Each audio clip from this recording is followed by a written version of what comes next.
Bwana, wa kutukuzwa ni wewe, wa kupewa sifa na utukufu ni wewe. Hakuna mwingine ila ni wewe. Jioni ya siku ya leo tunayo furaha ya Bwana, ni kwa sababu ametukusanya katika ukumbi huu, na ili tuweze kulishujudu jina lake, na ili tuweze kumwambia anastahili. Tunapa Mungu sifa na utukufu ni kwa sababu ametulinda, ametuhifadhi na ametuwezesha kuwa katika ibada ya siku ya leo tukiwa na nguvu.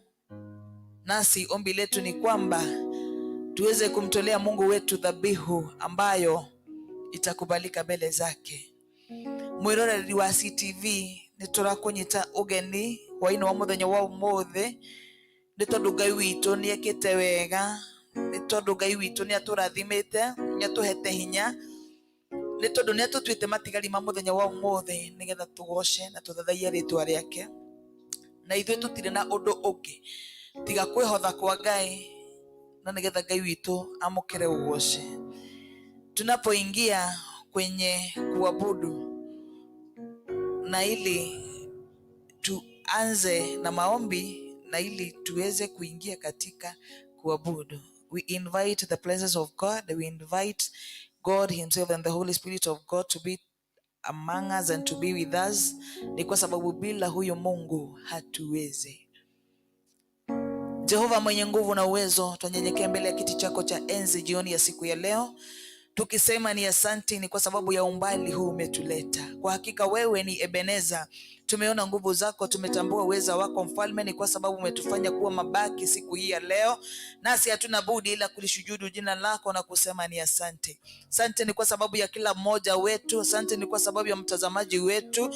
Tunamkaribisha katika ibada ya siku ya leo kwa nguvu na uweza wako Bwana, katika jina la Yesu Kristo. Atakapo tutazama Bwana, kubali kumtenda mema, kubali kumbariki, kubali kumkomboa, kubali kumfungua Bwana. Walio wanyonge Bwana tunawaombea nguvu zako, walio wagonjwa tunanena uponyaji wa ajabu katika jina la Yesu Kristo.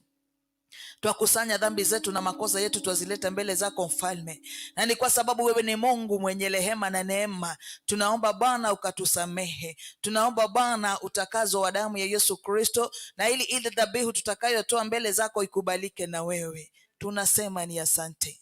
Ni thengio Mwathani, ni tondu ni utwikite wega, ni thengio ni tondu ni tuonete hinya waku na uhoti waku ukiruta wira thiini na iguru ri miturire itu. Ni turagucokeria ngatho. Ihoya ritu hoina wa muthenya wa umuthi ni ati twaguo nowe wonekane Mwathani, twahoya kunyihana nigetha wabarare Mwathani. Kubali Bwana kutuvua mapambo yote, kubali kutuvua mizigo yote Mfalme, iria ingigiria turemwo ni gukugoca, iria ingigiria tuikara ta uria wendete, iria ingigiria Mwathani wamukire igongona ria muthenya wa umuthi. Twahoya witikire gutwaura Mwathani, itikira gutwaura ni tondu ni twendete Mwathani. Tunashika ugeni mahali hapa Bwana. Tunaomba utawala wa Roho wako Mtakatifu. Tunahitaji nguvu zako na uweza wako Emmanueli, ni kwa sababu bila wewe hatuwezi. Watakaoingia na huu mlango Bwana, na wale wanaotutazama Mfalme, haja za mioyo yao twazikabidhi mikononi mwako. Twadai kila kitu mmoja anachohitaji. Ni kwako Bwana kuna kila kitu ambacho sisi tu tunahitaji. Kubali tusitoke na huu mlango jinsi tumeingia. Anza pamoja na sisi, tuongoze na ututangulie kwa kila jambo na kwa kila hali, kwa utukufu wa jina lako. Roho Mtakatifu wa Mungu, twakuomba usiwe na kipimo katika ibada ya siku ya leo. Wacha tukaone nguvu zako na uweza wako. Jidhihirisha na udhihirishe nguvu zako Bwana, ukienenda pamoja na sisi. Ni kwa sababu bila wewe hatuwezi. Tunasema ni asante, ukienenda pamoja na sisi, ukikuwa nguvu zetu na nguzo yetu. Pokea sifa, ni kwa sababu wewe ni mwema, na ni katika jina la Yesu Kristo tumeomba na kushukuru. Amen. Amen. Amen. Amen. Wow. Waibaji ambao tutakao mwabudu Mungu pamoja na wao, na wakaribisha na ili tuweze kumwabudu Mungu kwa pamoja. Karibuni waibaji, na ili tuweze kumwabudu Mungu kwa pamoja.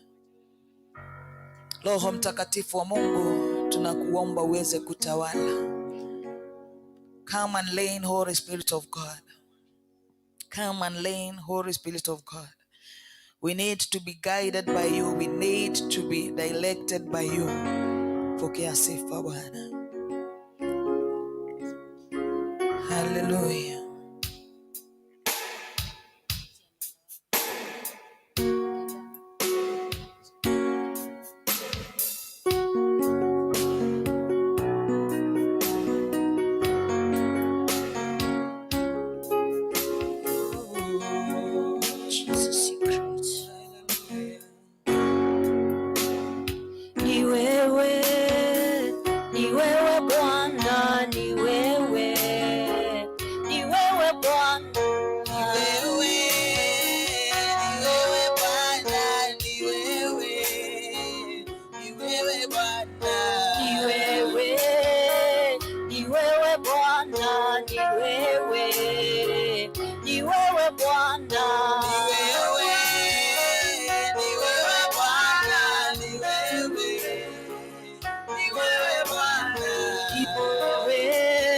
Mponyaji mwema ni wewe, ni wewe Bwana, ni wewe, ni wewe Bwana, ni wewe, ni wewe Bwana, ni wewe Mungu mwenye nguvu, ni wewe, ni wewe Bwana, ni wewe, ni wewe Bwana, ni wewe, ni wewe Bwana, ni wewe mahali hapa, ni wewe, ni wewe Bwana, ni wewe, ni wewe Bwana, ni wewe, ni wewe Bwana, ni wewe mwenye nguvu, ni wewe, ni wewe Bwana,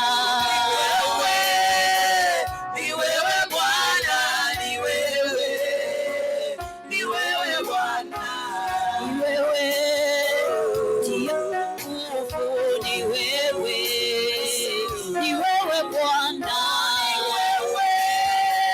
ni wewe Bwana, ni wewe, ni wewe Bwana, ni wewe, hatuna mwingine, ni wewe, ni wewe Bwana, ni wewe, ni wewe Bwana, ni wewe, ni wewe Bwana, ni wewe, tunakuhitaji, ni wewe, ni wewe Bwana, ni wewe, ni wewe Bwana,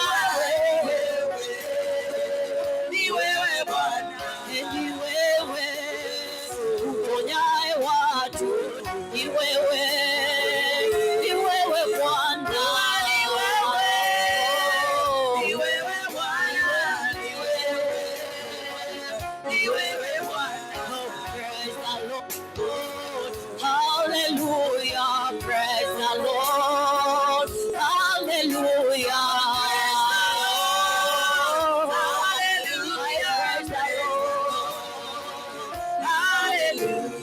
praise the Lord, my healer, praise the Lord, hallelujah, praise the Lord, hallelujah, praise the Lord, hallelujah. Nipenda Bwana, moyo wangu Bwana, hallelujah, Bwana,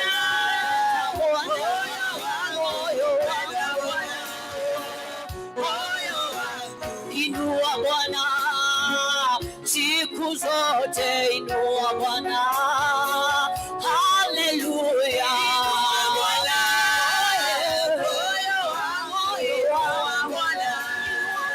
moyo wangu, tukuza Bwana, haleluya,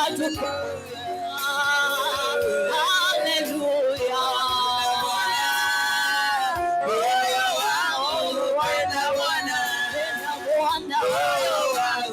abudu Bwana milele yote, abudu Bwana, haleluya, moyo wangu penda Bwana, kuna mwingine Wakupendwa ni wewe Bwana, wakupenda penda Bwana, moyo wangu penda Bwana, moyo wangu mponya mwema ni wewe Bwana, tunakupenda. Haleluya, penda Bwana, moyo wangu moyo Bwana, moyo wangu unatakasa, uinuliwe moyo wangu. Haleluya, penda Bwana, moyo wangu penda Bwana, moyo wangu nakuinamia, uweza yote napenda Bwana. Haleluya, penda Bwana, moyo wangu napenda Bwana, moyo wangu unatakasa, unasamea, penda Bwana. Haleluya, penda Bwana, moyo wangu penda Bwana, moyo wangu. Oh, praise the Lord, hallelujah, praise the Lord, hallelujah, praise the Lord, hallelujah, praise the Lord, hallelujah. Oh, worship the Lord, oh soul, worship the Lord, hallelujah, praise the Lord, hallelujah, praise the Lord, hallelujah. Inua Bwana milele yote, inua Bwana, hallelujah, inua Bwana, inua moyo wangu, inua Bwana, usichoke, inua Bwana, haleluya, inua Bwana,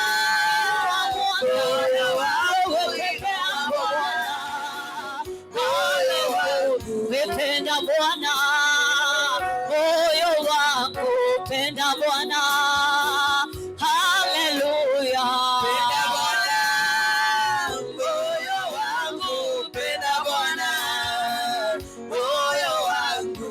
Katikati miungu hakuna Mungu mwingine kama wewe Bwana,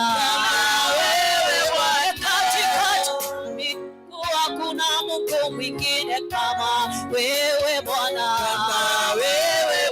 katikati ya waponyaji hakuna Mungu mwingine kama wewe Bwana, katikati ya mamlaka hakuna Mungu mwingine kama wewe Bwana, katikati ya watawala hakuna Mungu mwingine kama wewe Bwana.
Kama wewe Bwana, wewe Bwana, wewe Bwana, wewe Bwana, wewe Bwana, wewe Bwana, kama wewe Bwana, wewe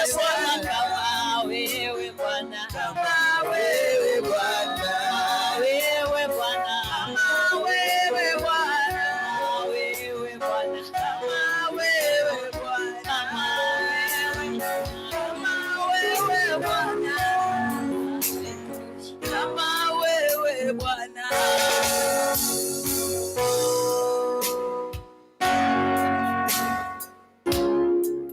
Haleluya.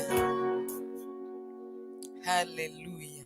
Amen. Mungu wetu ni mwema siku zote, kila wakati.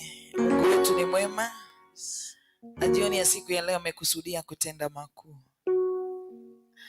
na tunayo furaha ya Bwana ni kwa sababu sisi ndisi alipenda tukawe katika mkutano wa siku ya leo, nasi hatuna budi ila kutekeleza ile kazi ambayo tumeitiwa na Bwana. Bwana atukuzwe. Naomba kila mmoja aliye katika nyumba ajisikie ako mahali ambapo panafaa. Sitakwambia ujisikie ukiwa nyumbani, ni kwa sababu sijui kwako uliacha nini na sijui ulipatana na yapi. Kwa hivyo sitakwambia you feel at home, but ujisikie ukiwa katika uwepo wa Mungu, ujisikie ukiwa katika nyumba ya baba yako. Kubali kunena na Mungu usiku wa leo. Kubali kumjulisha Mungu haja za moyo wako. Etekera kwariria Ngai, etekera kwaria na Ngai. Mwini wa rwimbo arainire arauga atiriri, niki gitumaga tutire kwaria na Ngai kaingima? Ni tondu uguo niguo Ngai witu endete. Koguo twitikire, whenever we have an opportunity to worship and to pray and to praise God, reke tuhuthagire ihinda riu wega, ni tondu to uguo ndakorwo ndera Sara Ngai atuteithie koherethu akiuga ati rekei tutungatire Ngai hindi ino turi na uigu wa nyama. Ni ngukena hindi iria nguona aciari aya mari thiini wa nyumba ya Ngai utuko wa muthenya wa muthi, tondu ngwiciria andu a rika riao mangiri handu mahurukite tondu ni mabatie kuhuruka, no me thiini wa nyumba ya Ngai. Ati ona hindi iyo ingigakinya, miaka iyo ingigakinya uhuruke, ni ukoigaga na maana ti theru nilifanya kazi ya Mungu, nilimtumikia Mungu. Kwa hivyo sio bule. It is not in vain to be in the presence of God this night.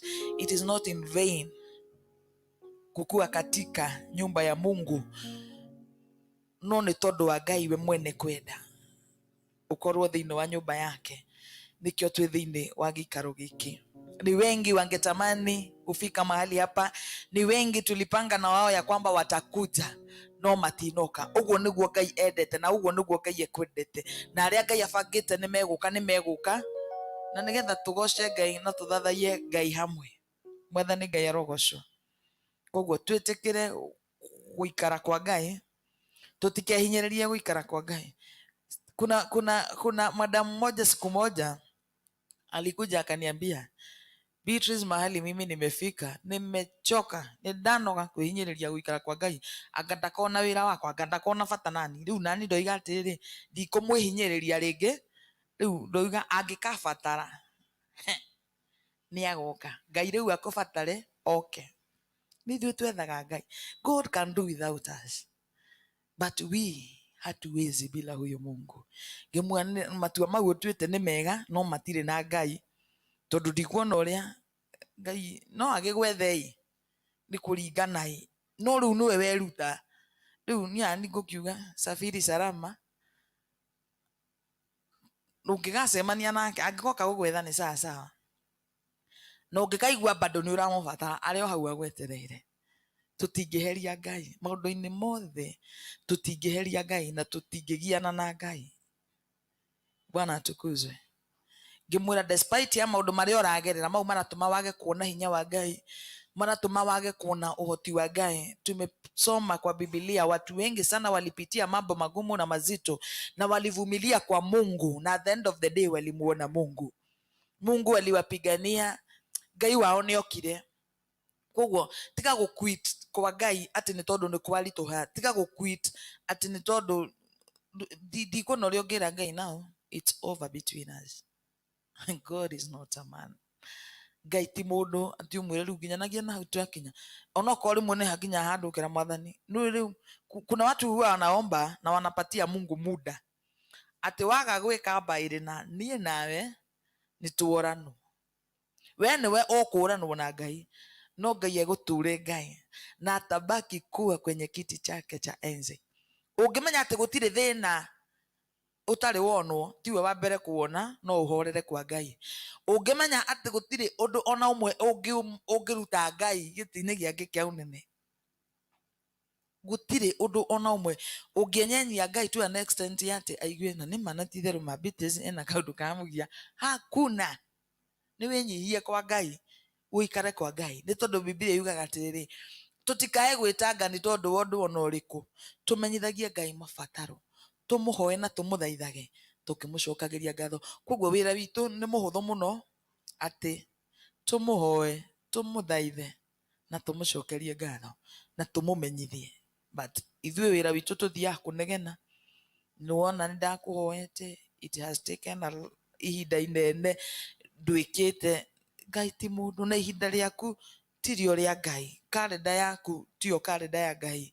Na rĩrĩa Ngai abangĩte gũka gwĩka wega, we mwene nĩrĩo okaga, ndaceragĩrwo na ndahiũhaga, okaga hĩndĩ ĩrĩa yagĩrĩire, na hĩndĩ ĩyo yagĩrĩire nĩyo okaga. Nginya hĩndĩ ĩmwe ũkoiga atĩrĩrĩ, na nĩma na ti-itherũ no nginya kũngĩathirio, no nginya ingĩagereire ruo fulani nĩgetha nginya hau nginyĩte. Ngai ndangĩkũhe kĩndũ o ũguo atĩ tondũ nĩ wahoya.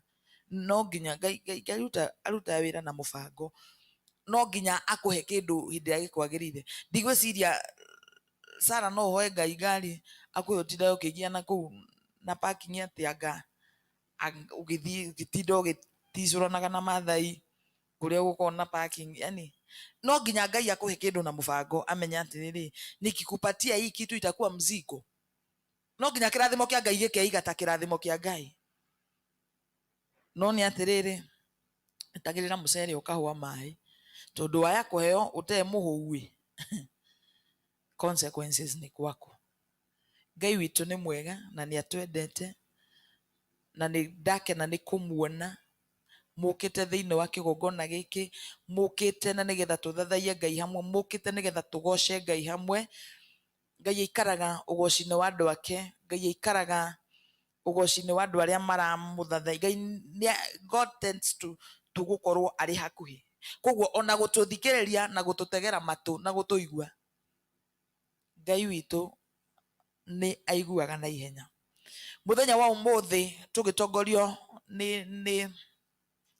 na ndeto ya Roho Mũtheru, hĩndĩ ĩrĩa ndĩreciragia ũhoro wa Roho Mũtheru wa Ngai, na twamenya atĩ kuna ile divine trinity, God the Father, the Son and God the Holy Spirit. Andũ ta andũ we tend to kuona atĩ it's like the Holy Spirit is least to the Godhead. Yani ũguo mabangĩtwo, God the Father, the Son and the Holy Spirit. Nĩta kuona tuonaga ta Roho Mũtheru wa Ngai tarĩ less, ta hinya wa tarĩ na hinya ta ya God the Father and the Son. We tend kuona tũtimũiyũkagia we ũguo na ũritũ na hinya, no kũrigwo nĩ tondũ God the Holy Spirit is God himself. They are three in one. Koguo Roho wa Ngai nĩ mwega, na hĩndĩ ĩrĩa anagĩa gatagatĩ-inĩ ka andũ maũndũ maingĩ nĩ mekĩkaga. He is not a person just, ti ta mũndũ taniĩ kana tawe, apana. Onokorwo nĩ aikaraga thĩinĩ wa andũ, he is not a man. Ti mũndũ onokorwo nĩ aikaraga thĩinĩ wa mũndũ. Nĩ arĩ hinya, despite ũguo tuonaga noguo twĩciragia, hinya wa Ngai, Roho Mũtheru wa Ngai. Tondũ hĩndĩ ĩrĩa Jesu athiaga, alisema ya kwamba hatatuacha kama mayatima, bali atatuachia Roho Mtakatifu. Na Roho Mũtheru wa Ngai hĩndĩ ĩrĩa aikũrũkire, that is when ndungata cia Ngai ciaiyũrirwo nĩ Roho wa Ngai na makĩambia kwaria na thiomi ingĩ njerũ. Hĩndĩ ĩrĩa twetĩkĩria Roho wa Ngai kũingĩra mĩtũrĩre-inĩ itũ, maũndũ maingĩ nĩ macenjagia, nĩ atũbundithagia. In fact, ndĩronaga Roho wa Ngai nĩ aiguaga, Roho wa Ngai nĩ aragia, Roho wa Ngai nĩ abundithagia, ota maundu maria mundu ekaga roho wa Ngai ni ekaga no ko ti mundu koguo ni wega na ndigwiciria mundu ni arigagwo hindi ro thiete gacira-ini ka Ngai ni umenyaga ona hindi ria uranitwo na Ngai hindi o roho ucio mutheru wa Ngai atari thiini waku onawe ni wiguaga hena handu urite ikinya na gutire kindu kiruo ta gucoka kana gucoka hari uraiguaga mutwaranite na Ngai ga thabari kega ugacoka ukeyeheria kana maundu magakweheria ungigacoka handu hau ni habataraga Ngai ni twitikire kwa ino muthenya wa umuthi roho wa Ngai aikare thiini witu agie na giikaro thiini witu na agie na gikindirio thiini witu ti ikare umuthi tuonaga roho wa Ngai guikara thiini witu ni ta gwakia thitima na kuhoria toria ati riu ni uramwenda thaa icio ingi nduramwenda it is not like that.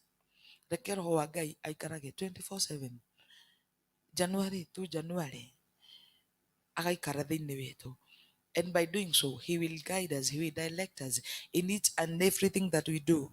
Always the Holy Spirit of God will be together with us. Na nĩ hinya to go astray while the Spirit of God is in you. Nĩ hinya gwĩka maũndũ o wĩke tondũ nĩwe weciria wĩke hindi ya roho mutheru wa Ngai tondu ari thiini waku nigetha akuonie njira, ari thiini waku nigetha agutare, ari thiini waku nigetha akuonie gera haha tigana na haha. Mwathani Ngai arogoco ni turagoca Ngai ni tondu wa maundu mau tugitikiria roho mutheru wa Ngai aikare thiini witu, tukimkubalisha Roho Mtakatifu wa Mungu akaende hata maisha ukuwe rahisi. Yani hata kutumikia Mungu, to serve God with the Holy Spirit in us, in fact inakuanga hakuna kitu mi hupenda oleos gutire undu mwega ta gutungata Ngai wina roho wa Ngai. He makes us work easier kuliko wewe peke yako ukikaukiwa hivi umekaukiwa juu you tend to kung'ang'ana sana kuri hindi iria ungekuwa na msaidizi ambaye ni Roho Mtakatifu wa Mungu. Tukiongozwa na hayo mambo yote ya kujua Roho Mtakatifu ni nani and how he works in a man and how he works in us, ni tukugoca Ngai na ni tugukumia Ngai. Pastor Rahab, karibu sana na Mungu akutende mema kwa kukubali kukuja takana kwamba ni usiku sana. Praise the Lord. Bwana atukuzwe. Praise the name of the Lord. Niene ngwenda ngayo menya gene genaga mono newe todo neoje kaga wega nao kanyeda higo ciothe irio ciakwa iria ndeaga maĩ marĩa nyuaga ona nguo cia kwĩhumba ciothe nowe ũheaga muoyo naguo niwe waheire niwe ũgiragia ngue ũngĩthengia hinya waku ndingĩtinda gathakamwe we mũthenya ona ũtukũ nĩũmenyagĩrĩra wega maitho maku nĩmambaraga kũrĩ ũtheri na kũrĩ nduma ndingĩhota gũgũcokeria wega waku Mwathani no nĩndakũhoya ũtũmage ngwende mũno wagedingehota ogoshokeria wega wa kumwathani none dako oyotomage gwede muno nangoigu waige mimi nataka Bwana ujue napendezwa sana nawe maana wanitenda mema na kunipenda siku zote. Mimi nataka Bwana ujue napendezwa sana nawe maana wanitenda mema na kunipenda siku zote. Niseme nini kwa wema huu ulionitendea? None ndako oyotomage gwede muno nagoiguage ndingehota gũgũcokeria wega wa kumwathani no nendako oyotomage gwede muno nangoiguage. Haleluya.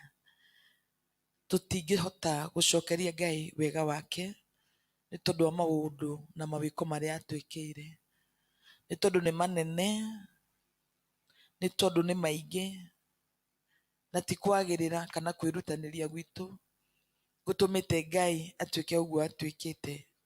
Sio kwa nguvu zetu, sio kwa uweza wetu ya kwamba tupo mahali tupo, Bwana atukuzwe, bali ni kwa nguvu za Mungu, ni kwa rehema na neema ya kwamba we are the way we are because of this good God. Our God is good. Hebu siku moja tu kaa chini utafakari wema wa Mungu. Siku moja tu kaa chini utafakari ukuu wa Mungu. Na ile kitu tu nafikiri unaweza tu fanya ni kulia tu, ukihesabu mahali Mungu alikutoa, mahali Mungu amekufikisha, vita Mungu amepigana, ukijua na kama hujui, yani anapigana tu kwa sababu ule upendo. Eti ni kwa sababu anakuita mwana. Kama vile mzazi hulinda mtoto, hata saa zingine mtoto hajui anafanya mabaya, anafanya makosa, lakini mzazi yu pale pale. Hata kwingine anakuteteanga tu, anajua ni kweli umekosea, but simply because you are his son, his daughter, inabidi tu kwa huo upendo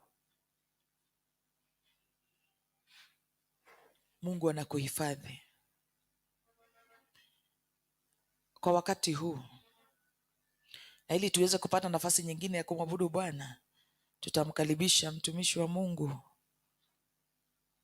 ambaye anaitwa Mchungaji Rahab, akatupe neno la mwongozo wa usiku wa leo, na Bwana wetu atamtenda mema na makuu. Karibu dada, na Bwana akutende makuu. Leo sidhani kuna ile, unajua last time alifanya tukacheka, akisema vile tulikuwa tunachapana. Hiyo kitu nimeifikiria the whole of that week. Ngambia Mungu nisamehe. Nilifanya kama Beatrice wakati ule. Mimi nilikuwa hapo kama alifari Kazi yangu ilikuwa kuchocha. Juu hapa kuna nguvu ya kuchapana. Chapane mimi nikae kando, vita ipiganwe. Karibu mtumishi wa Mungu.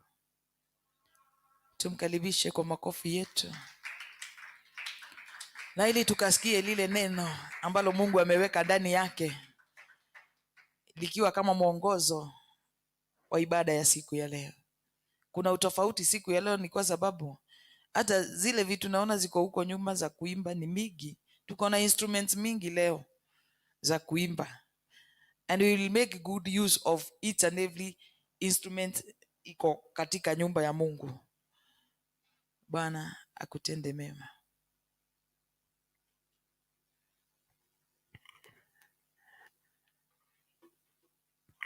Hallelujah. Bwana asifiwe. Our viewers, wherever you are, praise the Lord. Na wenye wako kwa nyumba, Bwana asifiwe. Niseme nimeokoka jioni ya leo. Bwana amekuwa mchungaji wangu wa karibu na nimemwona akitembea nami. Amekuwa rafiki wa karibu. Bwana asifiwe. Nilikuwa najiuliza kuwa na rafiki au rafiki ni nini? Bwana asifiwe. Rafiki ni nini? Ukijiuliza siku ya leo, rafiki ni nani? Bwana asifiwe. Rafiki nikaona mara nyingi tuwaonaga rafiki ni mtu mwenye ako karibu, teza mtolea roho yako na umwambie hata kile kilicho ndani ya moyo, katika kina cha moyo wako, you are able to open up. Bwana asifiwe. Lakini mara nyingi rafiki huwa anatuangusha. Bwana asifiwe. Rafiki saa zingine huwa anatucheka. Bwana asifiwe. Au anauliza atatoka saa ngapi, nitatoka saa ngapi. Bwana asifiwe. Like my friend, she's my best friend. Bwana asifiwe. Na most of the time akoragwo eratirini na ningoragwo ndiratirini. Bwana asifiwe.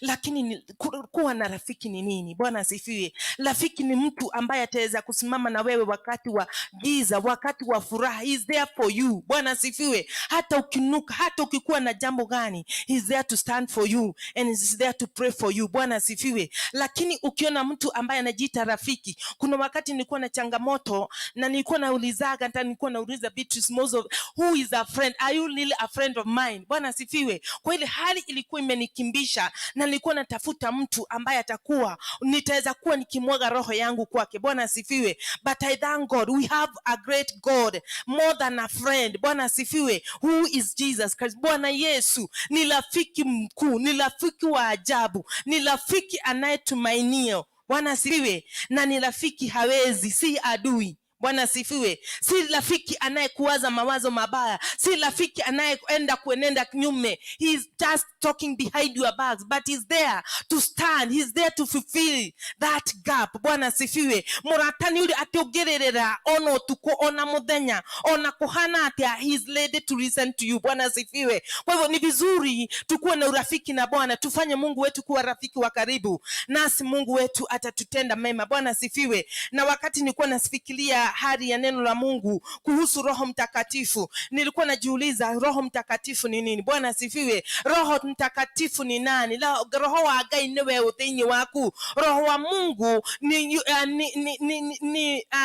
ni hali ya kuwa na ushirika mwema na Bwana, ni hali ya kukua na ule mhusiano au that love, that upendo. Bwana asifiwe. Roho wa Bwana akitua katika maisha ya mtu au akitua ndani ya maisha yako, ndugu na dada, unakuwaga na mwanzo mpya wa mambo. Bwana asifiwe. Roho wa Bwana akishuka ndani yako au ndani yangu, ninakuwaga kiumbe kipya. Roho wa Bwana anakuwa mtetezi wako wa karibu. Bwana asifiwe. Rafiki wa karibu ni Kristo Yesu, Roho Mtakatifu wa Bwana aliye Kristo, akikuja akitua katika maisha yako. Ndugu, hata utuhitaji tuambie wewe umeokoka, hatuhitaji tuambie wewe ni nani. Bwana asifiwe. Haituhitaji wewe sisi kujua wewe ni nani. Bwana asifiwe. Maana aliye ndani yako tu anajidhirisha hata katika maisha yako ya kimwili. Bwana asifiwe. Wache kudanganyana ati roho agaye karago mwili ogoro. Bwana asifiwe. Hata katika utu wako wa maisha au katika ule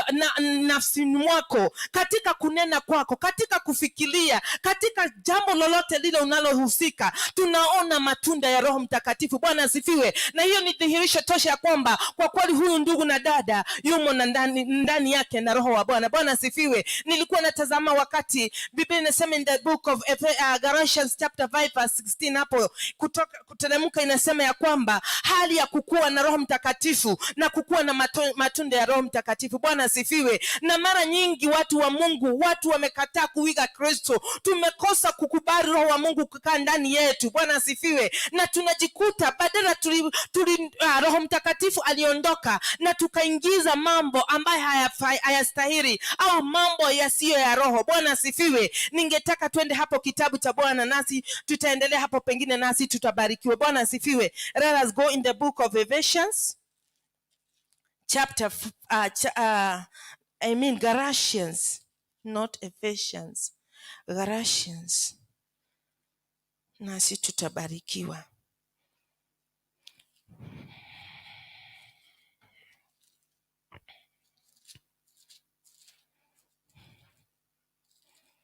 Before we go there, hebu tuende hapo katika in the book of Acts chapter 2. Acts chapter 2.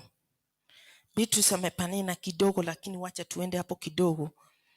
Ni wakati ambapo watumishi wa Mungu walipata kujazwa na Roho Mtakatifu wa Bwana. Bwana asifiwe. Ninaona haya maneno ya Mungu Paulo akiyanena, na ninaona akilikuwa ananenea watu wa Mungu ambao walikuwa wa imani moja na watu walikuwa na nia moja. Bwana asifiwe. Roho Mtakatifu atatua katika maisha yako ukiwa uko na ushirika mwema na Kristo. Bwana asifiwe. Ukuwe umejuana na huyu Mungu, maana kama hautatua katika mapenzi ya Kristo au Roho wa Bwana hata korea ndani yako, hautakuwa mmoja wa kurithi Roho Mtakatifu wa Bwana. Bwana asifiwe. Biblia inasema ya kwamba hapo 2 inasema hata ilipotimia siku ya Pentekosto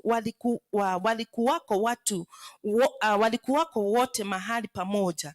Kukakuja ghafla toka mbinguni uvumi kama uvumi wa upepo wa nguvu ukienda kazi, ukaijaza nyumba yote waliokuwa wameketi. Kukatokea ndimi zilizogawanyikana kama ndimi za moto uliowakalia kila mmoja wao. Wote wakajazwa Roho Mtakatifu, wakaanza kusema kwa lugha nyingine kama Roho alivyowajalia kutamka. Na walikuwako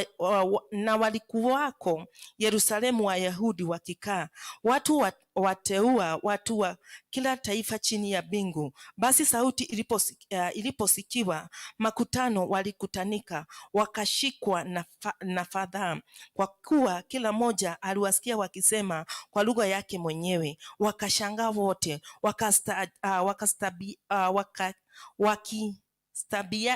wakiambiana, tazama, hao wote wasemao si wa Galilaya? Imekuwaje basi sisi kusikia kila mtu lugha yetu tuliosaliwa nayo? Bwana asifiwe. Biblia inasema ya kwamba ni wakati ambako watu wa Mungu walipata kukua katika hali moja. Bwana asifiwe. Biblia inasema ya kwamba walikuwa wamekaa mahali pamoja, na kwa ghafla mbinguni kukatoka uvumi wa upepo ukienda kwa kazi sana. Bwana asifiwe. Na Biblia inasema ya kwamba walikuwa wamekaa mahali pamoja, na kukatokea ndimi zilizogawanyikana. Bwana asifiwe. Na katika hali hiyo kukakuwa na ndimi. Bwana asifiwe. Wakakuwa wakujazwa na Roho wa Mungu. Bwana asifiwe. Biblia inasema ya kwamba walikuwa waumini. Bwana asifiwe. Walikuwa kitu kimoja. Bwana asifiwe. Walikuwa watu wa nia moja. Bwana asifiwe. Walikuwa na hali ya kutafuta uso wa Mungu. Walikuwa wamejitoa katika meo na maisha yao, hali ya kwenda kutafuta uso wa Mungu. Na Biblia inasema ya kwamba usiku huo ulipotimia, ikakuwa ni siku yao ya Pentekoste. Bwana asifiwe. Na Biblia inasema ya kwamba kukakuwa ghafla na upepo uvuma. Bwana asifiwe. Ambaye ulipata kutokea, na mbingu ikafunguka, wakajazwa kwa lugha mbalimbali. Bwana asifiwe. Wakapata kuchukua lugha nyingine moja kwa nyingine, hawakuongea kwa lugha moja. Bwana asifiwe. Kwa sababu sababu gani? Walikuwa wameamini Kristo. Bwana asifiwe. Walikuwa na hali ya kumcha Bwana. Walikuwa mioyo yao imekuwa na hali ya kuwa na kiu. Bwana asifiwe. Na Biblia ndiposa inasema ya kwamba Daudi akasema ya kwamba na moyo wangu unakuonea kiu. Bwana asifiwe. Kama ayali ayoneavyo maji. Bwana asifiwe. Siku ya leo ukikuwa na hali ya kuonea Bwana kiu, Roho wa Bwana atashuka na ushindi mwingi sana, au kwa kishindo, na atashusha kila ngome, na utukufu wa Bwana utachukua ushukani. Bwana asifiwe. Kwa hivyo siku ya leo ningetaka kukusihi ya kwamba tuamini ya kwamba kunazo nguvu katika Roho wa Bwana. Bwana asifiwe. Na Biblia inasema ya kwamba Roho Mtakatifu akija ndani yako, mwadhani ya gosho, Roho wa Bwana akitua katika maisha yako, wewe ukimwamini Kristo, ndio uliokoka na ukabatizwa. Bwana asifiwe. Na maybe hata hujabatizwa, lakini hali ya kukua na ushirika wa Bwana, hali ya kuokolewa na kutubu dhambi na kukiri makosa yako, ukamkubali Kristo, ndio uliokoka. Ulipata kupokezwa nini? Bwana asifiwe. Lilewete kilie nikiwaga ideyo negai, mwadhani ya gosho. Kwa hivyo kunalo jambo, hali ya kuokoka na hali ya kuamini Kristo na kuamini nguvu za Bwana, na ili ziweze kutekeleza ndani ya kazi, ndani ya moyo wako. Ukiamini Kristo, ukikuwa mshahidi pamoja na Kristo, Biblia inasema ya kwamba jinsi hawa watumishi wa Mungu walikuwa katika umoja, walikuwa katika imani moja, walipata kupokezwa Roho wa Bwana. Bwana asifiwe. Na Roho Bwana akitua ndani yako, ndugu na dada, unakuwa kiumbe kipya. Bwana asifiwe. Ya kale yanaondoka, maana sio wewe unayefanya kazi ndani yako, bali ni Kristo Yesu anayefanya kazi ndani yako. Kwa hivyo hautakuwa mtu yule wa kawaida, hautakuwa yule ndugu tuliyejua siku nyingine, lakini utakuwa kiumbe kipya katika ndani ya moyo wako, na katika kina cha moyo wako kutakuwa na mambo mazuri. Bwana asifiwe. Kutakuwa na manukato mbele za Bwana, maana Roho wa Bwana akitua, mambo ya kale huondoka na neno la Bwana linapata kuota. Unakuwa kiumbe kipya, unakuwa na neno la Bwana, unakuwa na hali ya kuwa na nguvu mpya kiroho, kimaisha unaenenda, maana Bwana akikuja afanya yote kuwa sawa. Bwana asifiwe. Jinsi hawa watumishi wa Mungu walikuwa katika hali ya moja, kusanyiko moja. Biblia inasema ya kwamba walisikia uvumi. Bwana asifiwe. Na upepo mkuu, Bwana asifiwe, ukajaa katika yule nyumba. Mwadhani ya gosho, I believe it was the presence of God that appeared on them. Bwana asifiwe. Tonight, dear sisters and brothers, you are there to stand, you are there to wait upon the Lord, you are there to trust upon him more than yesterday, because tonight God is going to visit you in a mighty way. Praise God. You are going to be a new creature whenever the word of God shall come upon your life. My dear brothers, you are going to be a new person tonight, because the Spirit of God is going to pour to be upon your life. Bwana asifiwe. Na ukikuwa kiumbe cha kipya, Roho wa Bwana akitua, Bwana asifiwe, unakuwaga mtu mwingine. Bwana asifiwe. Hata kunena kwako kutakuwa kumebadilishwa. Roho wa Bwana akitua katika maisha yako, mwana na mwawedo itodetusia moshe nedo kuonekana. Bwana asifiwe. Roho wa Bwana akitua katika maisha yako, hautakuwa ule mtu wa desturi lile. Bwana asifiwe. Utakuwa kiumbe kipya, maana Roho wa Bwana akitua ndani yako, uovu anauondoa na anaweka hali ya haki ndani yako, anaweka usawa na usafi ndani yako. Unakuwa kiumbe kipya, maana Roho wa Bwana ametua. Bwana asifiwe. Mara nyingine nilikuwa naambiaga Sister Beatrice, kuna wakati nilikuwa nasikiaga mtu ananiongelesha kila wakati, nilikuwa nashindagwa ni nani huyu. Bwana asifiwe. Na siku moja sikupata kuwa na mtu wa karibu kumuuliza nini hii inaendelea. Bwana asifiwe. Nilikuwa nadhaniaga labda ni maroho, mwadhani ya gosho, and I had I had time kwa siku na mtu wa kukaribia nimuulize kunaendaje. Bwana asifiwe. Nataka kusema Roho wa Mungu akikuja ndani yako, ndugu na dada, hata kunena kwako tutajua wewe ni mtu wa aina gani. Bwana asifiwe. Na utone kuongea kwako, hata kazi ambayo unayofanya itahidhirika kwamba wewe ni mcha Mungu. Bwana asifiwe. Roho wa Bwana akikuja ndani yako, hata ukienda kunena jambo ya mtu utasikia kweli una hatia, unatenda maovu. Bwana asifiwe. Roho wa Bwana kijana ndani yako, hautakuwa mtu wa masengenyo, hautakuwa mtu wa kunena uovu. Bwana asifiwe. Hautakuwa wa kuonyeshana kidoro, maana wewe pia bado wewe ni mwenye dhambi. Lakini Roho wa Mungu akitua ndani yako, kweli utakuwa na hali ya kunyenyekea, utakuwa na moyo wa kubondeka, utakuwa na hali ya kutua katika mapenzi ya Bwana, maana hautaki kuharibu tu nia yako na Mungu. Bwana asifiwe. Wakati ule nilikuwa nasikia gafanya hivi na hivi, lakini sikuwa najua. Bwana asifiwe. Siku moja nikasema no, mundu atoraga ajara gili agiaga. Bwana asifiwe. Na the moment nilifanya hivi dogo, na leo ndiko dashoke kuja na nikafanya hivi. Bwana asifiwe. Siku moja nikaambiwa enda, nataka uende ununue viatu upelekee mtu. Nikatafuta beaches, nikamwelezea, but it was the end of that voice. Praise God. Because Roho Mtakatifu, he is so sensitive. Hataki ubishane na yeye. Bwana asifiwe. Roho wa Mungu ni mtu ako sensitive. Hataki mambo ya kufanya kama kukuwe na hali ya kungengana na akikuambia hivi na hivi, fanya hivyo. Bwana asifiwe. Wacha kungangana na Roho wa Bwana. Bwana asifiwe. Lakini mara nyingi twajikuta sisi tuwajanja, tunajua zaidi. Bwana asifiwe. Unaona kama wewe ni mkamilifu, lakini Roho wa Bwana akitua ndani yako, ndugu na dada, hata kiburi kitanyenyekea. Bwana asifiwe. Kiburi kitafika mwisho, maana sio wewe unayeishi ndani yako. Roho Mtakatifu ni mjaziri, ni mtu mwema, ni ako na utu mwema. Bwana asifiwe. Kwa hivyo hataki hali ya kubishana. Roho Mtakatifu akikuja, ndugu na dada, hatutakuwa na wewe mtu wa kijicho. Bwana asifiwe. Hautakuwa mtu wa ufisadi, hautakuwa na mtu mwenye kunena maovu. Bwana asifiwe. Hautakuwa na mtu wa kutenda mambo mengine. Bwana asifiwe. Biblia inasema ya kwamba tunza miguu yetu tunapoingia nyumba ya Bwana. Bwana asifiwe. Utaitunza namna gani kama hauna Roho Mtakatifu? Bwana asifiwe. Roho wa Mungu akitua ndani yangu na yako, tutakuwa watu wa kuenenda kadri na mapenzi ya moyo wa Bwana. Tutakuwa na watu moja, maana Kristo Yesu anatua ndani yetu. Roho wa Bwana anataka kukaa mahali patakatifu. Roho wa Bwana anataka kushikana na mtu ambaye atasikia. Ukisikia umekanywa, wacha kuiba, wacha kusengenya, wacha maneno mabaya. You are there to reason and to hear and to do upon it. Bwana asifiwe. Na ili uweze kuambatana na Roho wa Bwana. Bwana asifiwe. Biblia inasema ya kwamba wakati Roho wa Bwana walikuja, walipata kujazwa Roho Mtakatifu. Bwana asifiwe. Maana walikuwa wa imani moja na nia moja. Bwana asifiwe. Siku ya leo uko na nia gani? Umekuja kwa nia gani? Umekuja kusudi lako na fikra zako zikiwaza nini? Mwana nyagosho, maybe you came here for the show of. Bwana asifiwe. But we are not here to show off. Bwana asifiwe. We are there to represent our hearts to our most high God. Bwana asifiwe. Na ili finyangwe ni finyangwe, tuwe chombo tahiri, tuwe chombo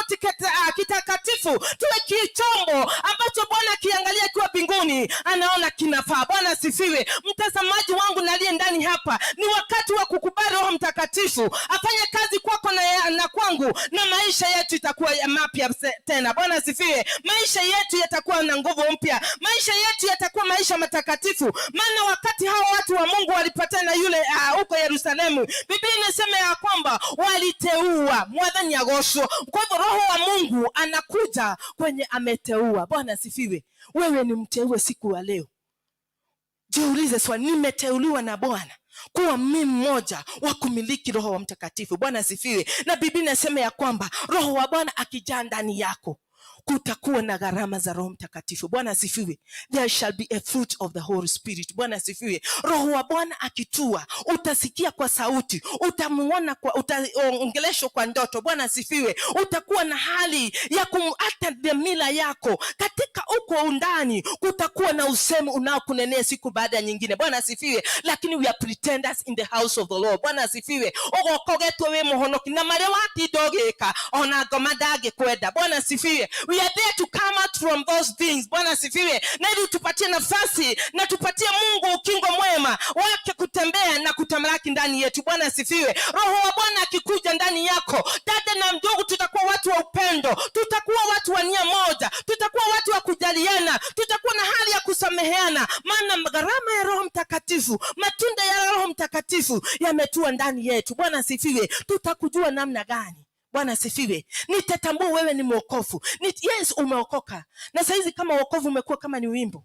But we need to see the fruit now. Bwana asifiwe. We need to see the spirit that is operating you. Bwana asifiwe. Praise God. Praise God. It's so bad. Tukijitanisha na Bwana, tukugatolia roho na maria tureka.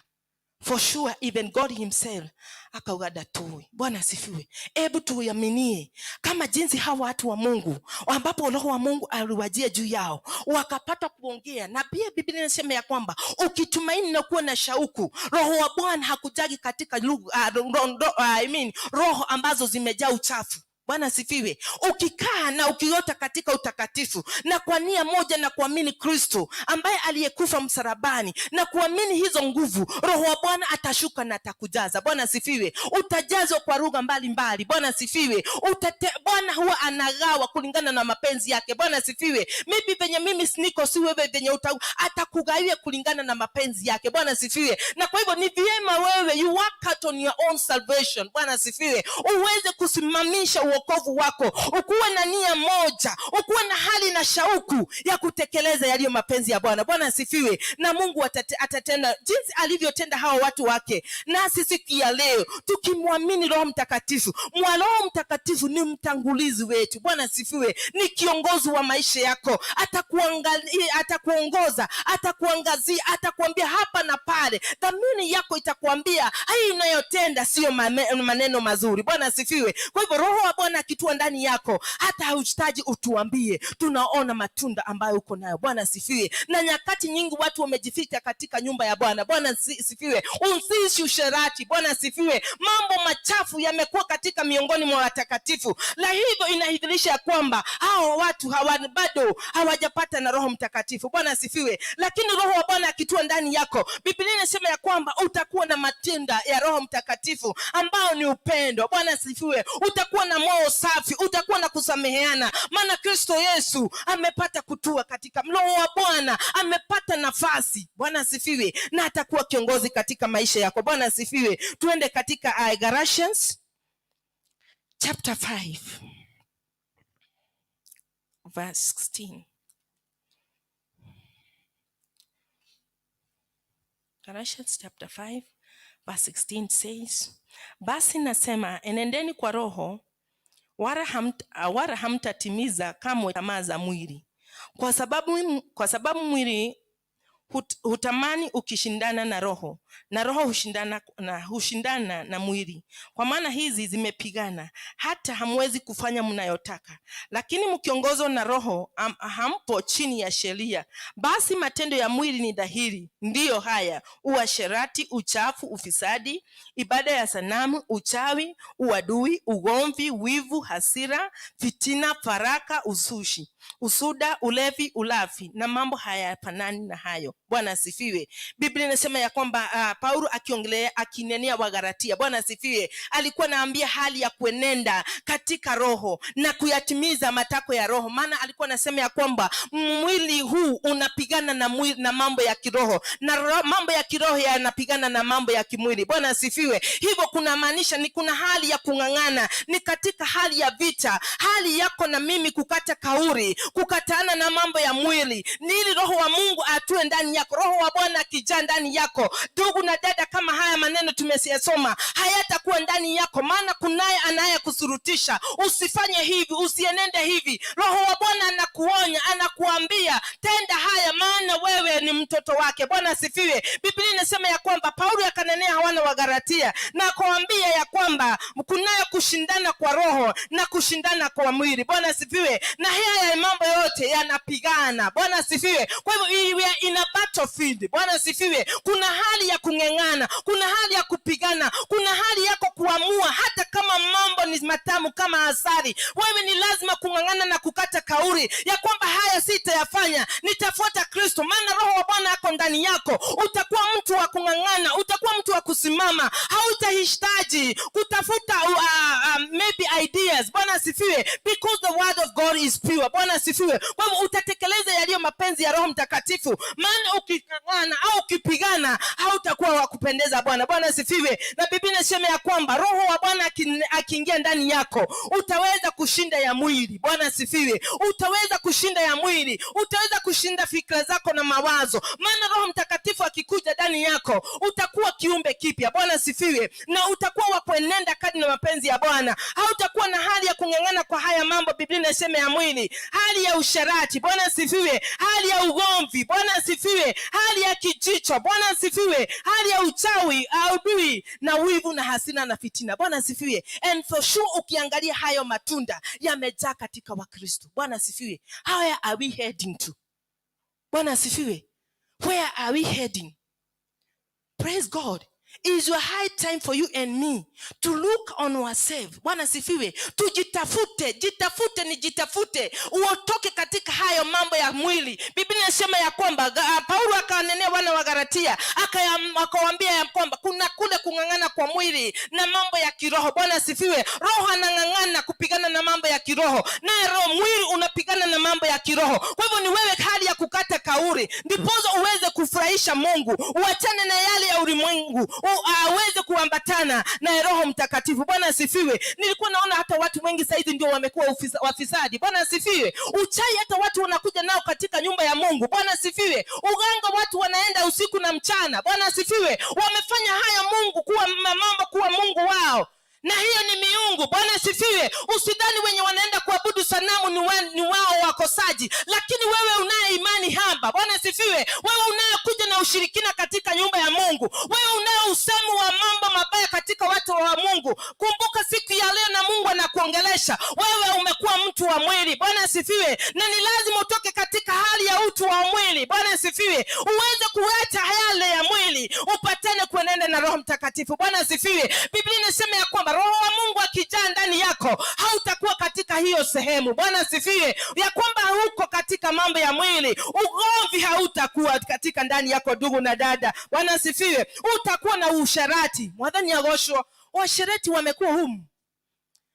Sio lazima wewe tukukusikie na huko. Venye unafikiria ndugu na dada. Praise God. Wonaga modogo uko kagena angania. Mwadhani ya gosho, hiyo ni goma. Na goma ni hoete gifarigo waku. Praise God. Let us be tamed by the Holy Spirit.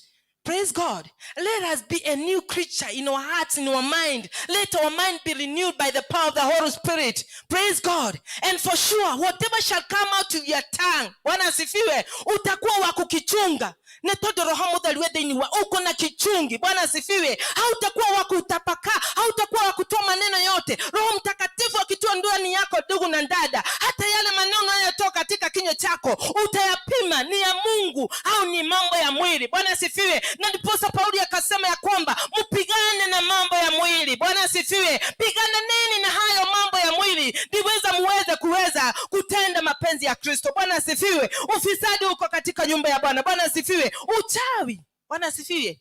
Ufisadi. Bwana asifiwe. Ugomvi. Bwana asifiwe. Na ukiangalia yale watu wanaulizana, sure unashindwa watu tunaenda wapi. Bwana asifiwe. We praise God, praise and pray. Let us not be pretenders in the house of the Lord. Na nimageko tutuita matwa, go back. Ende ufanye yote ya dunia yenye unataka, ukuje kuwa mtu mwenye amekata kauri. Bwana asifiwe. Yeah, salvation hakuna hali ya kupembeleza. Ni wewe na Mungu wako. Ni wewe utapiga magoti na Mungu wako. Bwana asifiwe. Haitahadi ati ushinde ukipembeleza. Praise God. It's on for your own good to have this salvation of God, to have the Spirit of God within you. The Spirit of God will lead you in a right path. Praise God. The Spirit of God, He will warn you. Praise God. The Spirit of God, He will challenge you. Praise God. Na utakuwa mtu ambaye anaenenda na matendo yake Bwana. Bwana asifiwe. Lakini unaona watu wamejibebea tu miungu. Tumekuwa na tumiungu, watu wamejibebea kila dakika. Ndugu na dada, wacha tukue kama wale mitume ambaye Bwana aliwasema ya kwamba hao waliniamini kwa mioyo yao yote. Bwana asifiwe. Biblia inasema ya kwamba na ile jambo mlioipokea tangia mwanzo kusikuje na mtu wa kubadilisha. Bwana asifiwe. Kwa nini tunabadilishwa na hali? Kwa nini tunabadilishwa na mambo ya ulimwengu? Tunakosa kusudi la Kristo kumwangalia na kufanya yeye tumaini letu. Licha ya mambo yatakuwa magani au makali au magumu, I'm going to focus on to my maker. Bwana asifiwe. Lakini ndugu na dada, tumekuwa wa kujitafutia njia. Bwana asifiwe. Umekosa kukimbilia katika nyumba ya Bwana au katika usingi wa Kristo Yesu. Unajitafutia njia zako za uganga. Bwana asifiwe. Ya mambo na tumiungu. Bwana asifiwe. And I'm telling you, a day is coming where everybody will watch upon you. Bwana asifiwe. Hakuna siku inakuja na itakuwa kubwa, tutakujua na matendo yako. Bwana asifiwe. Lakini ole wako, tazama menendo yako na urejee njia Bwana, ili siku hiyo isikuwe ya aibu kuu. Bwana asifiwe. Is our prayer, is my prayer tonight that we are going to go back to our ways and to praise God tonight. Bwana asifiwe. Maana roho wa Bwana akitua ndani yako, ndugu na dada, hata uhitaji kuambiwa na mtu yeyote, maana aliye mkuu ndani ya wote hayako ndani yako na anakuzawishi, tenda hili, acha hili. Bwana asifiwe. Wache kukua wanafiki katika nyumba ya Mungu. Bwana asifiwe. Wache tukue watu wa kijicho. Bwana asifiwe. Ati nikiona dada fulani au ndugu fulani, I'm thinking bad of him. Bwana asifiwe. Kwa nini? Maana inaidhirisha kile kilicho ndani yangu ni kile Bwana ananena siku ya leo. Bwana asifiwe. Unaonekana bado uko katika mambo ya kishirikina. Bwana asifiwe.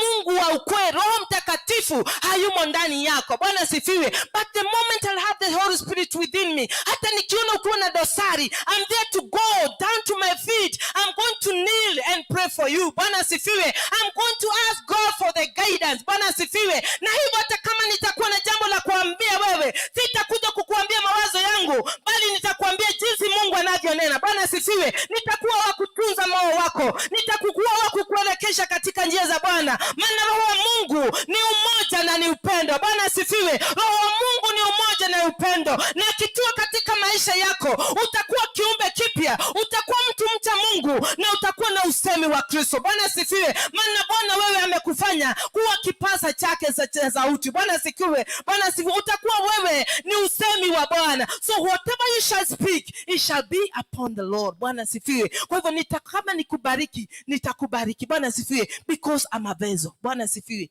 Praise God. Praise God. Let us be the doer of the word of God. Praise God. Tumekuwa wa kukisikiliza kwa muda sana, lakini mazao yetu hayaambatani na neno la Bwana. Bwana asifiwe. Let us be the doer of God, of the word of God, not only hearers. Bwana asifiwe. Maana siku inakuja, mwadhani ya gosho, for sure. Imagine umeacha kwako, nimeacha kwangu, but whatever I'm going to gain here, maybe for sure tomorrow mtu akiniona akaligwa kana no uraigure kigo. Mwathani ogosho. Wacha tukue na maza. Ukisikia neno la Mungu, hata kama itakusaidia hiyo moja, lifanyie kazi. Bwana one hali ya kukata kauli na kuwa na shauku, na Mungu ataenda kulainisha. Roho wa Bwana atatua. Maana Roho wa Bwana anataka mtu mtiifu, anataka mtu anayesikia neno lake na kulitekeleza kadri mapenzi yake yalivyo. Bwana asifiwe. Hebu tuende hapo na 21. Lakini tunda la Roho ni upendo, furaha, amani, uvumilivu, utu wema, fadhili, uaminifu, upole, kiasi. Juu ya mambo kama hayo hakuna sheria. Na hao walio wa Kristo Yesu wameusulubisha mwili pamoja na mawazo yake mabaya na tamaa zake. Tukiishi kwa Roho na tuenende kwa Roho, tusijisifu bure, tukichokozana na kuhusudiana. Bwana asifiwe. Biblia inasema ya kwamba na matunda ya Roho Mtakatifu kukuja ndani yetu, tutakuwa na watu wa upendo, tutakuwa na furaha. Bwana asifiwe. Roho wa Mungu akikuja ndani yako, ndugu na dada, hautakuwa wewe ndio unaenena. Bwana asifiwe. Roho wa Mungu atakuwa wewe, atakuwa mwalimu, atakuwa mwongozo wako. Bwana asifiwe. Kwa hivyo sitakuwa wasikusurutisha ndugu na dada, bali nitajao na upendo, nitakuwa na uvumilivu. Bwana asifiwe. Nitakuwa na hali ya utu mwema. Bwana asifiwe. Nitakuwa mtu mwenye upole, kiasi. Bwana asifiwe. Lakini wewe kila mahali unasikika, pakikuwa pazuri pabao unapatikana. Jihoji siku ya leo. Bwana asifiwe. Wacha Roho Mtakatifu atue ndani yako. Kuwa na tunda la Roho Mtakatifu. Roho wa Bwana ukikuwa Roho wa Mungu akitua ndani yako, haya ndio mambo utakayokuwa nayo ndugu na dada. Bwana asifiwe. Na ikisidi mahali hapo, hiyo sio ya Mungu. Wadhani ya gosho. Kwa hivyo haya tumesikia, ukuwe na utu mwema, ukuwe na wema, ukuwe na uvumilivu, ukuwe na hata kunena kwako ndugu, kukuwe na kiasi. Bwana asifiwe. See that you know everything. Praise God.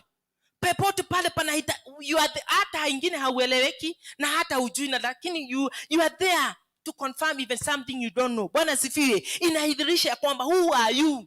Bwana sifiwe. Who is operating you? Because that's not the Spirit of God.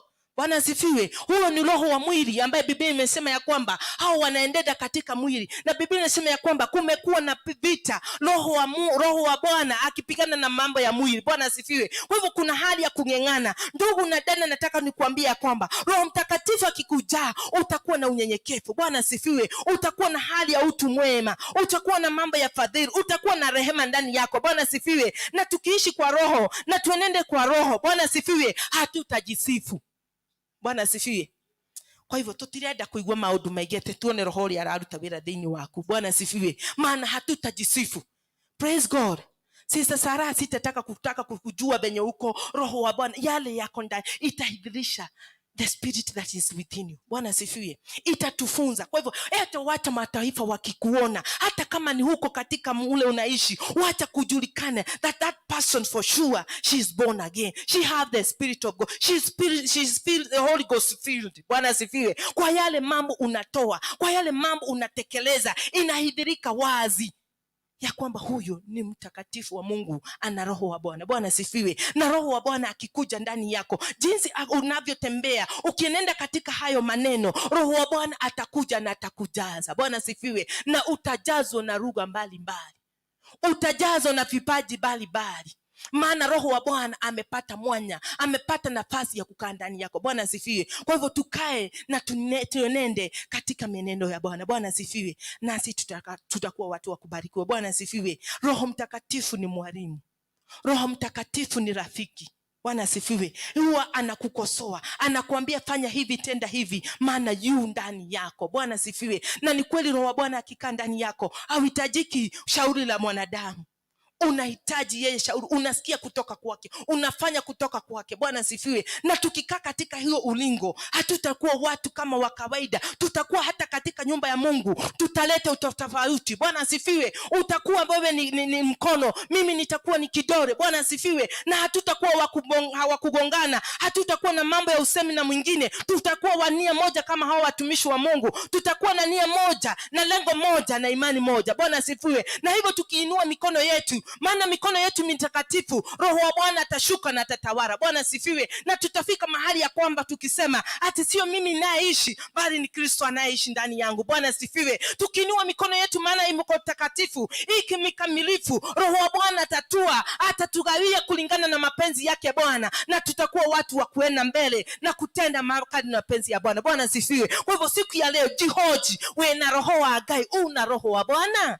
Bwana asifiwe. Ni wewe ujihoji, umekuwa ukiambatana na roho wa Mungu, umekuwa katika ulingo wa mwili au umekuwa katika ulingo wa roho wa Mungu? Bwana asifiwe. Siku ya leo search your heart today. Bwana asifiwe. Na ili ujipeleleze, peleleza moyo wako, pasua moyo wako, enenda zaidi. Wewe huwezi ukajificha, huwezi ukajidanganya, utatoa moyo wako vilivyo vizuri, na ili uenende kwa Bwana. Kama ni kutubu, kama ni kuomba Mungu akurejee tena, atakuja, maana yeye ni mwaminifu na ni wa haki, na atakuja, ataponya hiyo maisha, ataponya hiyo roho, na roho wa Bwana atatua siku ya leo. Bwana asifiwe. Desire to be Holy Ghost filled. Bwana asifiwe. Because the former will go away. Bwana asifiwe. Na roho Bwana akikuja, kwa kweli nguvu za Mungu zinashuka. Bwana asifiwe. Na nguvu za Bwana tutaziona. Bwana asifiwe. Tuinuke na miguu yetu.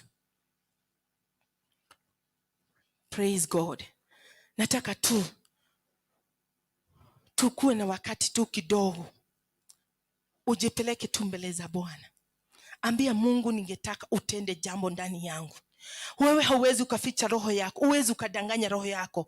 Wewe unajua ule umbali mumepelekana na roho wa Bwana. Bwana asifiwe. Wewe ni mshahidi wa moyo wako, wewe una imani yale umetekeleza. Bwana asifiwe. Na tusikuja kujificha kwa nyumba ya Mungu. Kama utaokoka siku ya leo, na ukubali Roho Mtakatifu akujae, na ili ukuwe mtu kiumbe kipya, ukuwe mtu wa dhamana katika ufalme wa Mungu, naye Mungu wetu atakubariki. Bwana asifiwe. Maana Mungu wetu ni mwaminifu. mwaminifu. Mungu wetu ni Mungu wa ahadi. Bwana asifiwe. Na Biblia inasema ya kwamba ahadi za Bwana hasivunjiki milele na atakuja kuzitimiza. Bwana asifiwe. Na Mungu wetu ni mwaminifu. Bwana asifiwe. Enenda mbele za Mungu wakati huu. Tunapoenda, ambia Roho wa Mungu, nataka unipeleleze, nataka unitawale ndani yangu. Toa ule utu wa kale, unitie nguvu mpya, unitie Roho wako Mtakatifu, na ili usemezane nami Bwana. Bwana asifiwe. Na Mungu wetu atakuwa Mungu mwaminifu, atatubariki. Ni Mungu wa haki, ni Mungu wa miujiza, atatenda kulingana na mapenzi yake, maana ni mwaminifu. Yeye ni Mungu wa haki na atatenda mambo makubwa na ajabu. Bwana asifiwe,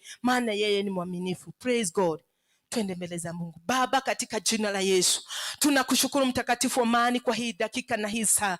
Jehova Mungu, tunasongea kwako mfalme wa amani. Tunasongea na kutubu dhambi na makosa yetu. Bwana, tumekuwa wakiukiuka neno lako, tumekuwa kujiongoza, tumekuwa Bwana watu wa kuenenda na mafikra zetu na vile mioyo yetu yafikiri na yaona vyema Bwana. Lakini jioni ya leo tunakuja Roho Mtakatifu, na ili kuweza kututatua shida zetu, uweze kututakaza kwa utakazo wa damu yako mfalme. Ninaomba roho yangu na watazamaji na walio ndani ya nyumba hii ya kwamba Roho wa Bwana atashuka, atatenda mema Bwana. Tunaomba mwongozo wa Roho Mtakatifu, jinsi wale watu wateule wako walikuwa wana imani moja na wakakuwa na hali ya kutafuta uso wako. Biblia inasema yale kwamba walikukucha jina lako na nguvu zako zikakushuka na zikatawala. Bwana, tunaomba jioni ya leo kuna kuwa na mawaa ndani yetu. Tuondolee na ili siku ya leo Roho wa Mungu uweze kufanya miujiza ndani yetu, uweze kututembelea, uweze kuponya nafsi zetu na maisha yetu. Utufungue katika jina la Yesu, na ili tuote katika mapenzi yako. Matunda ya Roho Mtakatifu Bwana yakuwe ndani yetu siku ya leo na hata siku zijazo. Mfalme wa amani, tunalipa uwepo wako na nguvu zako. Roho wa Bwana, tutembelee moja na mwingine. Tatua mahali zetu, maisha yetu yabadilishe, maisha yetu ya kiroho Bwana. Tunahitaji nguvu za mbingu, na ili uweze kupasua mema ndani yetu, uweze Bwana kuweza kufanya nguvu zetu kuwa mpya Bwana, na ukafanya mambo makuu ndani yetu Jehova, katika jina na damu ya Yesu. Nakubariki jioni ya leo. Asante mfalme wa amani, maana Bwana yote tunayoomba na kuamini kupitia Kristo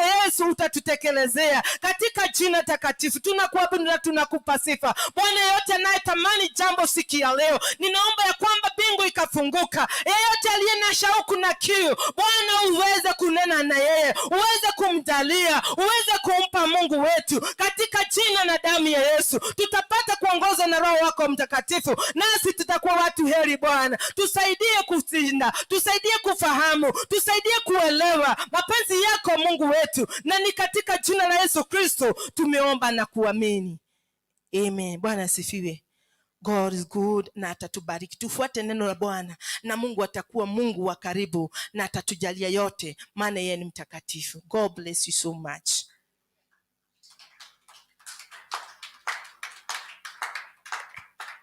Hallelujah. Wakati Paulo alikuwa anahubiri, alikuwa anasema,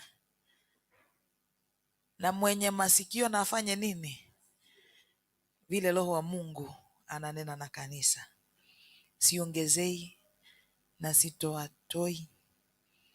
Hivyo ndivyo Mungu alikuwa amekusudia sisi tusikie jioni ya siku ya leo. Tukae kwa Mungu, tuko kwa Mungu kuishi.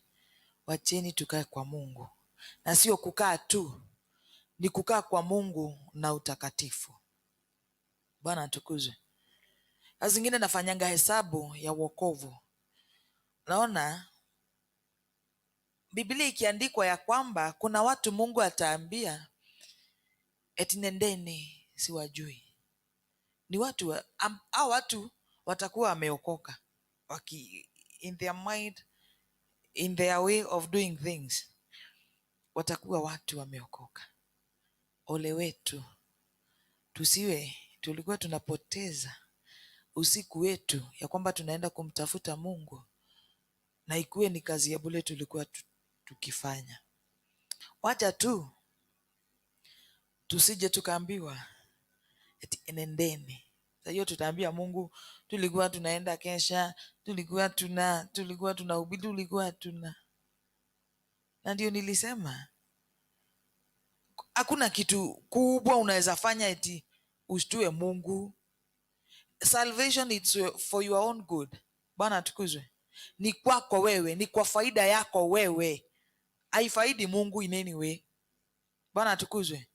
Na ukumbuke ya kwamba shetani yu hapa duniani akitafuta wafuazi, na Mungu aliumba mwanadamu na ili aweze kumwabudu. Bwana atukuzwe. Bwana apewe sifa. Kwa wakati huu nataka tumwimbie Mungu nyimbo za sifa, na ninaomba niko na vikundi mbili.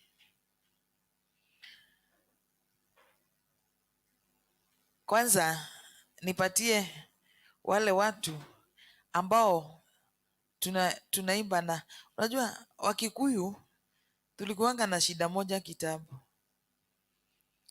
Kuna zile vitu tulikuwa tunaimba nazo, na juu ya hiyo kuzoea tunajipatanga tumerudi mahali pale. Kwa hivyo tutakapo kuwa tukimsifu Bwana, tukikuja kumalizia huo uibaji wa hizo toasi, tutaingia hiyo grupu ingine.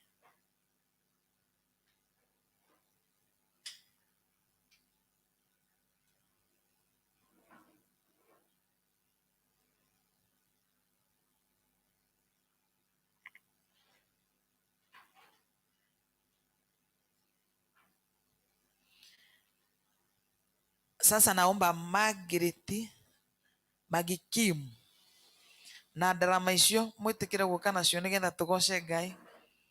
Andu aria mahuraga ndarama mwitikire kuhura ndarama nigetha tugoce Ngai. Leo nilisema siku ya leo sio kama zile Fridays zingine, hapana. Na nikasema that kwamba we will make good use of each and every instrument in the house. Bwana atukuzwe. Bwana apewe sifa. Twitikire turugame tugoce Ngai nigetha andu acio maigue ni maiganeire na ni magoca Ngai ta uria mendete, nigetha makiinuka mauge ni manatitheru ni tugocire Ngai na ni tuonire Ngai. Mwathani Ngai witu arogocwo. Kubali kujani na hizo, tukubali kukuja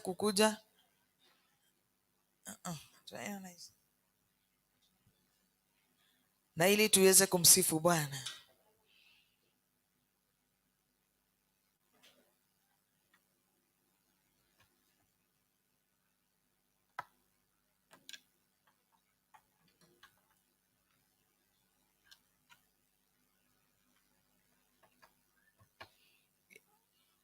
Haleluya. Utatusaidia kuimba na hii, alafu tuweke chini, uingie kwa keyboard, tuende tukiendanga, na Bwana atawabariki na atawatenda mema.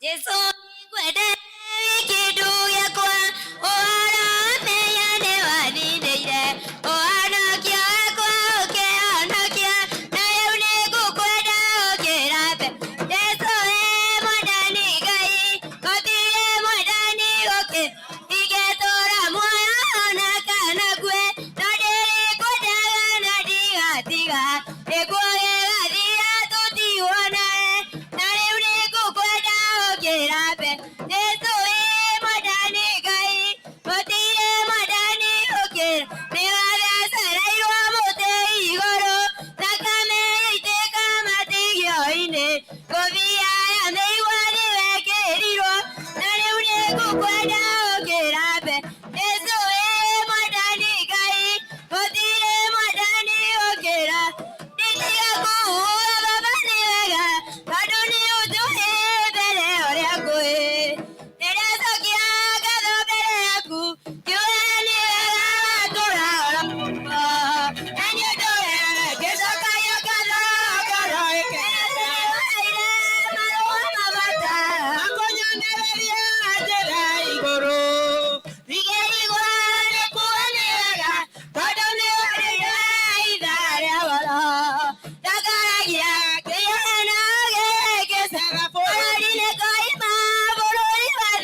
Pigia Yesu mikono yako vizuri. Kama hutaisifu, weka mikono yako pamoja. Alafu ucheze kidogo kidogo kidogo.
Sawa sawa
Ujipatie nafasi yako mzuri. Bado tujasifu.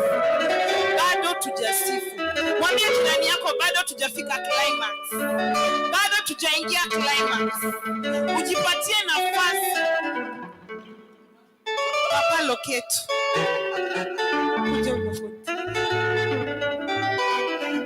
Hallelujah.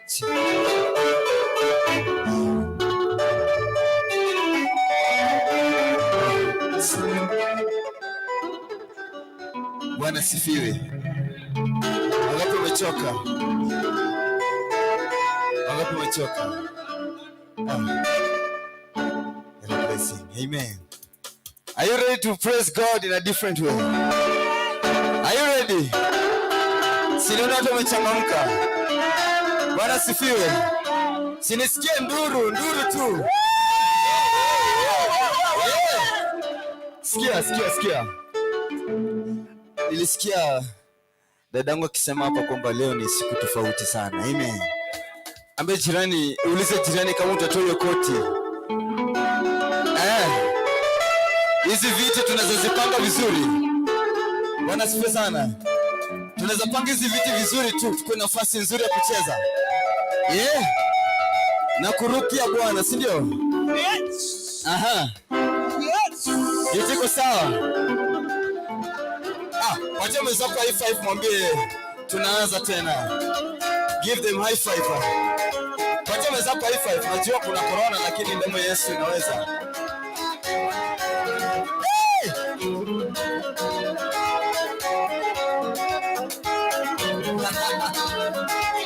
Are you ready for this?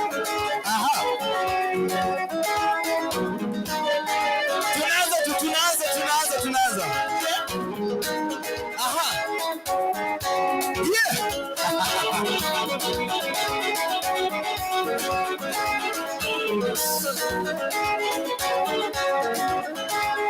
Bado tunafanya mambo hapo sawa, au sio? Tuko nafasi ujifanye practice kidogo ya kudance.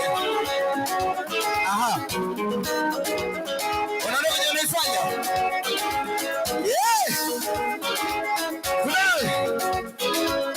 That is good. Umetoa viti? Sasa leo ni kucheza, au sio? Sasa leo ni kukatika. Kama unakunywa maji, kunywa. Tuko ready, tunaangalia mambo hiki.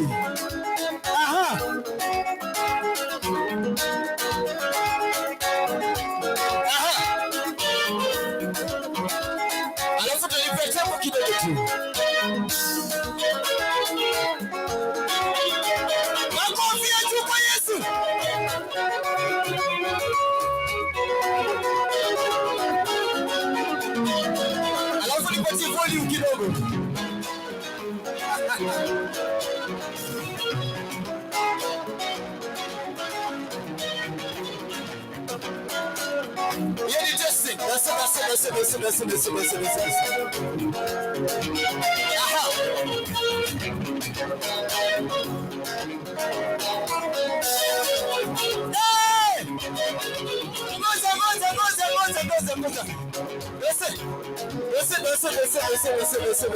Listen. Now, sikia. Nataka ulize jirani swali moja. Swali ngapi? Hivi ndio utakuwa unacheza binguni? Yeah?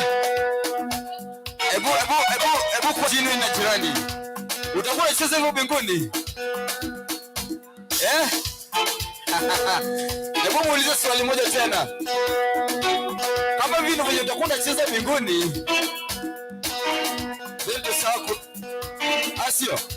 Na wote sio? Wapi nduru ya Yesu? Haya, nataka tuwateja. Mwache tu mzuri tu. Yes, we are getting started like this. Tuanza namna hii. Aha, bado wanachiu. Sikia. Leo ni siku njema. Nimemwona Bwana. Nani sing? Can we sing it together? Tunasamba pamoja. Tukianzia sio? Aha. Leo ni siku njema. Nimemwona Bwana. Sema leo. Leo ni siku njema. Hey. Nimemwona Bwana. Oh, leo. Leo ni siku njema. Nimemwona Baba. Nimemwona. Oh, leo ni siku njema. Leo ni siku njema. Nimemwona. Oh, leo ni siku njema. Leo ni siku njema. Aha. Tumeuona. Oh, leo ni siku njema. Leo ni siku njema. Aha. Tumeuona. Oh, leo ni siku njema. Leo ni siku njema. Tunakuja tu. Tumemuona. Tunaanza namna hii. Oh, leo ni siku njema. Leo ni siku njema. Aha. Tumemuona. Oh, leo ni siku njema. Leo ni siku njema. Oh, leo ni siku njema. Leo ni siku njema. Nimemwona Bwana. Tumemuona. Atupatie sasa watu mazuri. Alafu nipatie kiasi tu. Kidogo tu. Aha, pole tunaanza. Aha. Sasa tunaanza pole. Oh, leo ni siku njema. Nimemwona Bwana. Leo ni siku njema. Nimemwona Bwana. Sema leo siku njema. Siku njema. Nimemwona Baba. Oh, leo ni siku njema. Leo ni siku njema. Oh, nimemwona. Oh, leo ni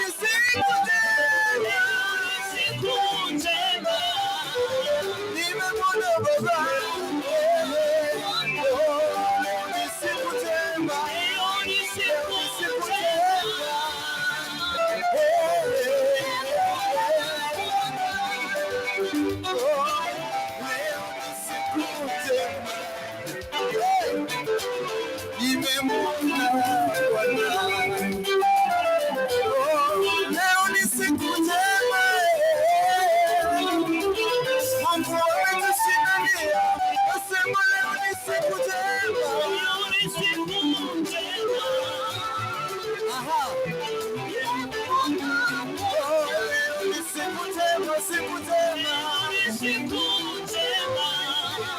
Nimemwona Baba. Leo ni siku njema. Leo ni siku njema. Leo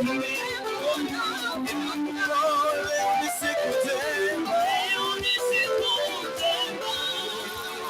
I love you, I love you.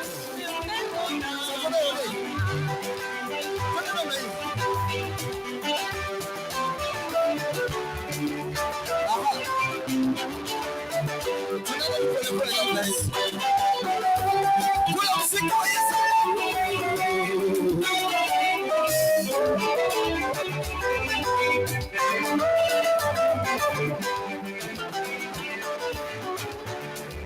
Alafu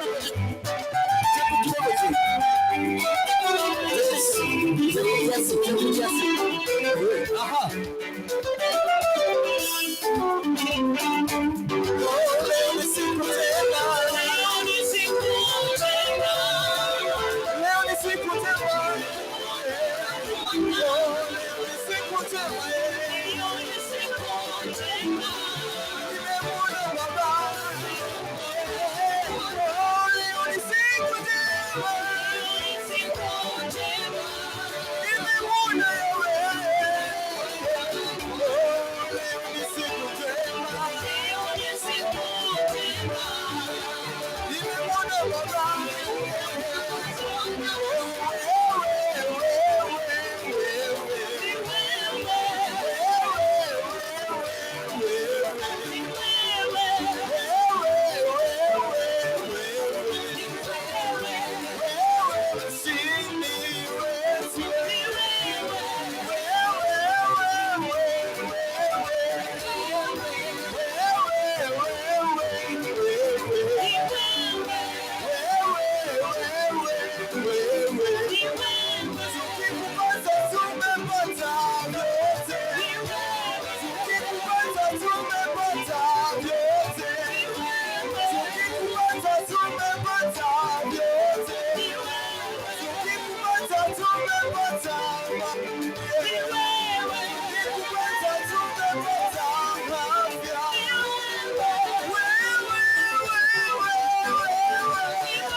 Now you're getting to the something to say, sir. What's your name? Let's just come up. Now, Sally could say, sir. That's you. That's me. Yeah,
To take 10 minutes, mad praising, amen.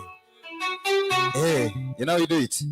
10 minutes of mad praising. Are you ready? Si tusonge hapa basi, tusonge hapa kama tuko ready.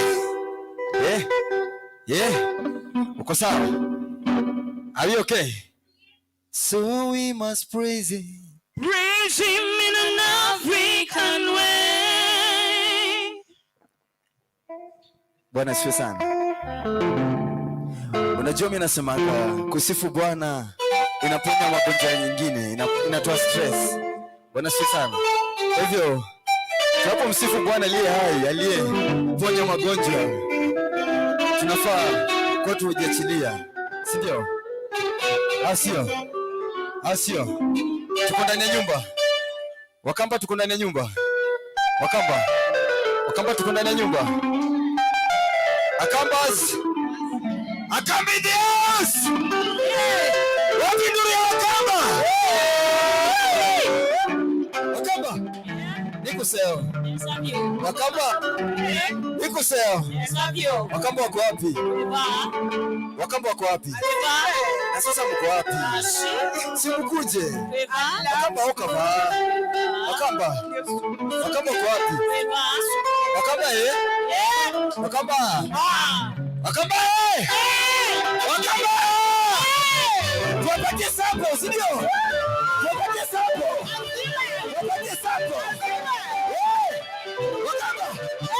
Wakamba.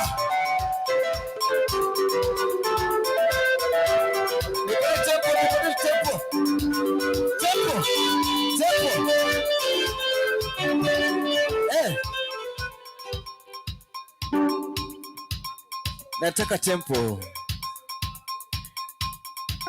Haya. Wakamba.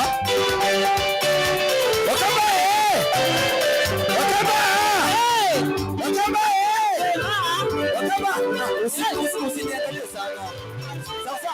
Wakamba. Nisende tempo. Tempo sawa. Tempo haki. Nataka haraka bio na tunaondokea, si ndio?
Ongeza nyokote watu wengine hapo.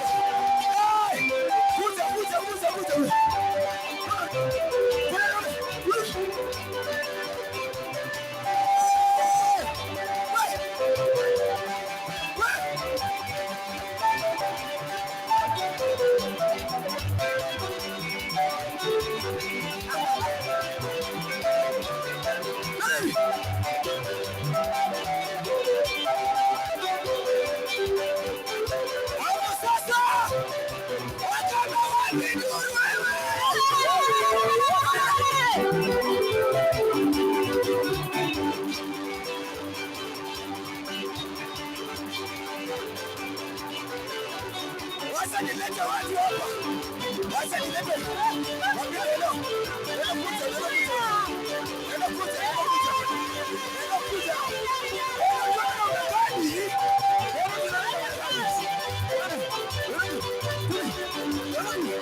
Akapa nadhani hakuna maswali. Kuna maswali? Nikusema. Wakamba kuna swali. Wakikuyu wako ndani ya nyumba? Wakikuyu Wakikuyu sijaona ukichangamka. Wakikuyu wewe! Ai. Wakikuyu wewe! Zile madarama ziko wapi? Wakikuyu wewe! Kuja. Come on. Kuja Wakikuyu.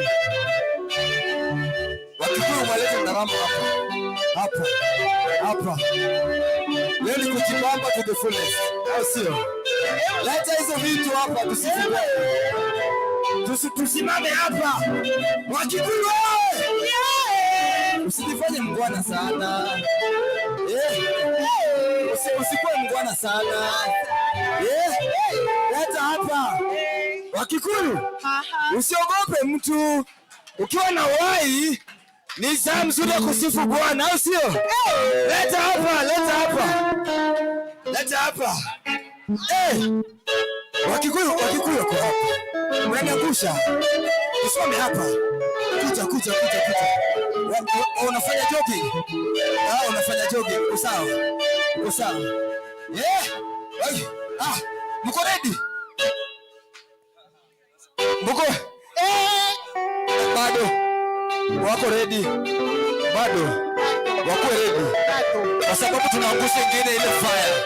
Hadi mzako tunaangusha fire. Tunaangusha fire. Wapi ndio Wakikuyu?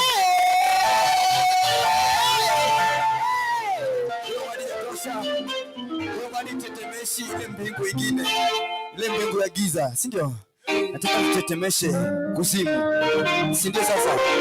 Tutetemeshe kuzimu. Nasema kwamba na walishangilia ukuta wa Yeriko kaanguka. Si ndio? Wapi ndio Wakikuyu?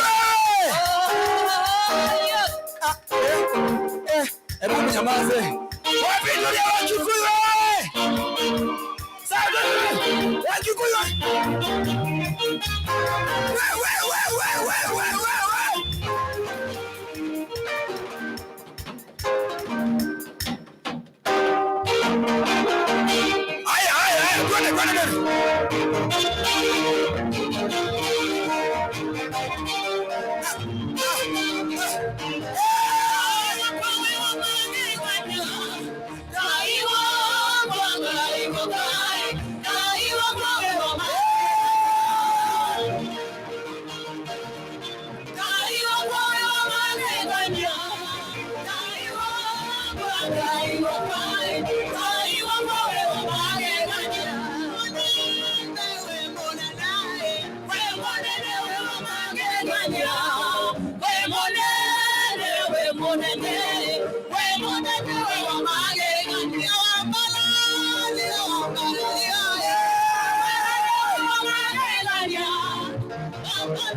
Sisi tunadansi wala tujui. Sisi tunadansi ndio. Tunajibamba ndani ya Yesu. Aha. Otile mokoro, otile mokoro.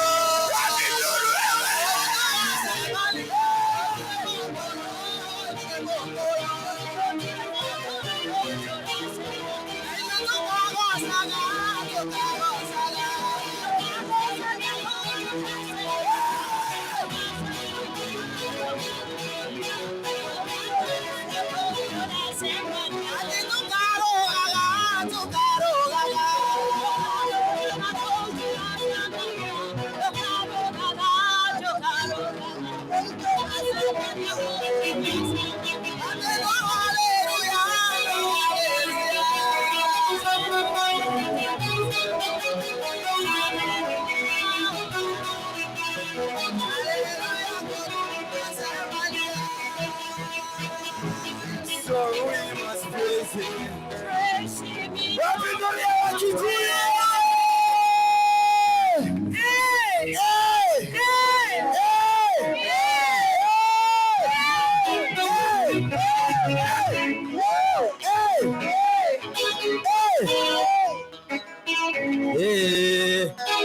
You guys are fantastic.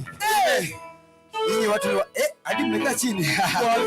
Nyinyi watu wa maana sana. Bwana asifiwe sana. Tumalizie. Na sebekali.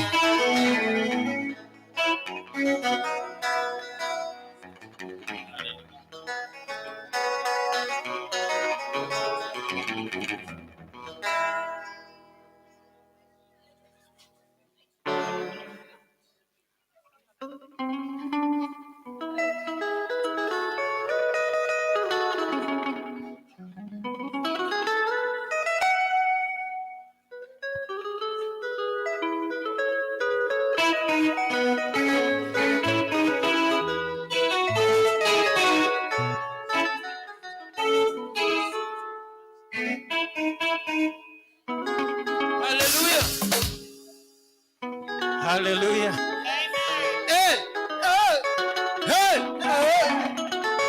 Sasa ukicheza yako unakaa chini. Na pia sisi hatucheza zetu bado. Hatujaenda Western, hatujaenda Kisii. Hallelujah. Sisi tusimame tumwambie Mungu. Hatuwezi kumwacha yeye.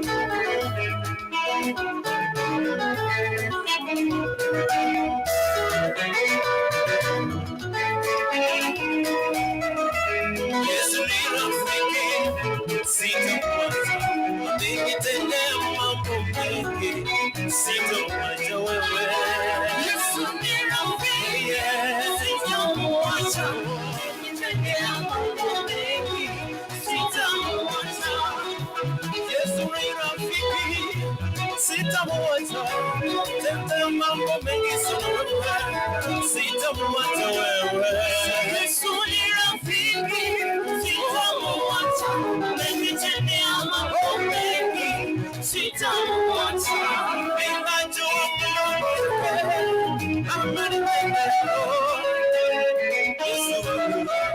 Sitakuacha milele. Yesu ni rafiki. Sitamwacha. Nitendea mambo mengi. Sitamwacha. Yale umenitendea Bwana, ninajua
Watu wengi wanatuuliza nani amefanya hayo.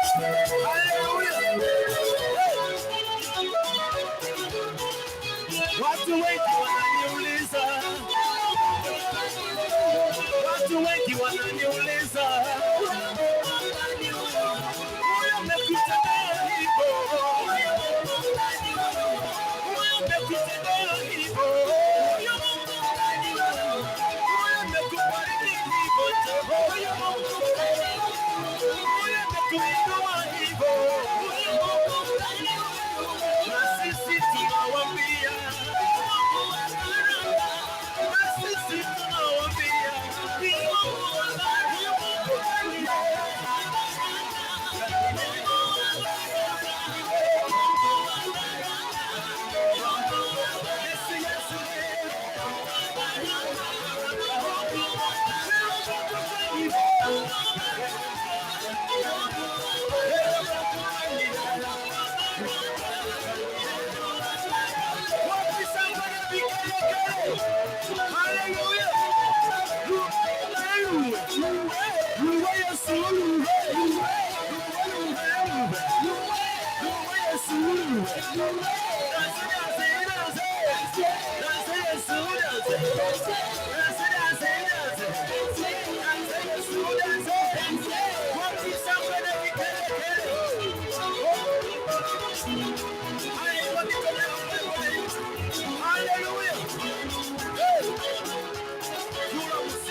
Yahweh.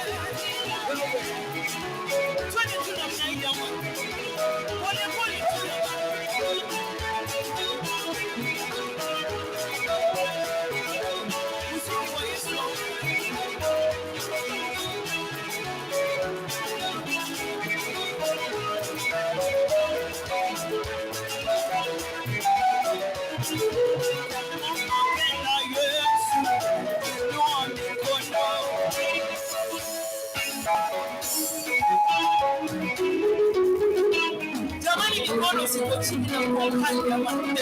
Kama unapenda Yesu, inua mikono.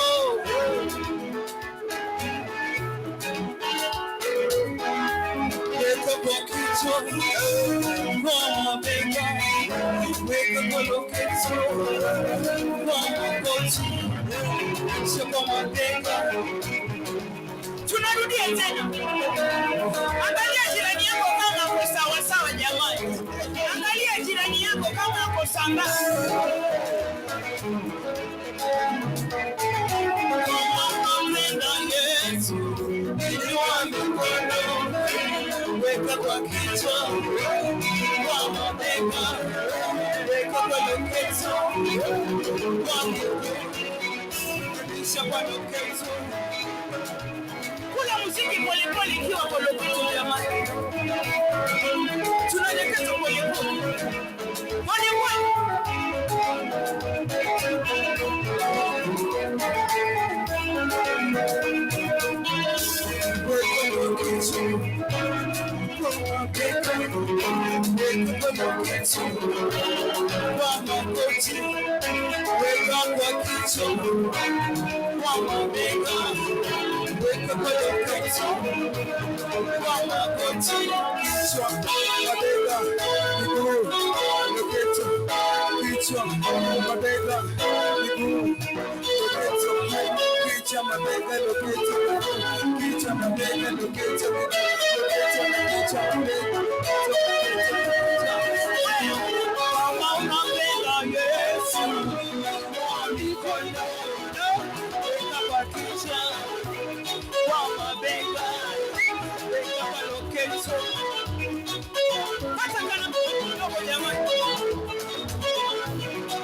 Tunapoenda kumwabudu, mwambie tunastahili utukufu, hakuna wa kulinganishwa na wewe.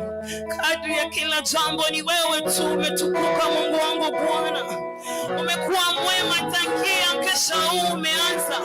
Umeonekana Mungu wangu Bwana, si kawaida Jehova Jireh tukaacha matandiko zetu ili kukuja kutafuta uso wako Mungu. Tujibie nasi siku ya leo Mungu wangu Bwana, tunangoja sauti tu yako Baba yangu. Tunashuka chini ili uweze kuinuliwa Baba.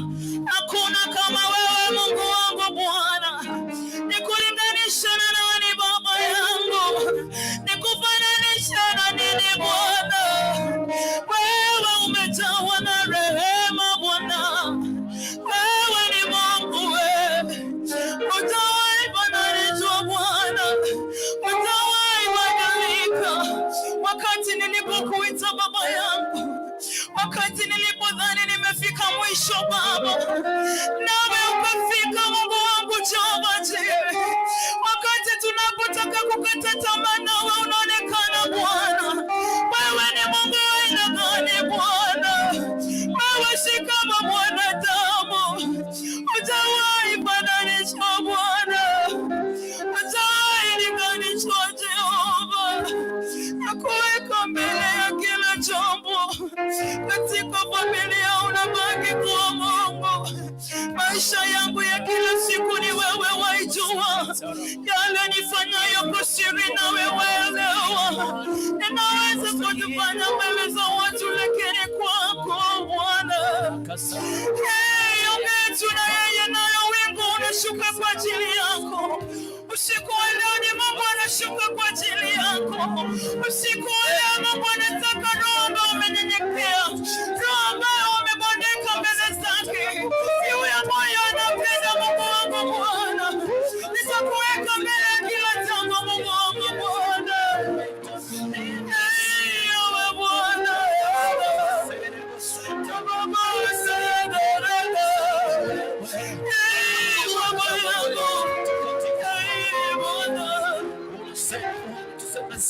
lift up your name. You are one, Jesus. Unastahili Bwana, unastahili Yesu. yupo Mungu mbinguni asikiaye maombi yetu. Yupo Mungu mbinguni ayajibu maombi yetu. Yupo Mungu mbinguni asikiaye maombi yetu. Yupo Mungu mbinguni ayajibuye maombi yetu. Tunapoomba asikia, anajibu. Tunapoomba asikia maombi yetu. Tunapoomba asikia, anajibu. Tunapoomba asikia maombi yetu. Yupo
yetu. Yupo Mungu mbinguni asikiaye maombi yetu. Yupo Mungu mbinguni ajibiaye maombi yetu. Yupo Mungu mbinguni asikiaye maombi yetu. Tunapoomba asikia, anajibu. Tunapoomba asikia maombi yetu.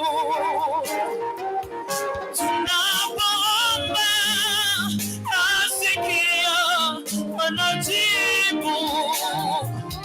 Tunapoomba asikia maombi yetu.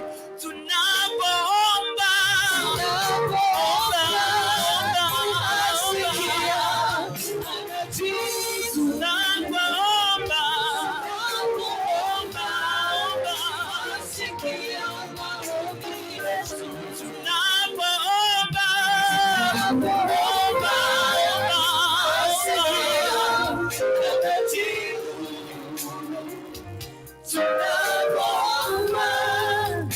asikia maombi yetu. Tunapoomba inawezekana ulikuja na mwenzako, na Biblia inatukumbusha ya kwamba wakati ya kiama tutaenda kila mmoja na mizigo yake. Wakati kitabu kitafunguliwa utakuwa ni wewe peke yako. Ukiwa mahali hapa, jiachilie mbele za Bwana, maana ni wewe unajijua vyema kuliko rafiki yako. Unajua mahali umetoka, vile umekuacha, unajua yale mambo unapitia. Unapoomba naye anasikia. Huyu ni Mungu mgani zamani, huyu ni Mungu mgani zamani. Ati tunapoomba naye anajibia Bwana, tunapomuita naye anasamehe. Tunapoomba Bwana anabiana.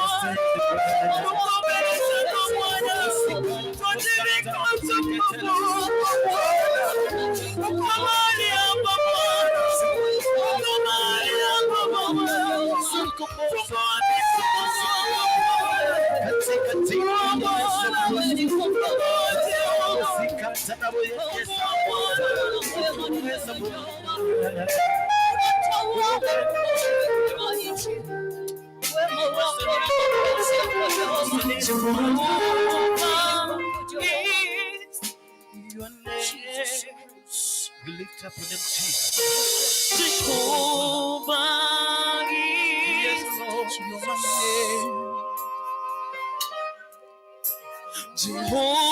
Jehovah is your name. Jehovah is your name. Mighty warrior, great in battle. Jehovah is your name.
The God that healed the people who had cancer is still able to heal whatever you have. The God that mountains not because of that trust is still able to do whatever you want. The God that made way was no way is still able to turn your life around. The God who has power in everything that we are not in a nation of life is still have power in whatever you have. Because the mighty warrior is the God that was healing the time of Jesus. Still has the ways in your hands. Hallelujah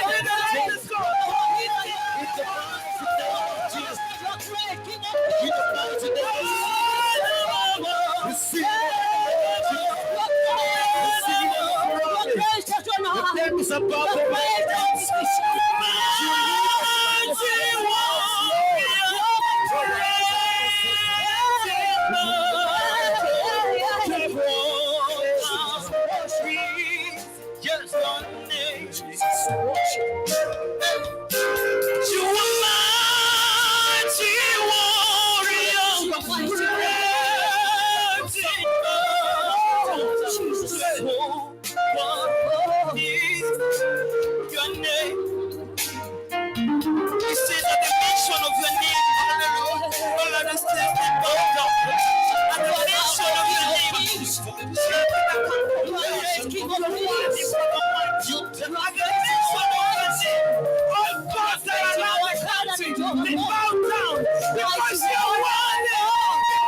Lift up your name, Jesus. Talk to him because his You are mighty so warrior. sweet. There is nothing like him. Nothing compares to him. Nothing compares to us. While we are worshiping, we are confessing Jesus. Our days are bound before in the name of Jesus.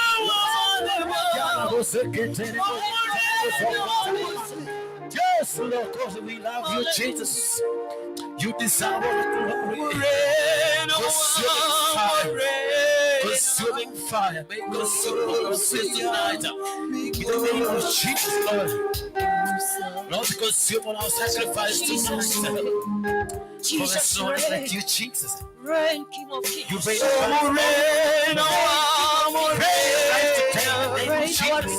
so we lift up your name. Holy is your name, holy is your name. Glory is your presence today. Glory is your name, Morena.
We lift up your name, Jesus.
We lift up your name.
Just talk to the Lord because wingu umefunguka kwa ajili yako siku ya leo, naye ameshuka kwa ajili yako siku ya leo. Mungu wangu ulinganisha na nini Bwana? Sioni mwingine Yesu. Murina wangu sera bosa.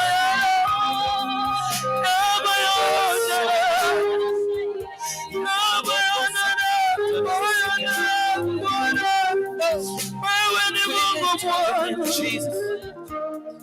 Wakati wa majaribu umesimama nami.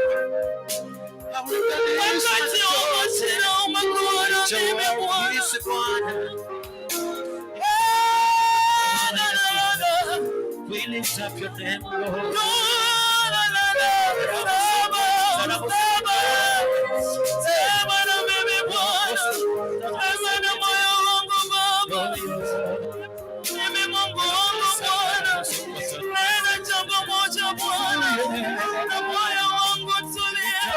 Jesus Christ, Lord.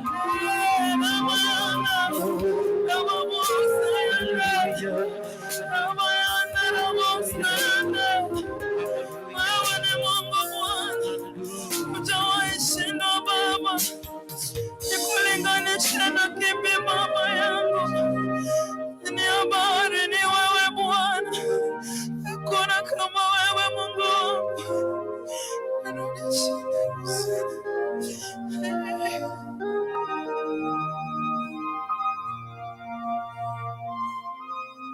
Let's all rise up as we give thanks to God. I can feel the Holy Spirit has already taken control. Rise up, rise up. Let's just rise up. Stay here. I'm just take just a few minutes. You can come closer. Come closer to the pulpit. Then our theme today has and will be the Holy Spirit. We are talking about the Holy Spirit. Come closer. Just come closer. Just come closer.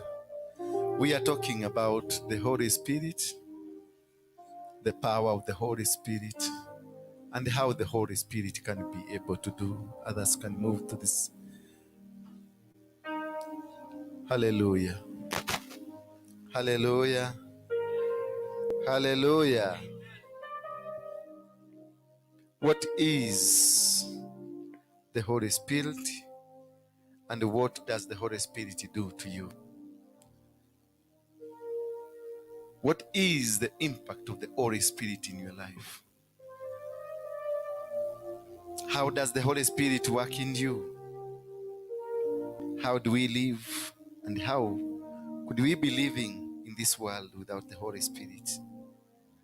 When was the Holy Spirit started, or did it start? What is the meaning of the Holy Spirit?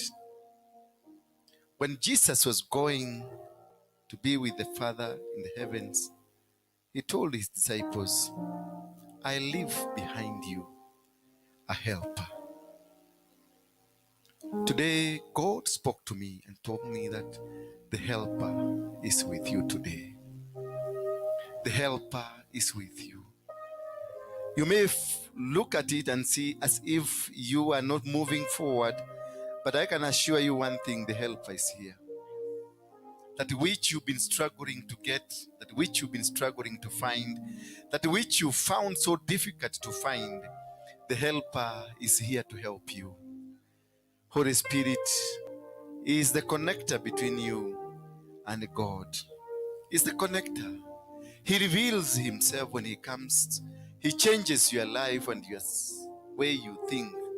And the way you walk, the way you live, the way you stand, the way you do your things is changed by the Holy Spirit. The Holy Spirit is referred to as the Lord and giver of life in Nicene Creed. He is the creator spirit present before the creation of the universe. The Holy Spirit was there before the creation of the universe. Before the creation of this world, Holy Spirit existed. I want to invite Holy Spirit now to start ministering to you. I want to invite the power of the Holy Spirit to take over you. Today is a day that is going to be a day of transformation in your life. It's a day that you are filled. It is the day of Pentecost. It is a day that God is going to empower you, to transform you and change everything that has been bothering you. You have been living a negative life, but from today it is going to be a positive life. You've been living a life that has been full of struggles, but from today it is a different life, a life that is empowered by the Holy Spirit, a life that is being controlled by the Holy Spirit. Anything that you look and find, you find it through the Holy Spirit. I can feel, I can see it. I can feel it. He is already taken over you. He's already taken over. Release yourself. Just jiachilie tu. Wacha kujizuia. Jiachilie. Jiachilie kwa uwepo wa Bwana, maana ameshuka. Ameshuka, anataka kubariki mtu hapa. Ameshuka, anataka kuinua mtu. Ameshuka, kuna magonjwa yanaondoka. Ameshuka, kuna baraka zinashuka. Ameshuka, kuna mtu anainuliwa. Somebody is being blessed now. Somebody is being anointed now. Somebody is being filled by the Holy Spirit. Somebody is being set free. Somebody is being anointed now. Somebody is receiving the power. Sekerere bori kaya zantori na na mariza ya rabashaya.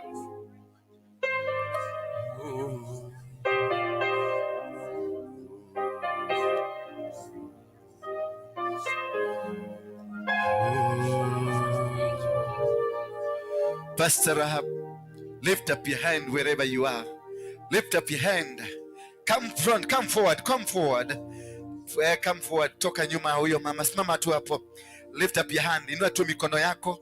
Unapojazwa na Roho Mtakatifu, ndio yanashuka kwako. Roho Mtakatifu ndio yanashuka kwako. It's coming to you. Receive the power of God. Receive the anointing now. Take it now. Take it now. Receive it now. Shaya kontori na baba saya. Zerebo ya korina za ya montoriba. Zerebo saya. Holy Spirit, take control. Talk to them now. Talk to them now.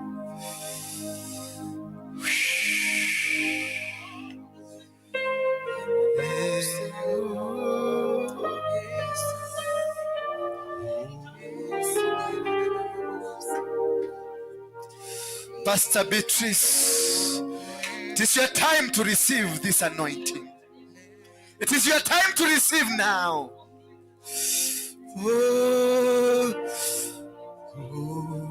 Lift up your hand.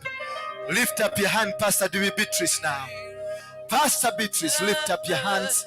Inua mikono yako juu. Bwana anashuka juu yako sasa. Kuna uwepo wa kiajabu unashuka. Kuna nguvu za Mungu zinashuka. Emuka kwako sasa. I disconnect you. Na kudisconnect. I disconnect you from the previous powers of darkness. I release you. Na kuachilia. Nachilia.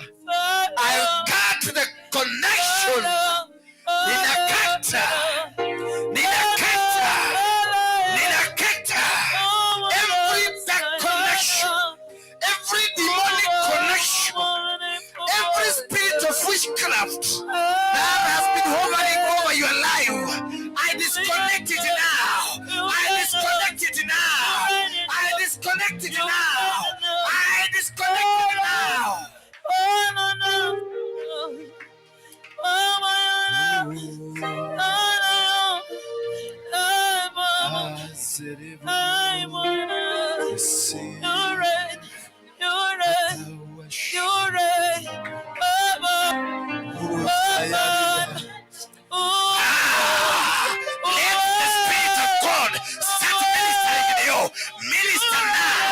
Minister now. Let the Holy Spirit reveal in you now. Reveal it now. Reveal yourself.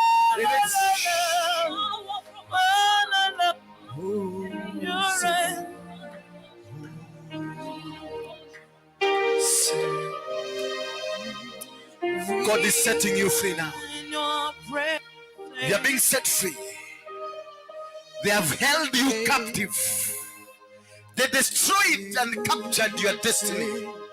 They stole it and take it somewhere in the world of darkness so that you will not grow. Lift up your hand as God is changing your life. Lift up the two hands. Come closer here. Come closer here. God is changing you. God is changing you.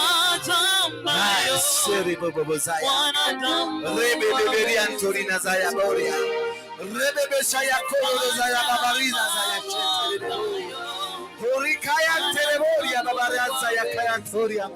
Zayaboko tori na mama Zaya. Walikufunga ndio sifaulu. Walikufunga ndio siendelea. Walikufunga ndio wakuharibu. Huyo Mungu ameshuka. Rekelea kantara baba Zaya. Olia na baba Zaya kele Zaya chete ya Zaya. Zaya nafanya Hori na mama raza ya bobo. Toka kuzimu. Toka kuzimu. Walikupeleka kuzimu. Walikutoa sadaka. Walikutoa sadaka. Walikutoa sadaka. Walikutoa sadaka. I cancel every communication kutoka baharini. I cancel every communication kutoka baharini sasa. Wanakuwa sheria sasa.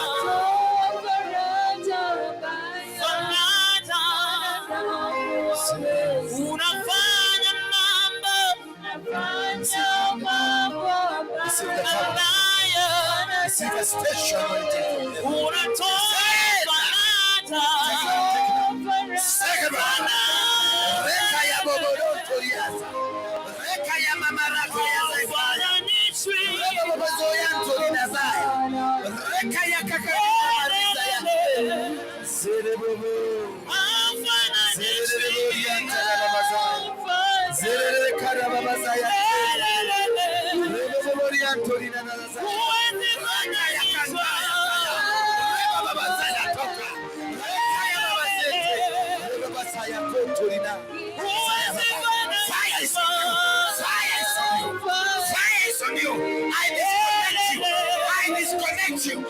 You spirit of snake, I disconnect you. I destroy you. I set fire on you. Fire be on you. Fire be on you.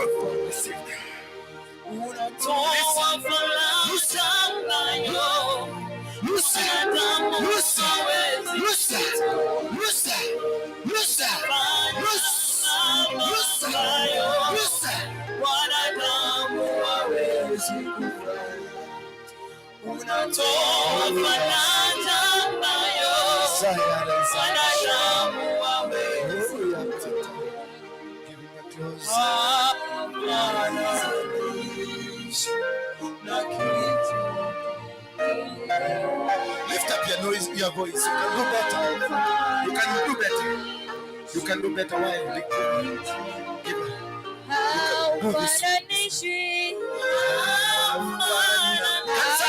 Let's sing together.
Spirit of witchcraft, snakes, frogs, out, out, out, come out, the mighty name of Jesus Christ.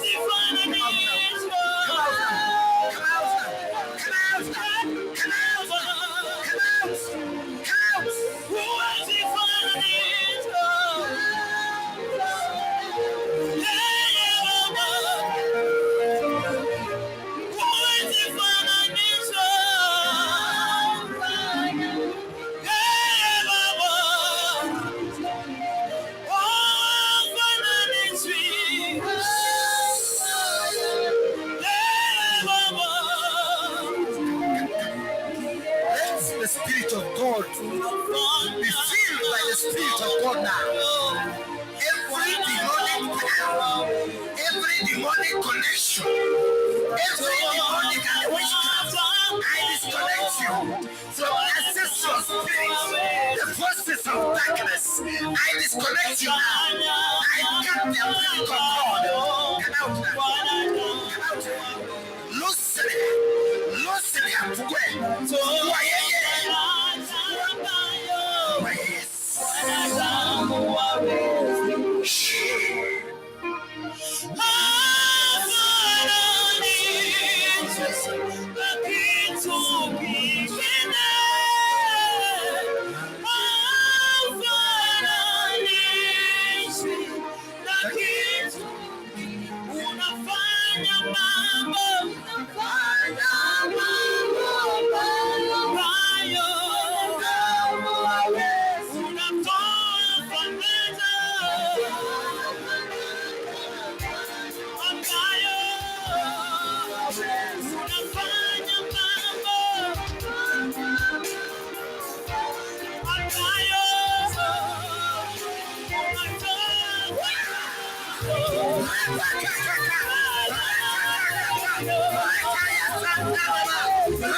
unafanya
Somebody speak. Somebody come closer. Come closer to the altar. God wants to bless His children. Come closer to the altar. You just, my God, what no man can do. We worship you this morning. We praise your name this morning. We exalt your name this morning, God, Lord. You are Christ, King of Kings. You are Christ, God, Lord. Cry unto Jesus. Call His name. Call on the Holy Spirit to take control, to take over your life, to take over your business, to take over your family.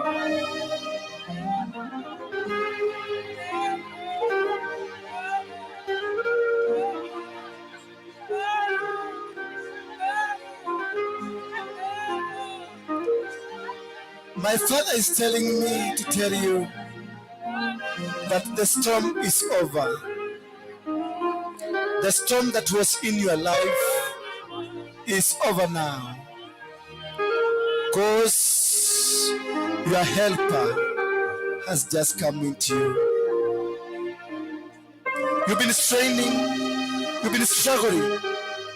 God has released new connections. I can see passports and visas coming from heaven. I can see job opportunities coming from heaven. I can see ministries growing. I see blessings. I see people being anointed to sing. I see people elevated. I see God. I see God. I see people releasing songs. I see people releasing songs. Songs.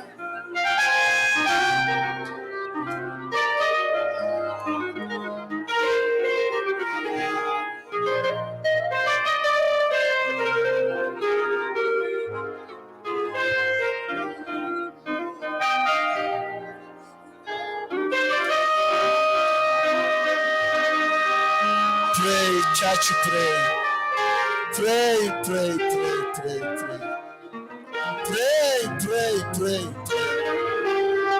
Already God is with us.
I see you traveling from country to country.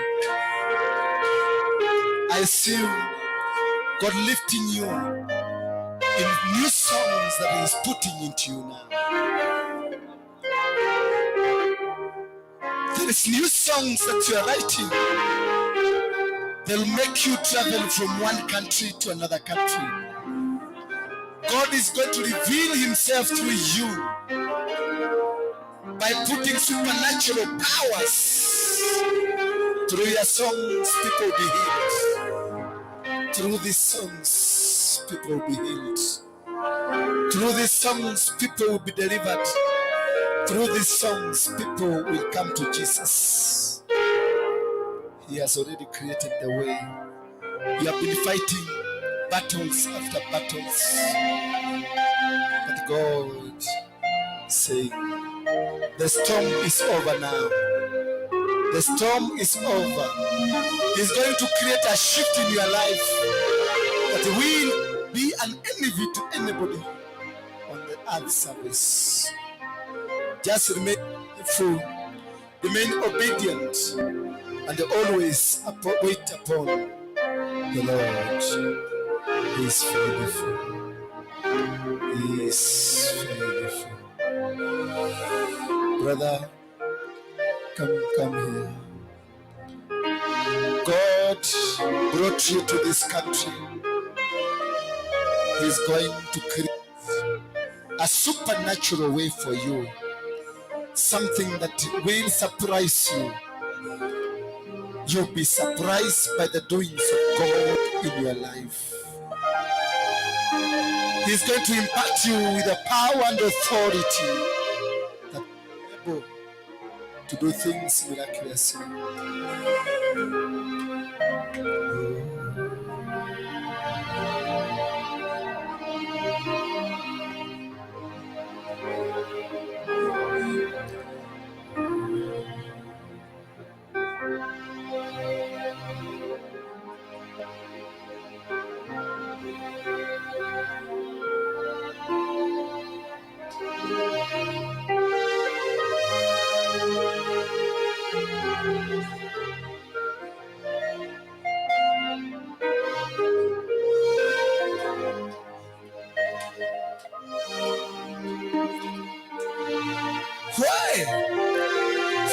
Why? God is asking why. He has given you a special anointing. but you've continued to struggle in life. That your background, where you come from, they are holding you backwards. They don't want you to succeed. But God, oh, oh, oh,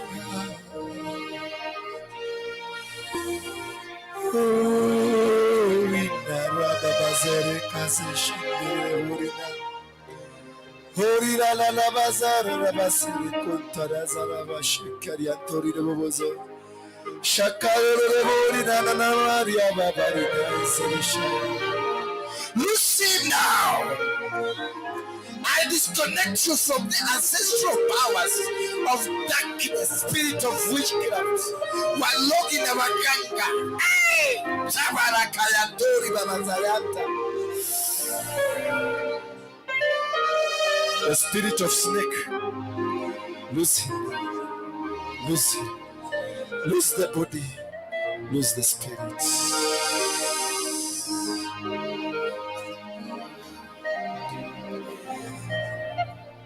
It shall be permanent. It shall be permanent. It shall be permanent.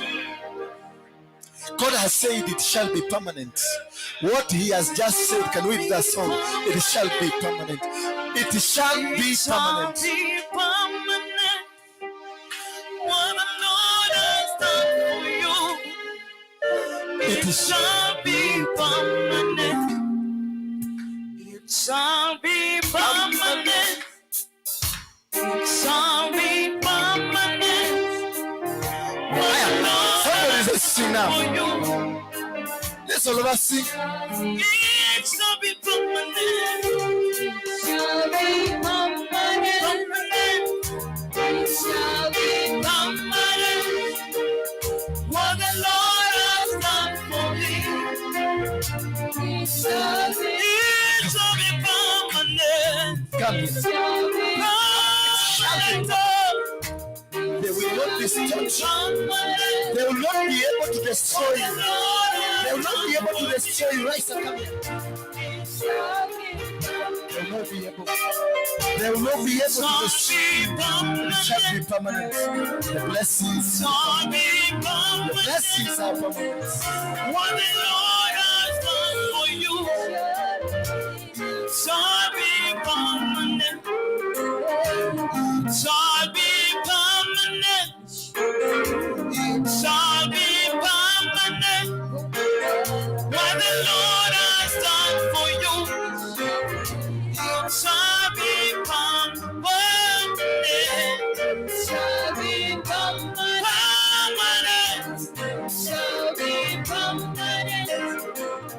What the Lord has done for me, it shall be permanent. Shall be permanent. Shall be permanent.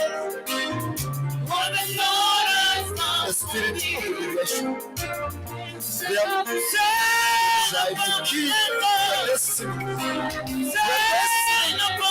Your destiny. What the Lord has done for me. Oh, your destiny. Your destiny. Your destiny. Your destiny.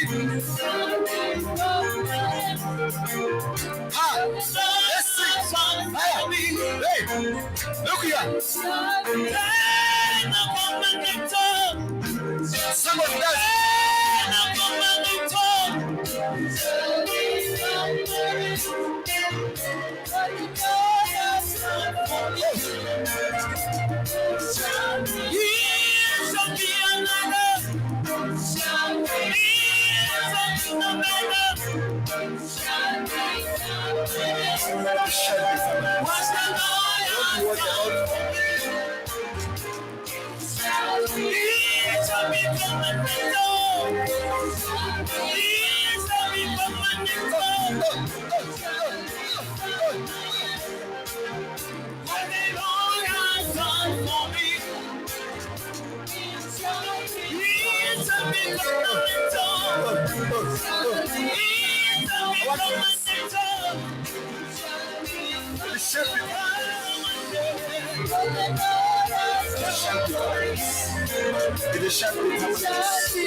There is this song.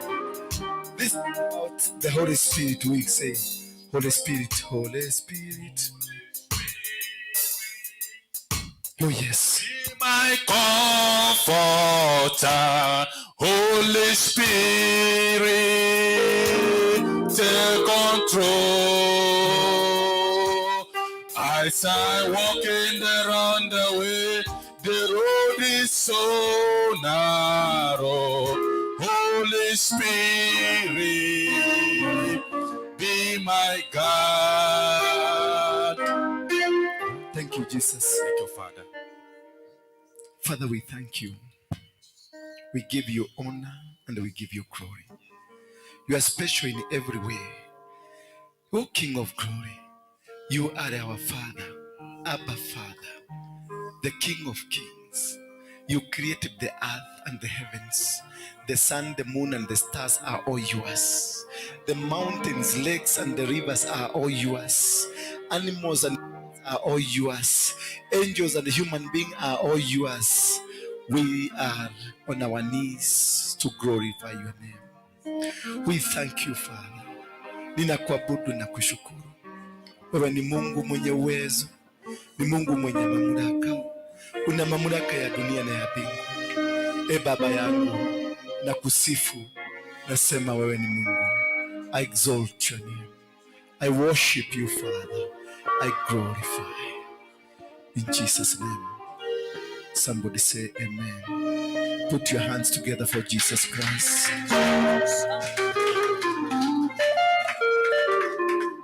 Let me give you a prophetic word. Remember and go mark somewhere, because I know you have notebooks and papers and pens. Mark this day. This is a day of your total transformation. You have been struggling as a band to make inroads. Your diary will be full.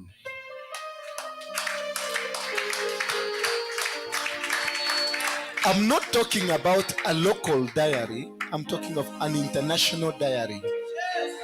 Will be full. Continue worshiping and worship God right from your heart. God is going to change you. I saw some 5 people from here traveling to the Europe and the America, going for greener pastures, and others going for preaching the word of God. God just told me that the revival has just started. He has given you the certificate for the revival of the gospel. This revival has always been prophesied that the revival is going to start in Kenya, and the revival is going to spread all over Africa. I'm telling you, the revival has started here. And God has put fire in you, that wherever you be going, you will be fiery. Favor will be on you. Whatever you do from today will be full of favor of God. The battles that they had risen against you, they had planned, they went somewhere and planned to rise a battle against your destiny. Where is this young man? Where did he go? Cisco, come. They are fighting against your destiny. It is the ancestral spirits. But I can assure you, from now henceforth, the sky will be the limit.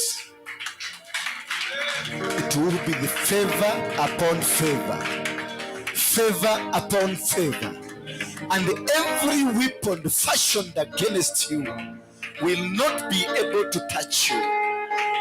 You will triumph over snakes and scorpions, and they will not hurt you. You will succeed in Jesus' name.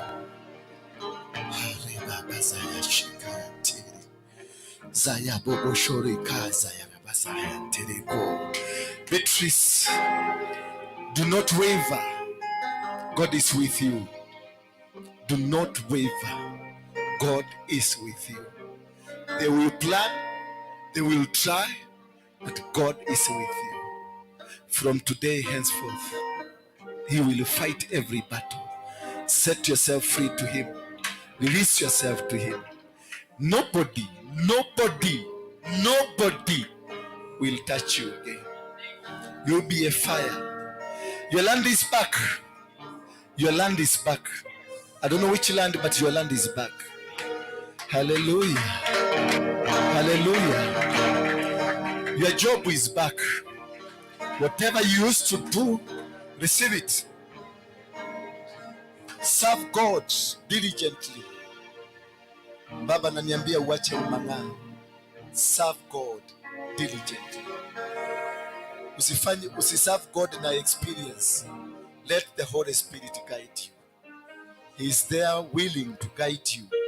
And He is taking care of all your bills. God has told me He has taken care of all your bills. Don't worry about anything you start to prosper. Anything you touch with your hand will prosper. As long as you will be obedient to God, because you have been called a high priest in the kingdom of heaven. Stop the ways you've started. God is telling me you used to be a good girl, but you are deviating. It is not you, but there is force somewhere from home.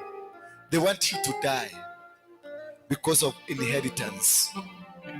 What is happening around you, you may see as if you are happy, you are enjoying it, but it's a trap to kill you because of what you're about to receive as inheritance. Avoid these people.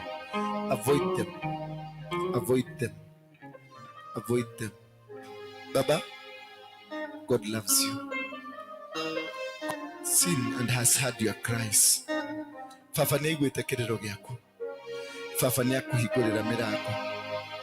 Kĩrĩa iria ciaku cirorĩte ciothe nĩagũcokeria. Baba itũ. Baba itũ. Ngai nĩakwendete. Mungu anakupenda na atakubariki. Atakubariki. Amesikia. Amesikia. I don't know. Do you know what I'm seeing? Every one of you, behind there is an angel. Behind you there is an angel. There is what can I call it? Could I call it a spirit? But it was a person was trying to break you guys. There was a person that was trying to break you. He came as a form of a human being, but inside him there is a spirit behind him to destroy, to break what you're doing. But you got a calling from heaven, and the calling is going to be protected by the heaven. The calling is going to... Mommy, come. You seem to be so lonely, so confused, so embarrassed.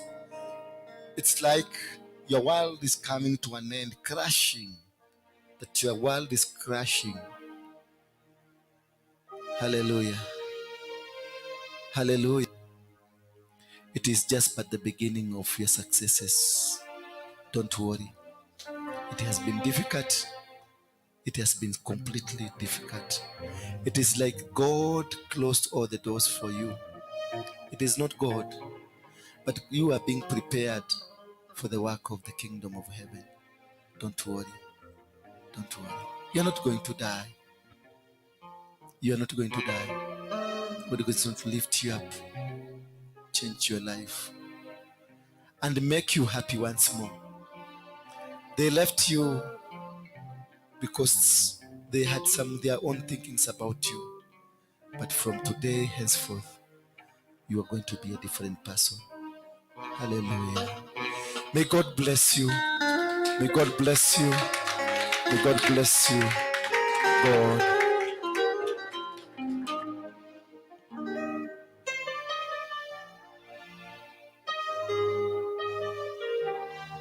Hallelujah. Bwana sifiwe. Are we still energetic enough to say God kwamba haitakuwa rahisi sisi kufika hapa? Bwana sifiwe. The Bible says that wakati unabii unatolewa, Bwana sifiwe, you pay attention. Inaweza kuwa yako na ikupite, then you may regret later on. Bwana sifiwe. So when it's being prophesied, you take it as yours and it will happen. Hallelujah. So we are blessed beyond everything. Bwana sifiwe. One thing I know, that when you love Jesus, all these things, our backgrounds, they don't speak. Like Gideon, we destroy them. Gideon alidestroy when alikuwa anaomba usiku, si ndio? Are we not doing it at night? Hallelujah. Hey, Bwana sifiwe. Jesus. Mimi nafikiria unabii ukitolewa unafurahi, maana imezungumzwa kwako. Hallelujah. Amen. Mnangojea nani akuja waambie tena? Hallelujah. Haitawa rahisi kufika hapa, ni mkono wa Mungu.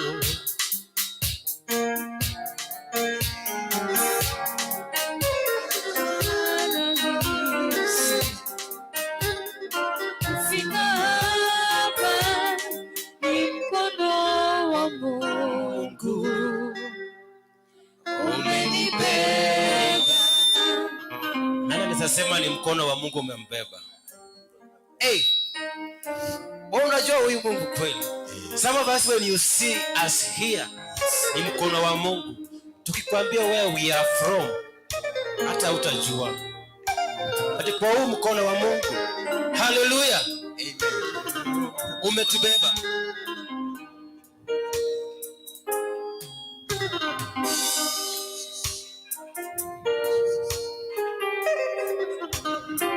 Hallelujah.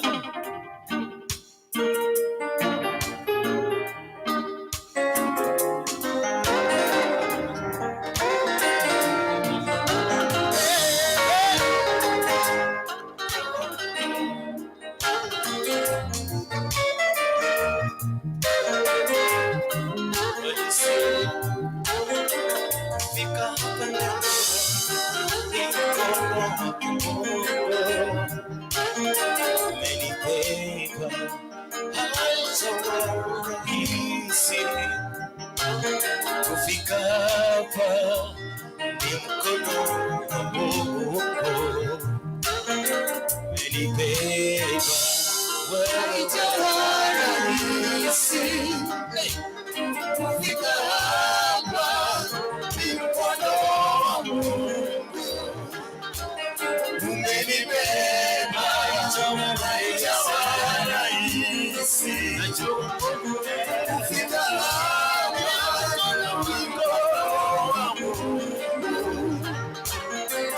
umenibeba. Kufika hapa nilipo leo, ni mkono umenibeba. Haitawa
Sababu ya kusema asante.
Tufike hapa leo kama siku mkono wake Mungu umetubeba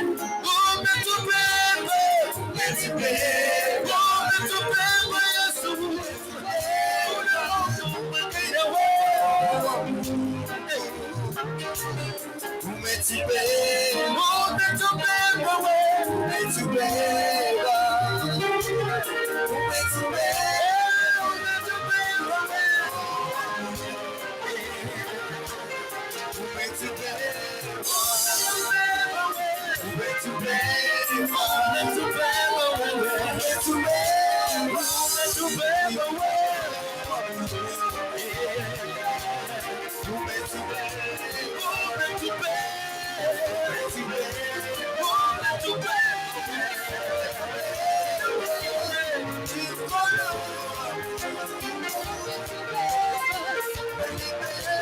Sikia hivi.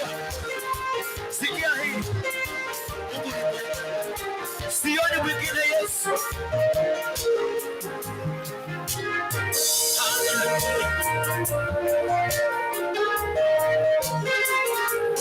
Sioni mwingine wako abudu. Ila ni wewe Bwana uliye juu. Sioni mwingine mimi wakuabudu. Ila ni wewe Bwana uliye juu. Mimi sioni mwingine mimi.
Hakuna mwingine tena. Hakuna mwingine tena. Kama Baba wa mbinguni. Hakuna mwingine tena. Kama ewe Baba, hakuna wewe. Hakuna mwingine tena. Hakuna wewe.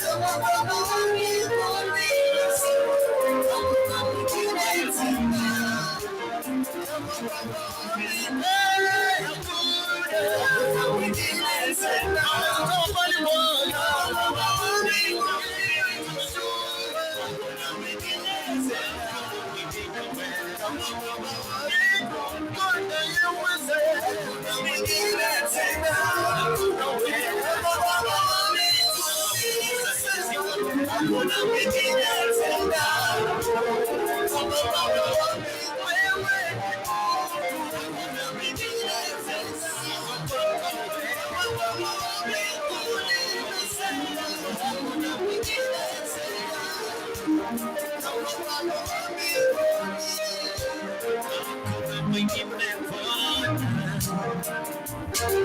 Kama wewe tunajua, tunaambiwa tunajua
Jina hilo, kombe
Tangu nikujue Masia, sijapata wengine kama wewe.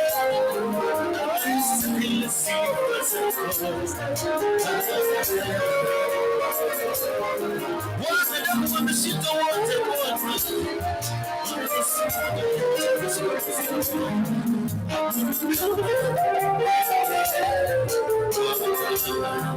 Wewe tu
Hallelujah. Amen. Watu wanabarikiwa. Usifiche baraka. Kuna huu wimbo wa Kikamba unasema mbeu ya ngai niko sanoki, mbeu ya ngai nikakwa. Hamuijui? Oh, sawa.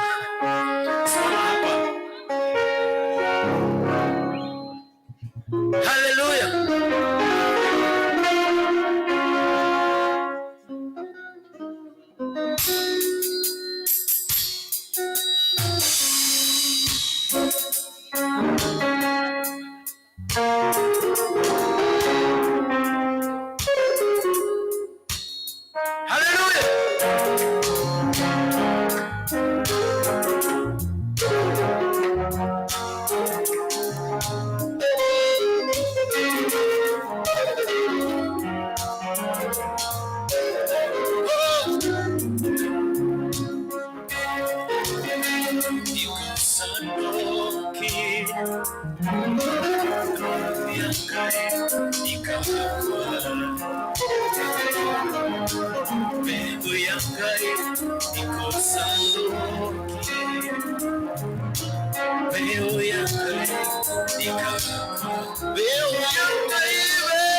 Hallelujah.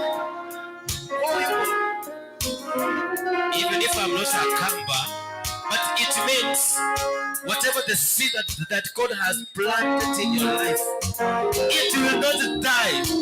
Hallelujah. If you will preach, you will preach. If you will eat the seed, you will eat the seed.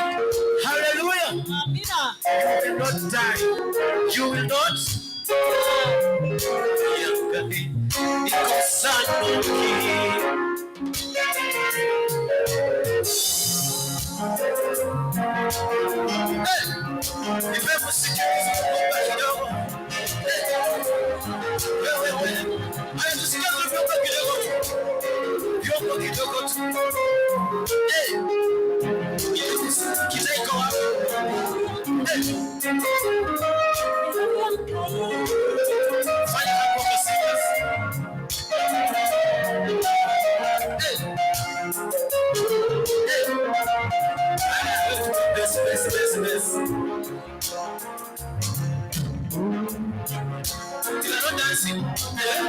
see your life now.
Jesus, come, be ready. Be ready. Jesus, come,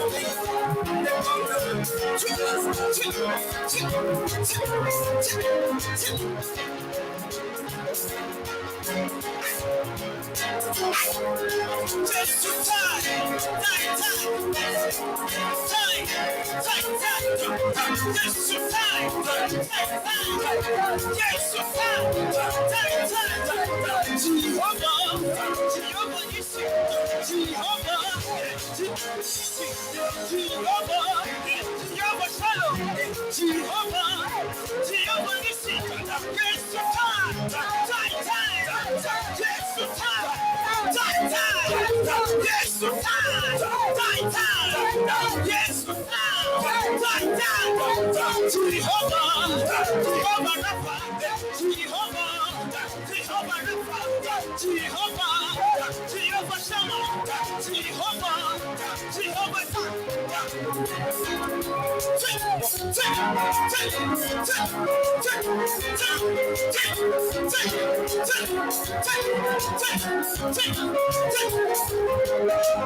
Wangapi wamechoka? Wangapi wamechoka? Wangapi wamechoka? Tunaenda Nigeria kidogo. Wa Nigeria. Tuko. Wa Nigeria.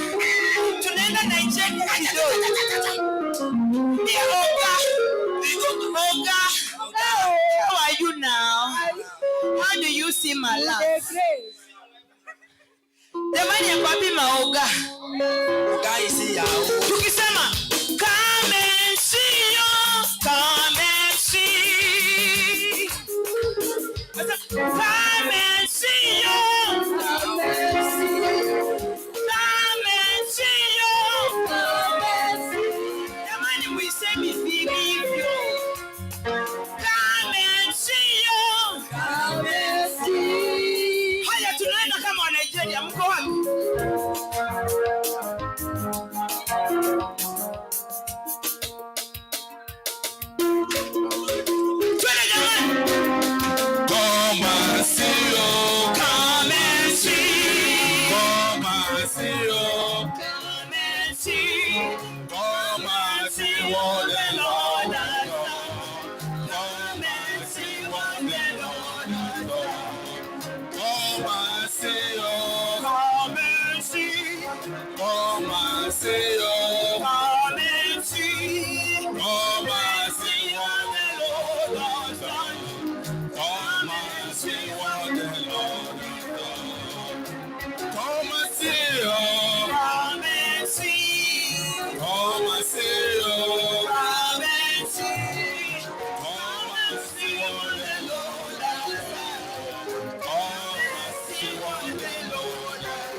You are not just that. You are a great God. You are God. You are God. You are not just people. You are not just that. You are a great God. Tena tunasema hivi. You are big, big, big, big, big. You are large, large, large, large, large. Great, great, great, great, great. You are a great God. You are big. You are big, big, big, big, big. You are large, large, large, large, large. Great, great, great, great, great. You are a oh, you are big. You are big, big, big, big, big. You are large, large, large, large, large. You are great, great, great, great, great. You are a great. I saw. Wapi makofi jamani?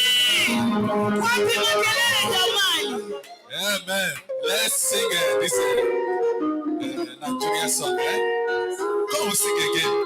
I like your voice. Carry me the go, Jehovah, carry me the go.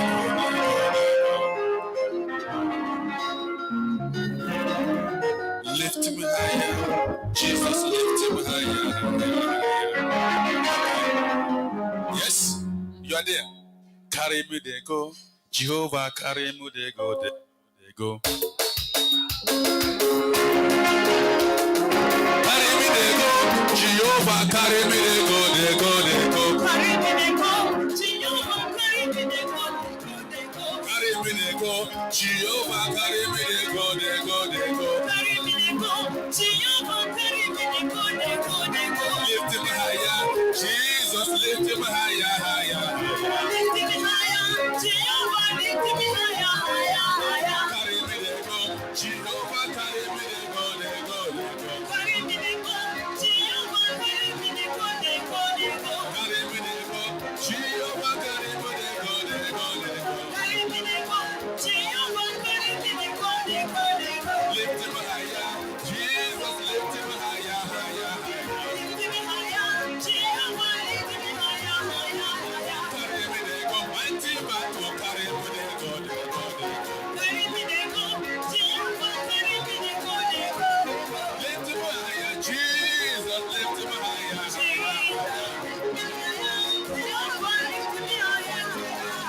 Carry me the go, mighty battle, carry me the go, the go, the go. Carry me the go, Jesus, carry me the go, the go, the go. Lift me higher, Jesus, lift me higher, higher.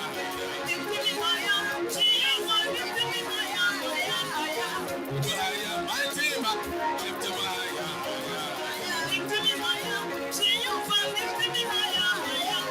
Carry me the go, mighty battle, carry me the go, the go, the go. Carry me the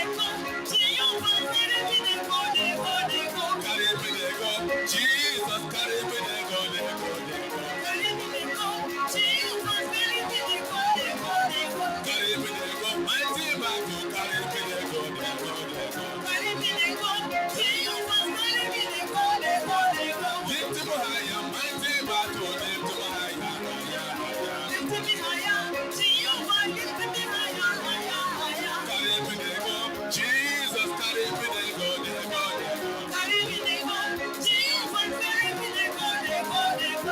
me the go, mighty battle, carry me the go, the go, the go. Lift me higher, mighty battle, lift me higher, higher, higher. Carry me the go, Jesus, carry me the go, the go, the go. Carry me the go, Jesus, carry me the go, the go, the go. Lift me higher, mighty battle,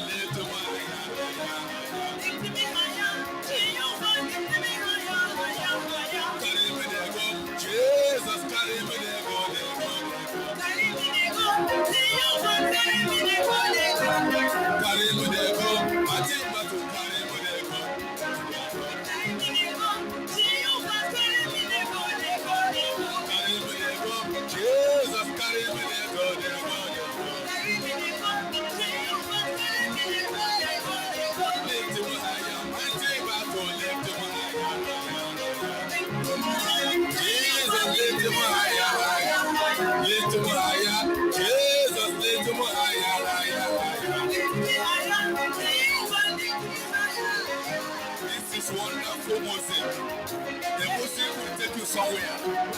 Jesus will take you somewhere, your destination. Jesus will lift you up from nobody to somebody. Jesus will take you the seat is what you meant to be.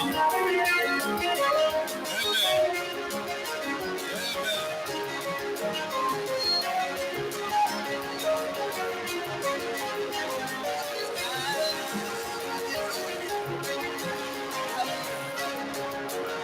Hallelujah. You know, when I was singing, carry me, they go. Jesus, carry me, they go, they go, they go. You know, this is our English. This Jesus carry me, they go, they go, they go. Let God take you from one place to another place, from one place to another place, from one place to another place, Amen. until you reach your destination. Then lift me up, Jesus, to take you in the seat you deserve to be. Where enemy have taken your seat out, where enemy have sit on top of your blessing. Now God to take you that place. Like after that deliverance, this is song we're supposed to carry, summarize everything. So we will learn this one so that when our Father finish deliverance, then we'll carry this one to secure, round up every prayer we pray tonight. Thank you. From one glory to another.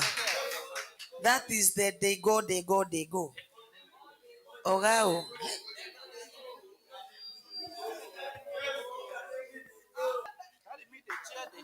Hallelujah. Praise the name of the Lord. Are we all together? Okay.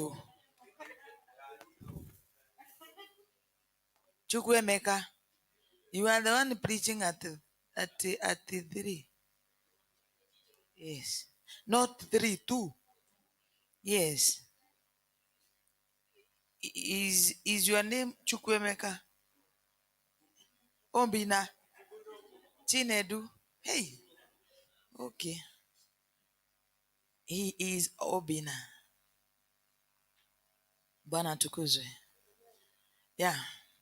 Waibaji wetu mnapokunywa kikombe cha chai na ili saa 8 ifike tusikie vile Mungu anataka kunena. Unajua ni vizuri kukuwa na neno la Mungu kwa wingi ndani yetu. Naona wengine wana chai, wengine hawana. Nahofia. Mchezaji wa keyboard sio mwenye anakunywa chai, huyo mwingine.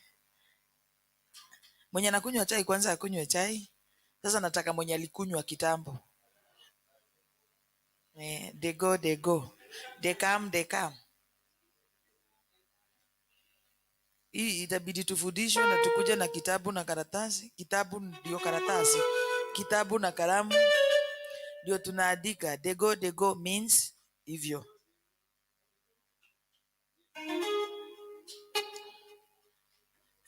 Wakunywe chai na ili tupate neno la saa 8 ituelekeza mpaka saa 9.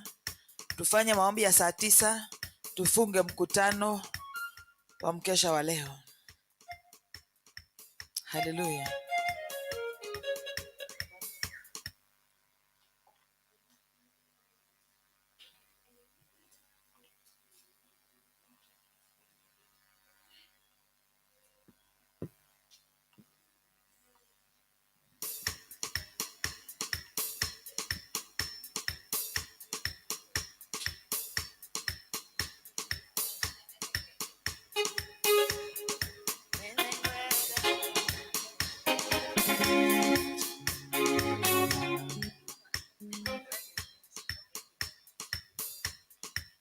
Nengweda bayomanya nenganaga unonewe tondoneo tekawega na okanyenda ngosione nengweda bayomanya nenganaga unonewe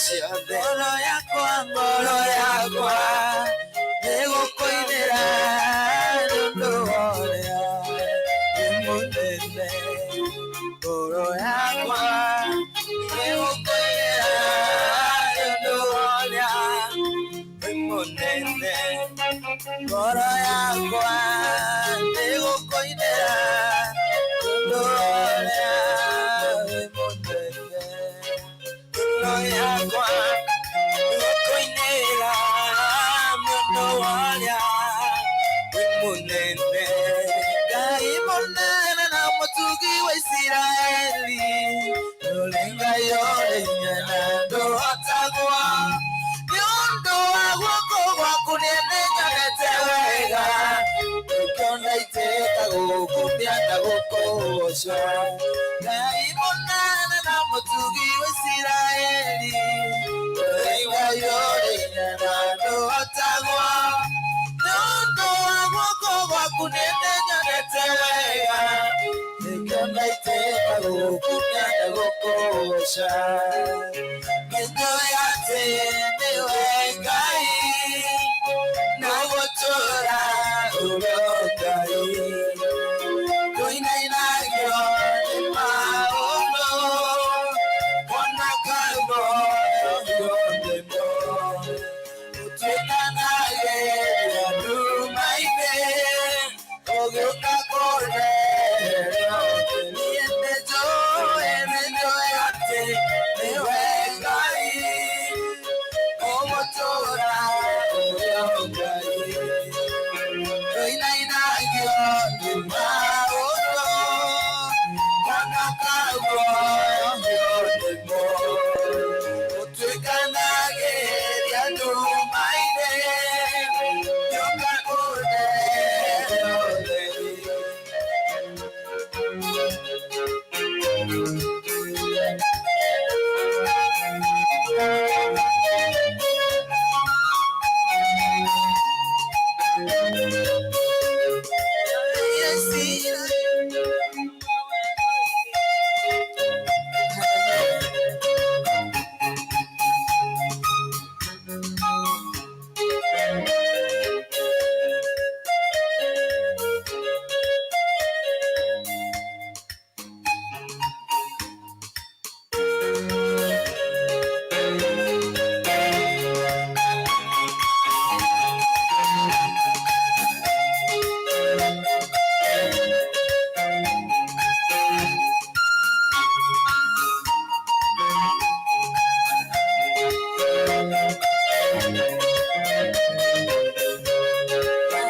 Isiraeli mwĩhoko mewerũ-inĩ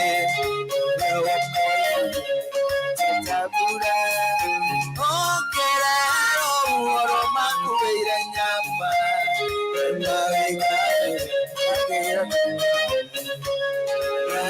Isiraeli mwĩhoko mewerũ-inĩ rĩrĩa wamoire tabura ũkĩrero ũhoro makuĩire nyama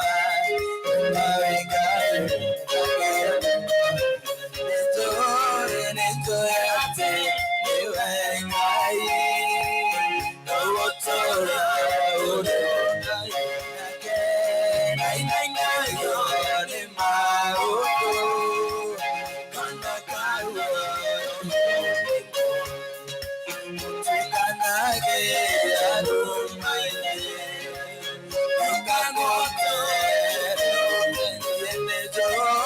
nĩnjũĩ atĩ nĩwe Ngai ũgũtũũra ũrĩ Ngai ndainainagio nĩ maũndũ ona karuo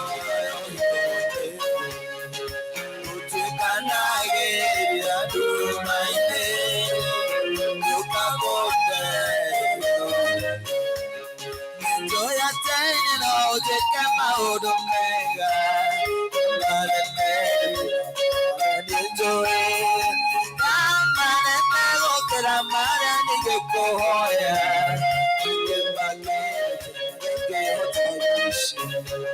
nĩnjũĩ atĩ no ũnjĩke maũndũ mega manene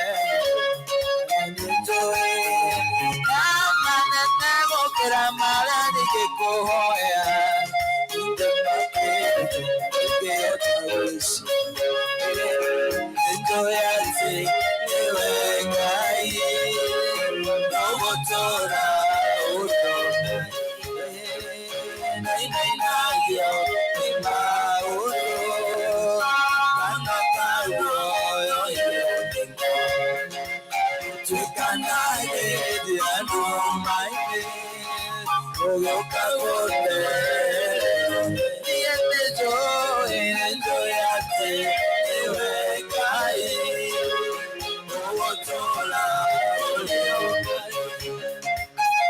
nainayo de mauto kanokagoyo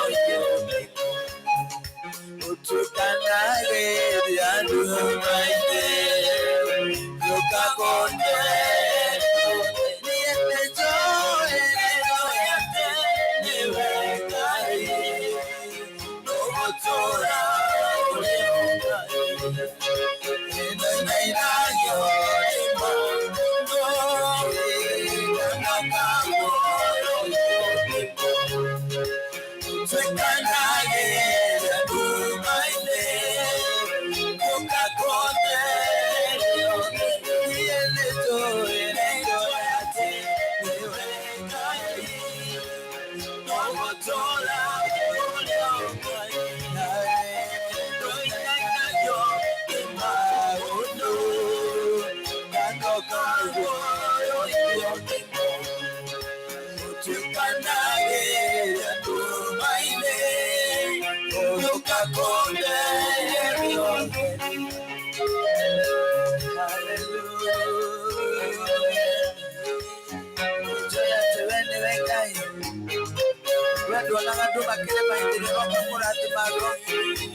Tukae kama watu wako tayari kusikia neno la Bwana.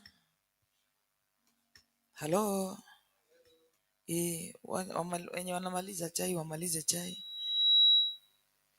na ili tusikie neno la Bwana.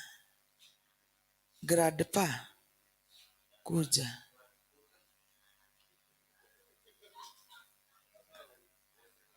Ukaguka. They go. They come.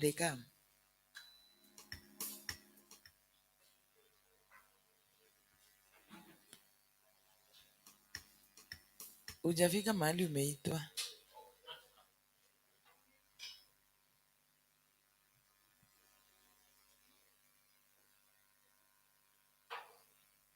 Unasikia soni? Oh. Uko sawa? Nataka kukupa hii microphone. Uimbe ule wimbo una kama sio wewe. Kama sio wewe.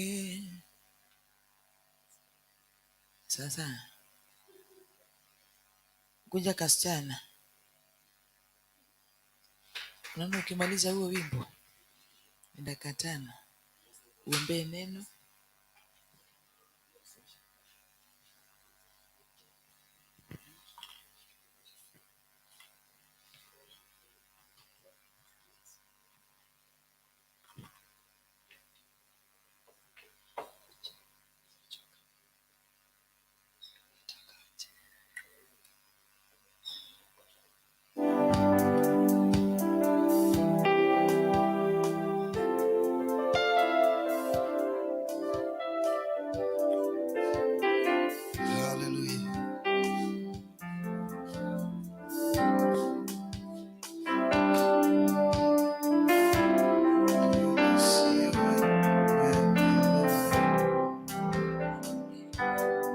Kama sio wewe ningekuwa wapi mimi?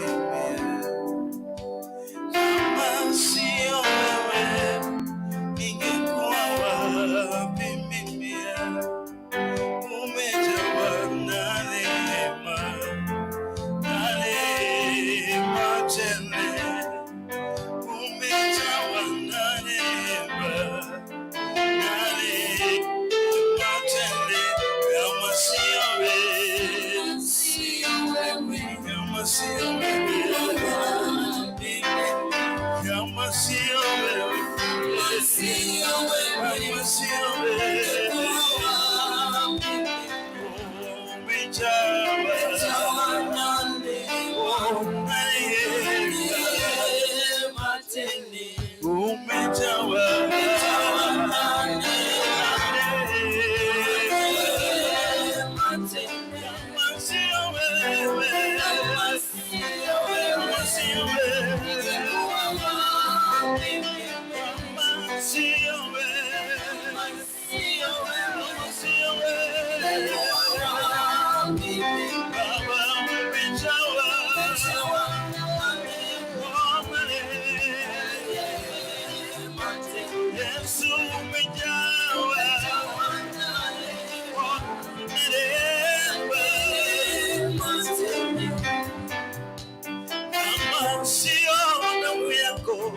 ningekuwa wapi mimi? Kama sio kifo chako ningeitwa nani mimi leo? Umejawa na rehema tele, umejawa na rehema tele. Kama sio wewe,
sisi wengine tungefungiwa nje, ingekuwa msamaha kazi ya mwanadamu, sisi wengine tungefungiwa nje, lakini kwa rehema zako Baba sisi leo tuko hai, lakini kwa upendo wako Masihi sisi leo tunaishi. Umejawa na rehema tele, umejawa na rehema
sio wewe.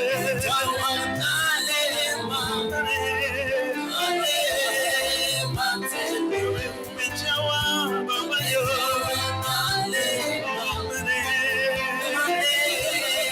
Umejawa na rehema ye. Rehema zako ni nyingi sana. Thank you, Jesus. Thank you, Lord. Tunamkaribisha mnenaji wetu wa siku ya leo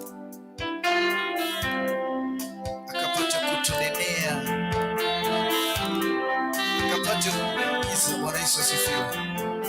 Let's pray for mnenaji wetu wa siku ya leo. Father, we thank you and we glorify your name because of who you are. You are Elohim, you are Adonai, Jehovah Shammah, Jehovah Jireh. All good names are yours, Jehovah. Father, we come before you this moment, Lord, and we dedicate, Father, the one who is going to give us a word, that, Father, you may bless him, Lord. May you, Father, give revelation unto him, Lord. Jehova, yote atakaponena mahali hapo, wacha yakakue yako, bali asikue yake. Wacha Roho wako akapate kumwongoza Jehova, ili akanene maneno yako, ili akanene neno lako, na likatubadilishe, likakae ndani mwetu. Atakaposimama mahali hapa, jidhihirishe ndani yake, maana hakuna mwingine kama wewe. Thank you, Jesus. Tunaomba tukiamini. Amen. Karibu mnenaji, karibu mnenaji.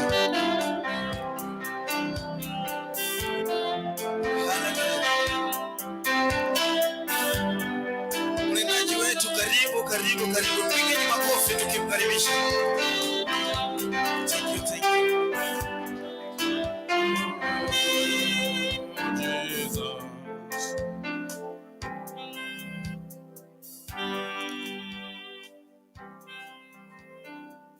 Let us be in our faith.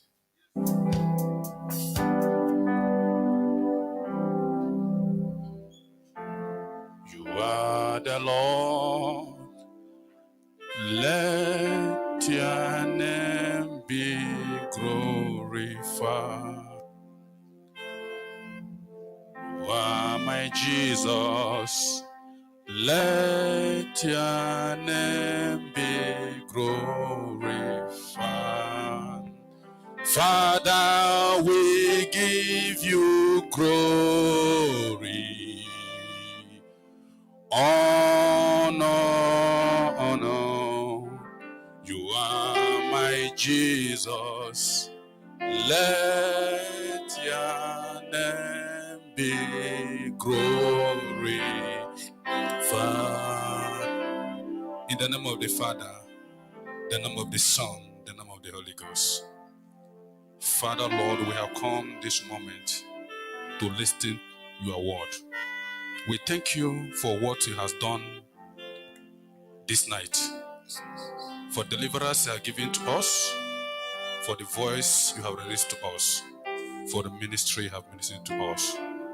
Father, we say may your name be highly exalted in the mighty name of Jesus Christ. Father, I plead and I pray that my sisters who are about to listen to your word, Father, open their hearts to accept this word you are about to give to them, to germinate into their heart, into their life, to bring fruit that will change their life. Father, bless them and cover us with blood of Jesus Christ. In the name of the Father, Son, and the name of the Holy Ghost. You may sit.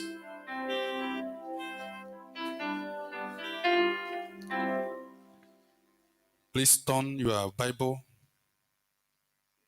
in the book of Psalm 115. Psalm 115.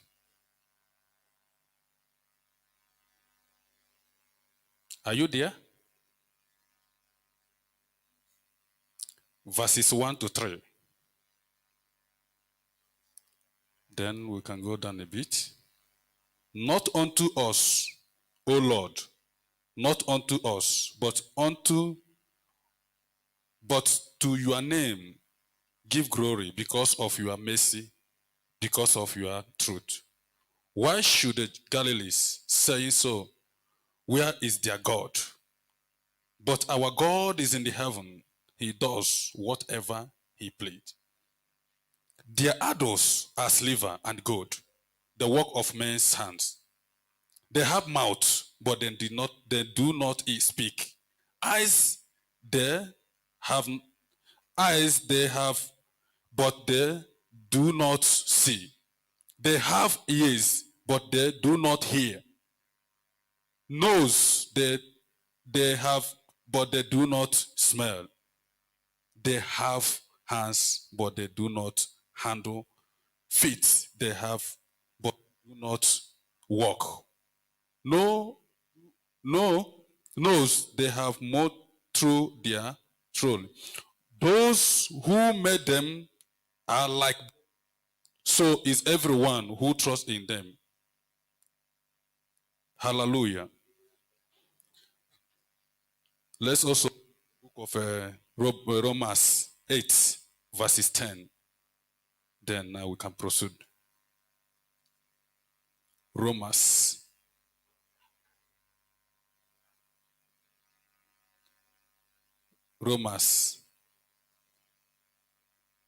8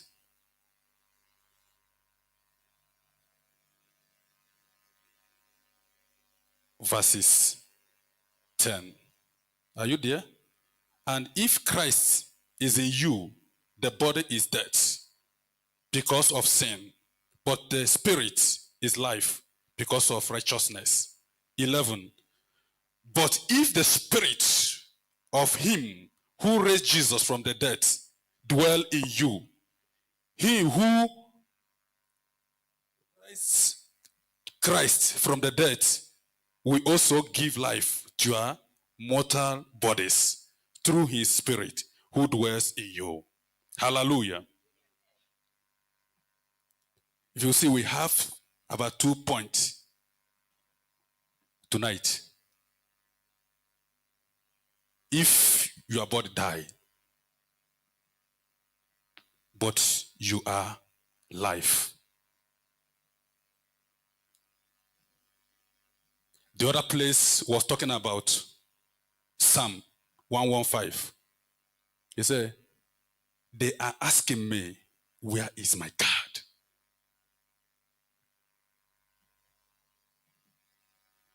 And what we supposed to respond? What? Our God is in the heaven. And he sees everything he needed to see.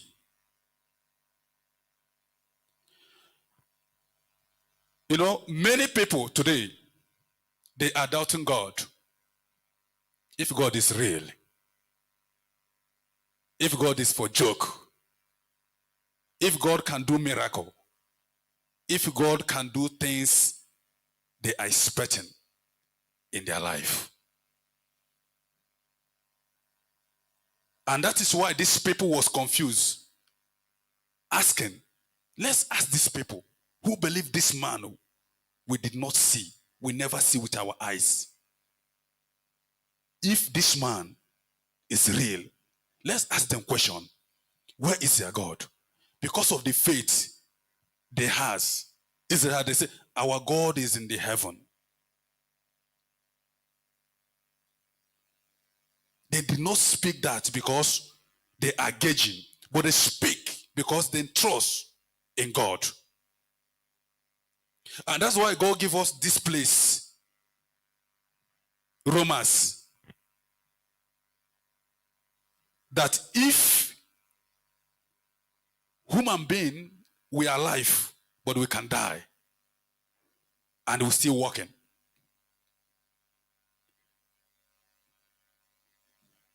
Because if your body died,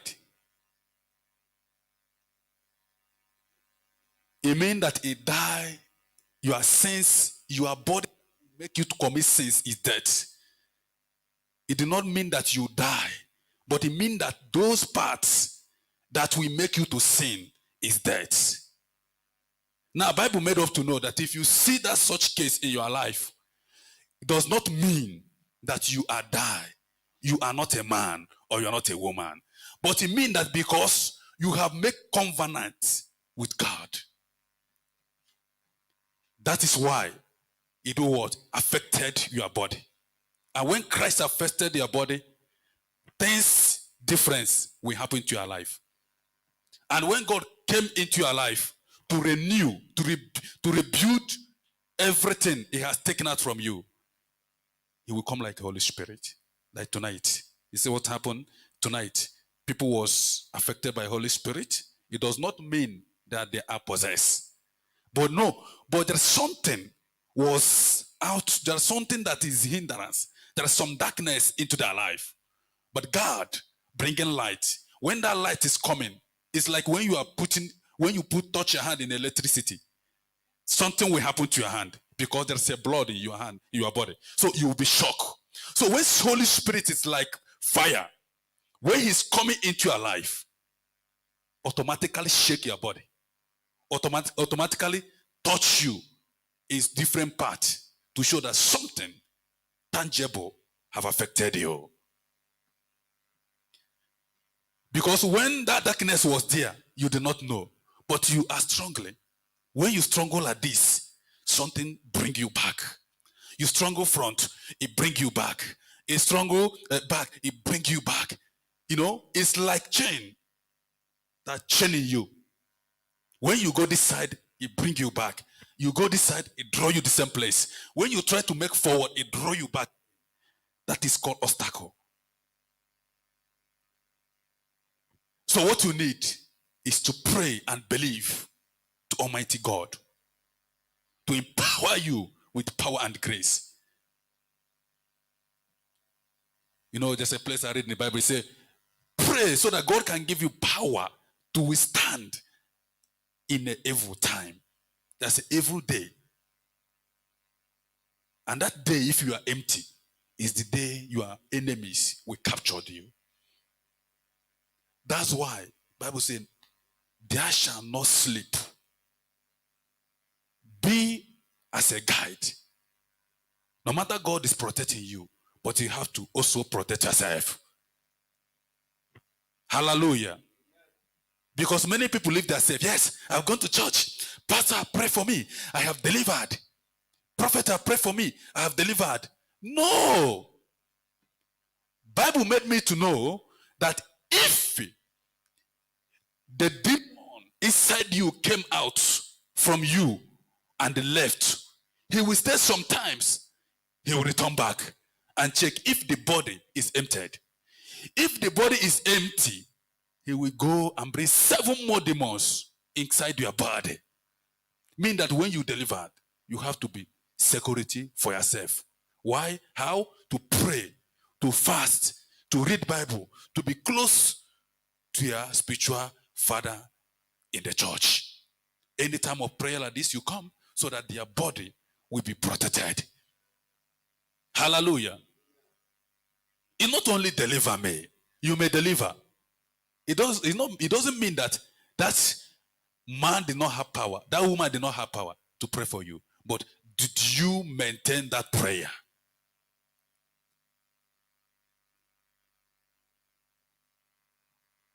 Did you maintain that prayer that you receive? Did you maintain that grace that you receive? Did you maintain that deliverance you have received tonight? That is the question.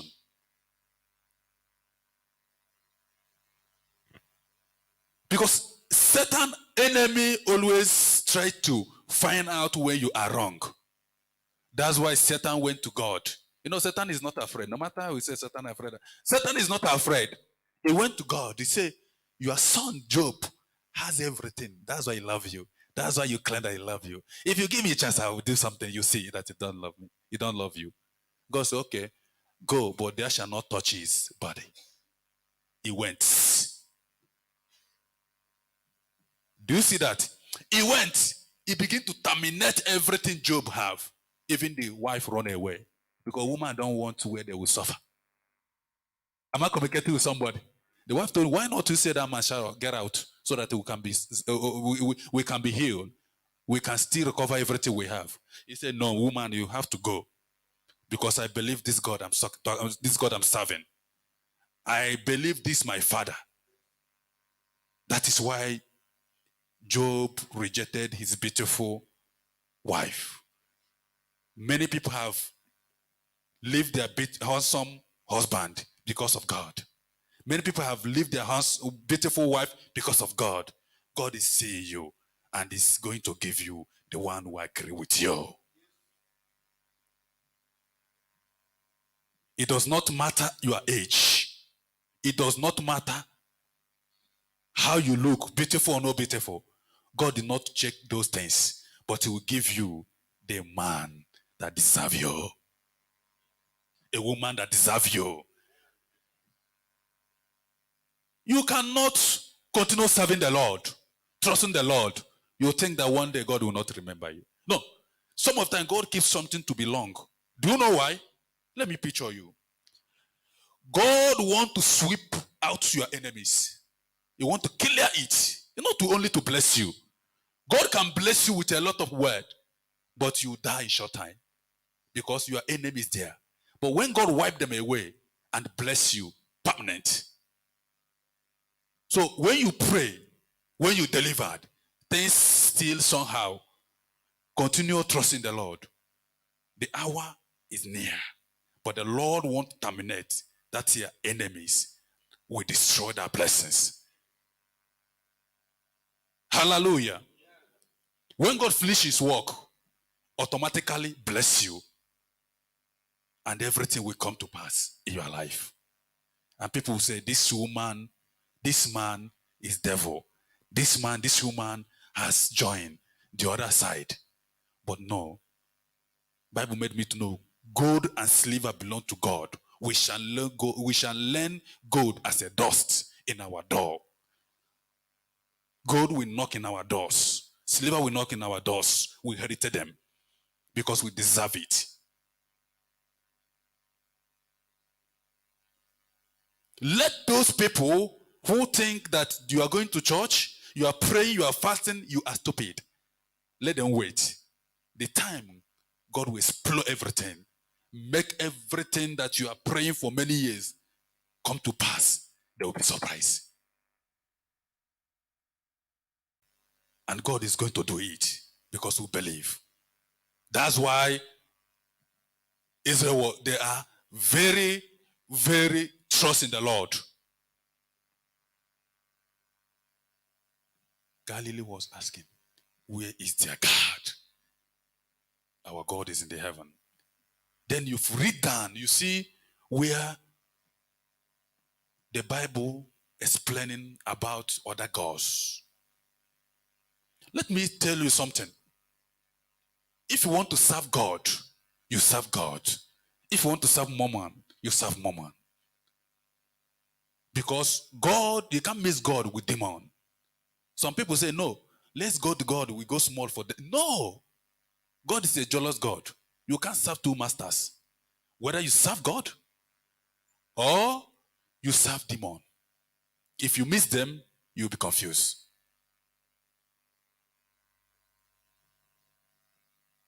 He said, the idol has eyes, but he cannot see.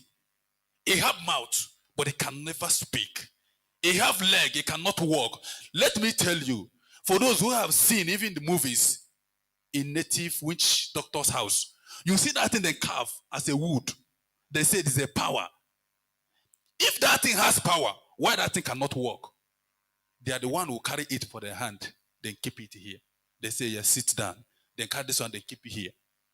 Then carry something, they keep. Why that thing did not kill those things by itself and eat? He said, it resembled those who make them, who carve them. So those things, don't believe on those things. Don't trust in those things because they are man-made and they are like those who made them. Only God you can trust is Jehovah. God Father, God Son, and God Holy Spirit, who will give you life, who will protect you, who will bless you. Because if those things has power, I can't see how sometimes thunder struck native doctor, winch people. Sometimes, something just happened in their tender age, not old age. Then just perish. Those things is something they take to con people. I'm telling you the truth. If you go there, they will tell you, bring goat, bring this one, bring. Those things did not eat it because it doesn't have mouth to eat. If it has mouth, let him talk. It's wood, then pick on the bush, then begin to carve it. The way the artists carve something. No, that thing is nothing. Believe me. But people fear that thing more than God. They are deceiving you. If sometimes they say, people is power, I say power for where? If power will for them finish. Because Satan can never allow people to live. So they are not power. That's why we still live and praise the Lord. God can never give you power that bigger than you. That's why when you turn in the book of Matthew, chapter 10, verses 1, he said, Jesus called 12 disciples, give them power and authority over unclean spirit to cast them out to humanity, destroy manner of disease, manner of sickness. So the power is in us to terminate those things from our life. So it's very strong, this word. That's why he refined it back again in the book of Luke, chapter 9, verses 1. He still mentioned the same thing. He said, he have given them power over unclean spirit. So what is unclean spirit? These adults, they are unclean spirit. This marine spirit that came out from sea. This spiritual husband, this spiritual wife, this giant man following beautiful ladies, following handsome men. That is unclean spirit. They have to go out from our life. That's why today you see how Holy Spirit touch people, begin to deliver, begin to take away every darknesses that is in our life to give us light. Because when we walk into light, Satan will never see us. Satan is darkness, we are light. So we need light to be in our life every day.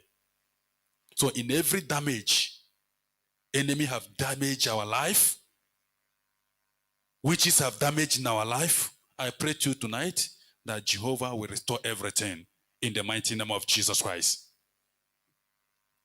Don't worry. Our testimony is there for us. Our testimony can be delayed a bit because God is working to somebody. I see a great destiny here in altar today. I was asking where these girls, these young guys came from. They are in this church. This is a wonderful, wonderful destiny. And I pray for you people today. God will add you more grace so you can be able to reach your destination. No enemy will stop you. Because I have seen that people have destiny, but only to develop it is a problem. But Jehovah is going to bring your destiny helpers, wherever they are, to make you international. Because I can see that voice can bring angels, then fall down here to dance with us. That voice of that young guys and young girls, it can attract angels to come here. And they have attracted them. No matter those who do not have spiritual eyes cannot see. The voice of these young people who sing this night is a wonderful. I really appreciate. I don't know how they make it as a drama. This one came. It's like this one is the best. When another one enters, I say, what is happening here? Another one, I say, what is happening? Oh, may God bless you. May God continue empower you people. Nothing can stop your fire again. Your fire can never quench. You are going higher and higher. Because I can see. How do you call this team? Is it team? This team. That is wonderful, great. Eh? God will help me, bless me when I go to do one or two things to launch. I just come pick you people, we go. You go sing international. You go there, you sing. Casually, you sing English. Yes. All our people travel outside. When you travel outside, now you are an international singer. And you'll be blessed. You count in dollars, not in shilling. You count in pounds. So each of us has blessings, has the purpose God bring us here. But this thing they call adult behind our success. This thing called sin behind our success. Because when we live in sin, God will automatically disappear from us. He will not be close to us the way it's supposed to be. That's why we need to confess every night. You want to sleep, say, God, forgive me. Have mercy on me. I'm a sinner. Do you understand? Continue saying, have mercy on me is wonderful prayer. So when you continue saying that, because any day you say, God, forgive me, have mercy on me, He has forgiven you. If you die like a saint. That's why when I want to sleep, even I say, God, have mercy on me, forgive me. Because I don't know where I'm going tonight. Yes, when you sleep, you disappear. Only God knows where you are. Have you tried to observe it? When you wake up, you begin to look yourself. Say, hi, I'm back again. But use that sleep to know the way of death. Do you understand? So when you want to sleep, you just say, God, have mercy on me. You sleep. And God has forgiven you. And that night you are a righteous man and righteous woman. In any case, in anything happen, you are in the heaven side. We are not praying for bad, but bad always happen. Do you understand? So we have to be vigilant. We have to be like a security. We need to open our eyes wisely.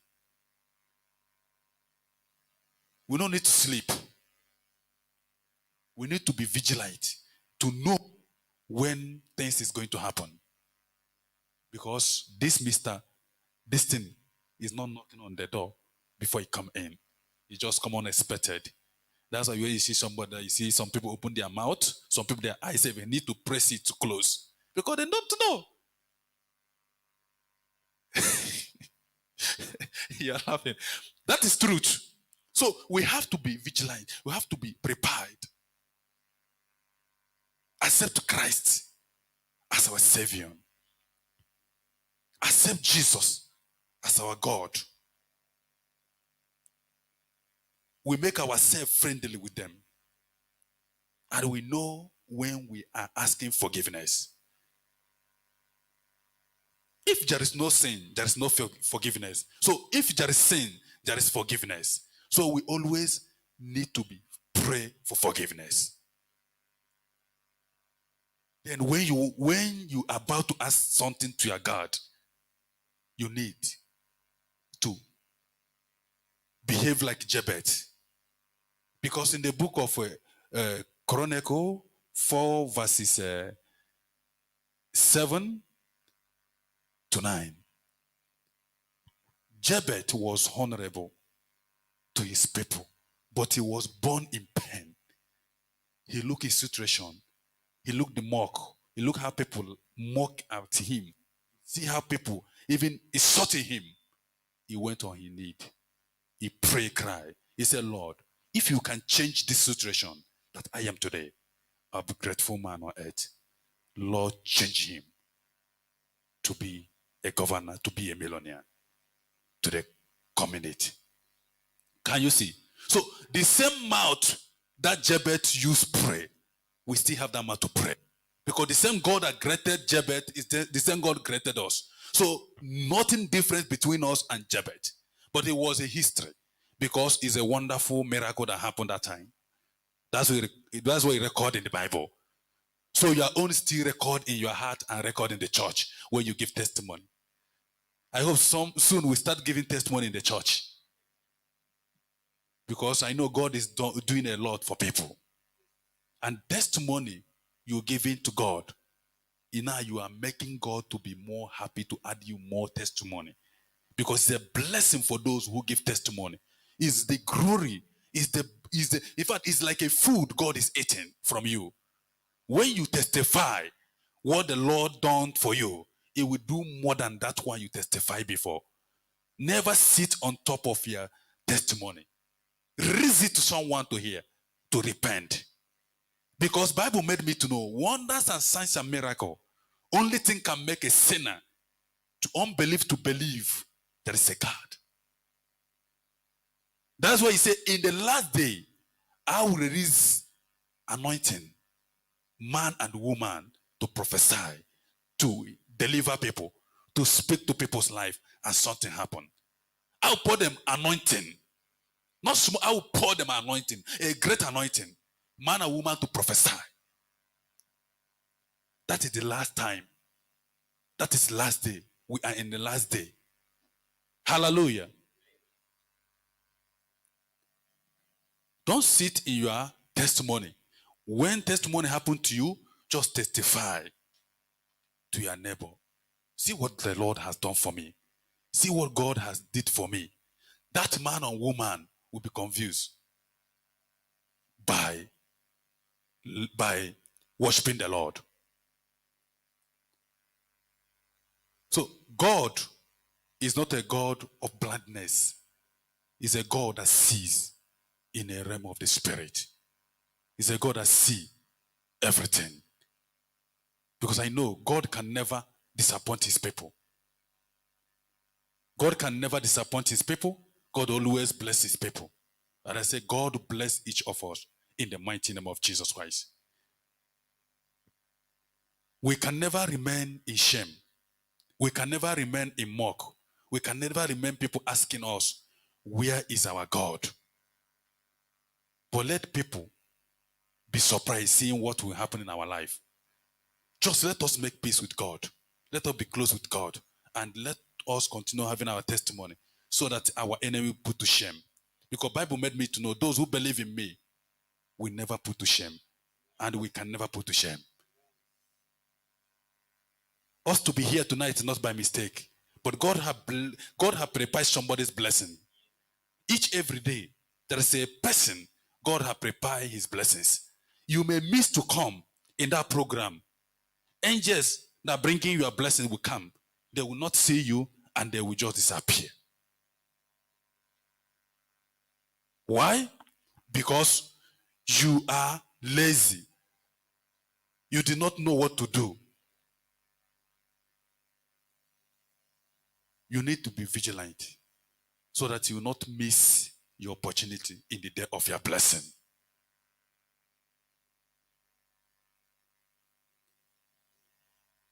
Hallelujah.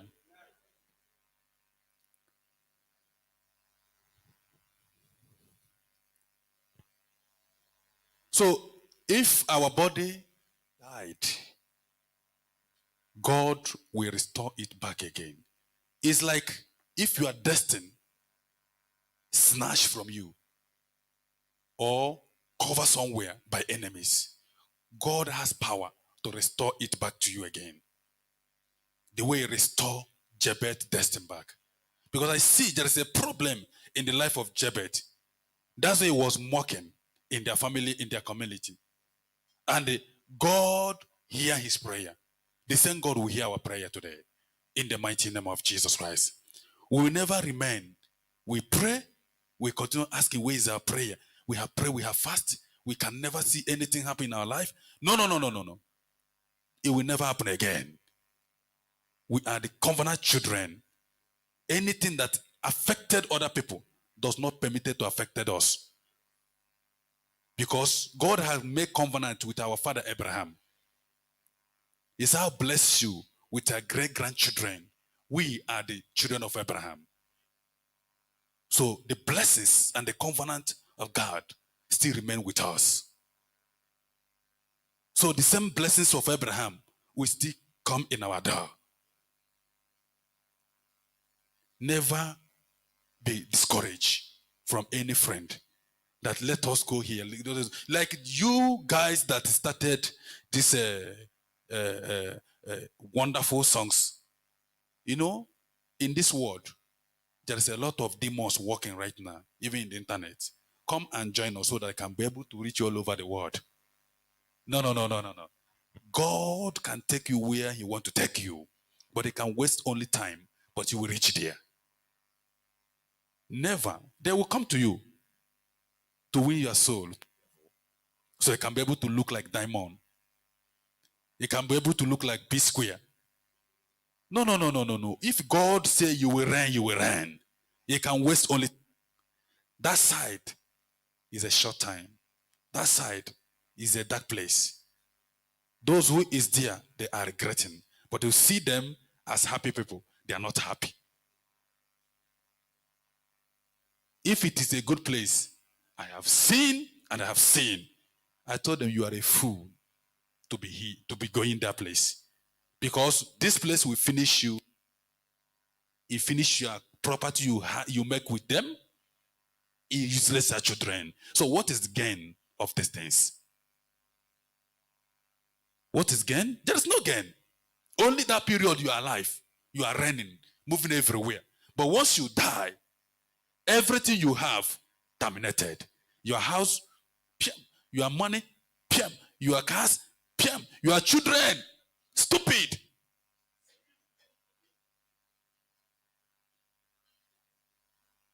Your children is stupid. They are useless. Because you use evil money to train them. Yes. There's a one man who died in Zimbabwe, I think Zimbabwe. That is a very big story. The man died. The car hitting each other in parking place. Even the man buying himself gold gasket to bury him. That is the only thing he inherited. But everything, no child, everything. Igor Kanga. He was Igor Kanga. He was a very mighty man with escorts. He's going with convoy. The cheapest car he drives is 10 million Kenya shilling. The cheapest car. Other ones is from 100 million, 50 million. But when the man perished in the motor accident, everything went. So now what is the gain of those things? There is no gain. So let us wait in our Lord. He's about to do something miracle. God is there for you to bless you.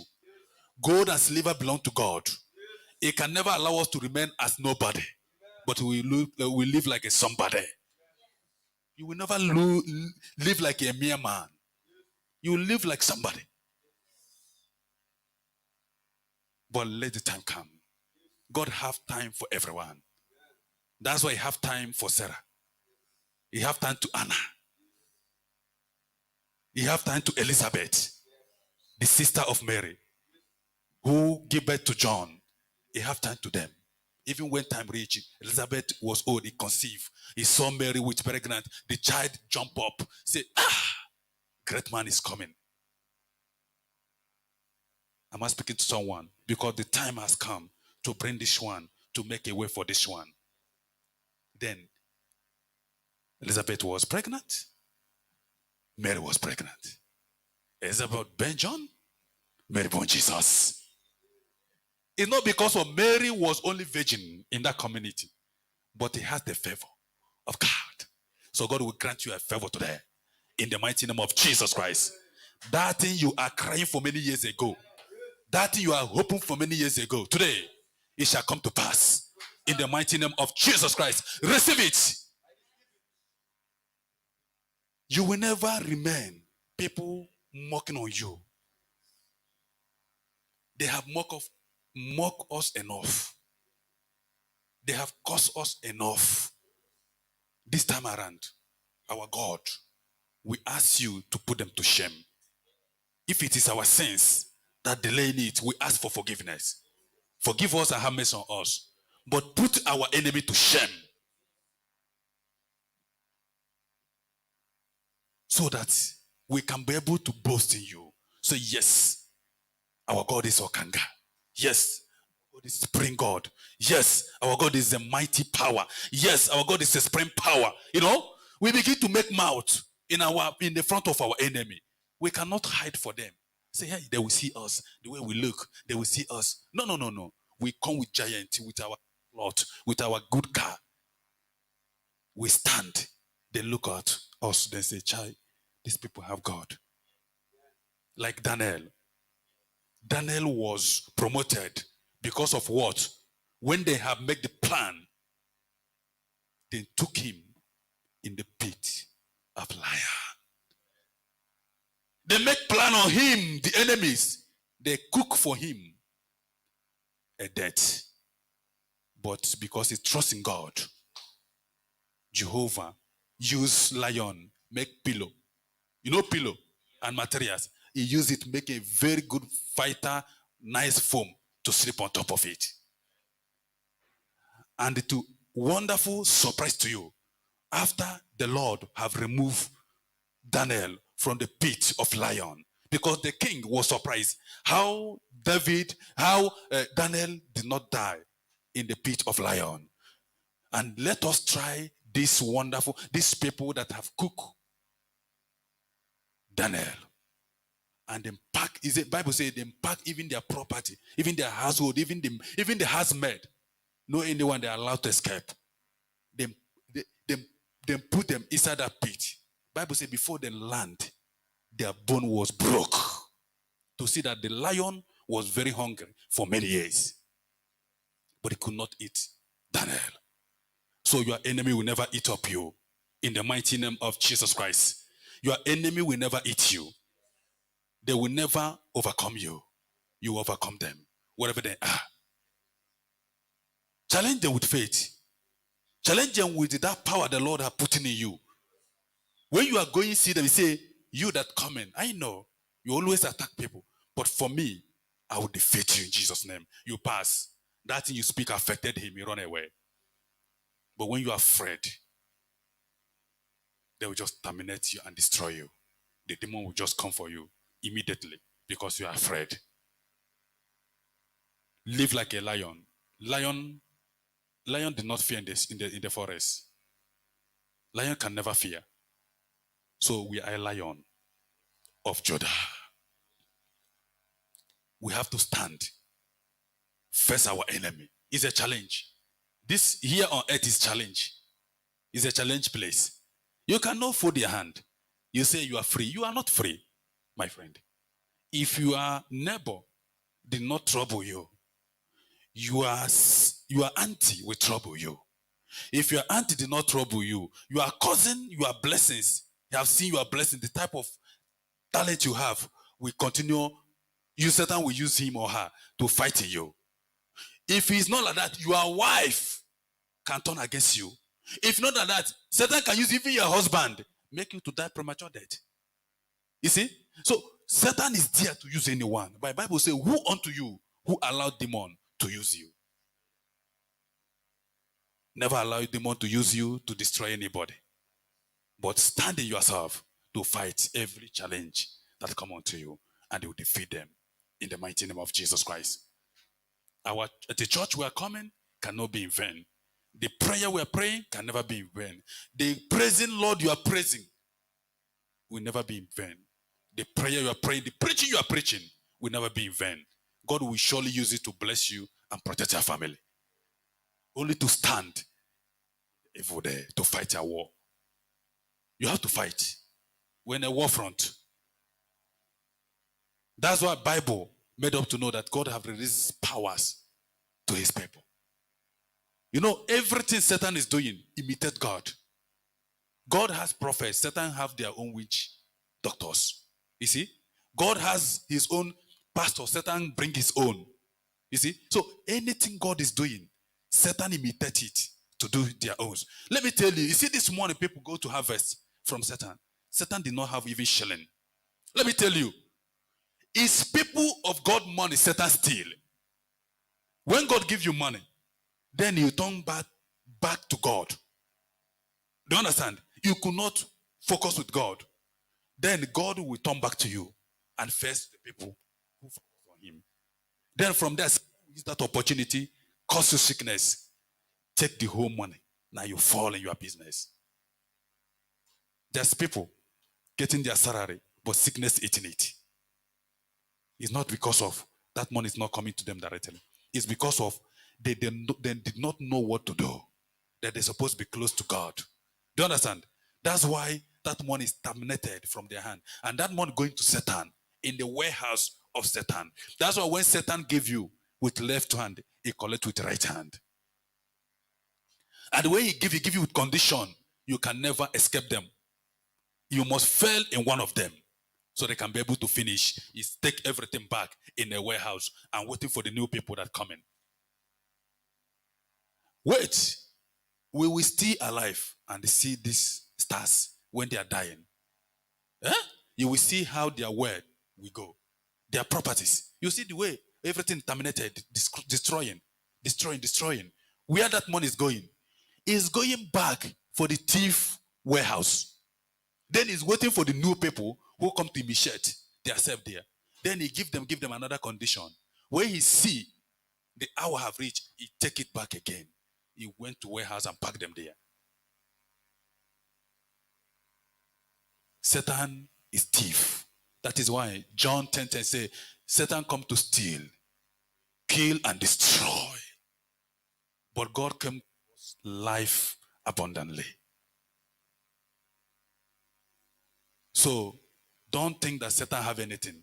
He did not have anything to offer. Only God can offer you something with rest, with peace of mind. God give you a wife by hand. That wife, even if you are a drunkard, that wife will come pick you on the road, clean you very well, keep you in the house, feed you well. God give you a husband, even if you are not beautiful, even if you are anyhow, in fact, you are strong here because there's some people is stubborn. He will say, if you stubborn, it be like water. Because two fire cannot live in the house. So God will give you water so that I can be able to water you. So if you have fire, God give you, because if water and water live in the house, people come and pick everything you have. So God will give water, He give fire. God give fire, He give water.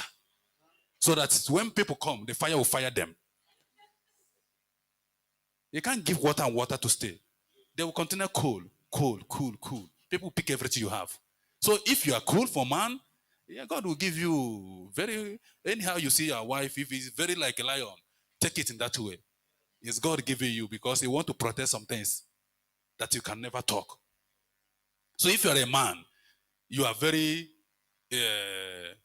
distant. You are very strong, you are very sharp, God will give you cold woman. But if you make mistake, if you did not pray, you go for hot one. My friend, that house will box. That house will box. Yes, it will box because you will not agree. She will not agree. So God make positive and negative. Everything is positive and negative. That is how scientists people pick all these things you see. When they pick this one, they pick this one. They say, like this light, there is negative, there is positive. If anyone is not there, it cannot function. The same man, you are a negative, woman is a positive. So when they came together, they formed a child. Without you cannot form alone. Without her, she cannot form alone. So God make everything like that. So the same thing with you and God. So you have to put God to be like positive and negative. Now you come together in one group. And the Satan can never defeat you. Hallelujah. So God can never give us burden we can never bear. So everything God gives us, we must overcome it. Never see the situation we are today. We are frustrated, yes. With a lot of destiny we have. Enemy is fighting them. That witch is back there in the village. They have seen it. That otters in the village, our great-grandfather has give food. Nobody give them food again. They have seen it. They know you want to the bright. We want to bring light into the family to quench poverty. They are fighting it, but we are going to stand and fight our fight. Because in the book of Matthew, chapter 11, verses 12, it says, when John leave the kingdom of heaven suffer violence, and violence take it by force. So there's things you take by force. You are blessed, you have to take it by force. You have to fast. You have to pray. You take your blessing by force. Nobody can terminate your blessing. Nobody can destroy your blessing. Whatever you know God has given to you, you have to stand on it and move it on. Because in the last day, God will ask you, I have given you blessings. You did not see it. You did not come here only to eat food or born children, food the whole world. No. You come here for purpose. We are ambassadors here. We come in purpose. We're going with purpose. So God will ask you, have you finished what I sent you to do? If God sent you to be blessing to the family, to bring family from captive to light, you have to do that. If God sent you to be soul winner, you have to do that. If God sent you to use your voice, the way you sing here, I jump up and dance. You have to do that. If God has given you the grace to preach, people convert from sin to truth, to life, you have to do that. If God has made you to be a helper to people, giving you more money more than other people, God knows what He gives to you. He wants you to help other peoples. You do that. If God have destined you to be a destiny helper for people's destiny, you know where they have to go. When they reach there, their life will change. You have to do that and push them that place. That is how witches people do. This thing, all these artists enter. When they enter, they will push them to other people that is. You don't understand? Other people sing with them or do this thing with them. They will explore. So let us do it in a Christian. When you know that I have reached this level and you have to come there so that people can see you, let us do that to our followers. Let us not be greedy. Let us not be stingy. Let us not selfishness.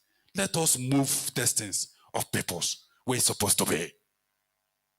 If you are working and see a vacant, when you come to church, you just pick one of your sister or brother who you know you can work there, you don't have any job. Even if 10,000 is a big money for him, for her or him, and you'll be blessed. You can never be sacked. Because he tried to locate a jobless person. So God knows that jobless is not good to you. He can never allow you to be jobless. So whatever you are wishing someone, the same thing God will wish you. Never let anybody down in any situation. Never let anyone down in any condition. Tomorrow is pregnancy. You may born a rich to someone. You may born poverty to rich person. Somebody can seek everything he has made terminated. The person he was mocked be a millionaire. So God always change and use common something to do a great something. Always use minor thing to do a testimony to people's life. Look at how he used Jacob story. Is the brothers punish him, they think they have succeeded, but he later be a great man. So Jehovah will remember each of us here today and make us to be a great man and woman in the mighty name of Jesus Christ. I can see some people sleeping, they are tired. Time have reached to close?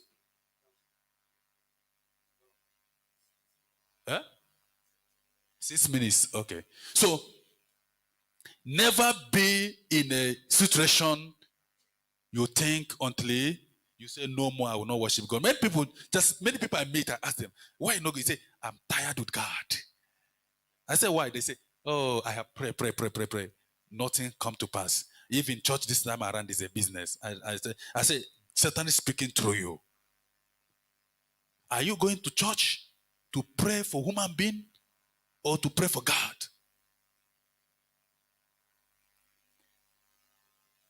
Satan put evil word into your mouth. Go to church. Go and pray yourself out. If God allows things to stay long, He has his own wisdom. He's a God of wisdom. He knows everything. God allowed Job that is faithful to suffer until the time he remembered Job. He give everything triple times. Double, triple, everything. The wife come like, I don't know how to, he start coming back slowly. You know how women do. When they see that man, they rejected in the first time, the man applaud them. Hey, I love you. I want you to be my own. I want you to do it. They look at from the shoe. They look from the attire. They say, this one doesn't have money. Then go to the one who wears suit. They follow that one. So when they see that one start wearing suit, they use system. Hello, Michael. How are you? Hey, you look smart today. Wow. Where are you going, Michael? Okay. I want to see my sister, my cousin here, but I can go with you. You see, they start making you a good friend, begin to talk very well because they have seen you wear a very nice suit.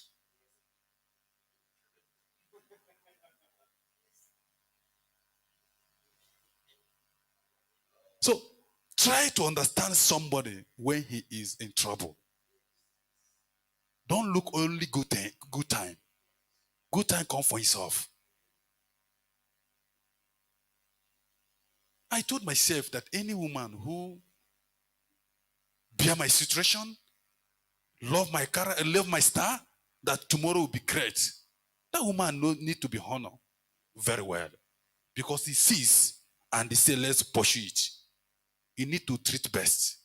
But those women who say, no, I need money in pocket. Just a comedy I have trained people I want to shoot. Is money in pocket. We don't need any story of getting job or finishing your school tomorrow or next tomorrow. No. We need it now. We finish it now. No. Come on. Don't think like people who don't have faith. Think like people who have faith. So that you know when someone asks you, say, my God is in the heaven, I know he's going to make me and my man to be great. And God will hear the voice. Because God always hears woman. That's why when the widow woman went to pray, it was answered. God hear her completely. So let us at least understand ourselves. Let us just stop thinking something that is moving now. He may stop us on the hill. Don't that one that is was dull, was moving slowly.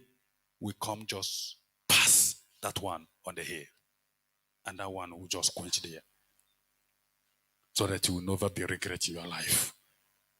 Never join anybody who call you in any place to be star, to call you a star woman or star man. You drive a Range Rover Jeep. You drive a Prado.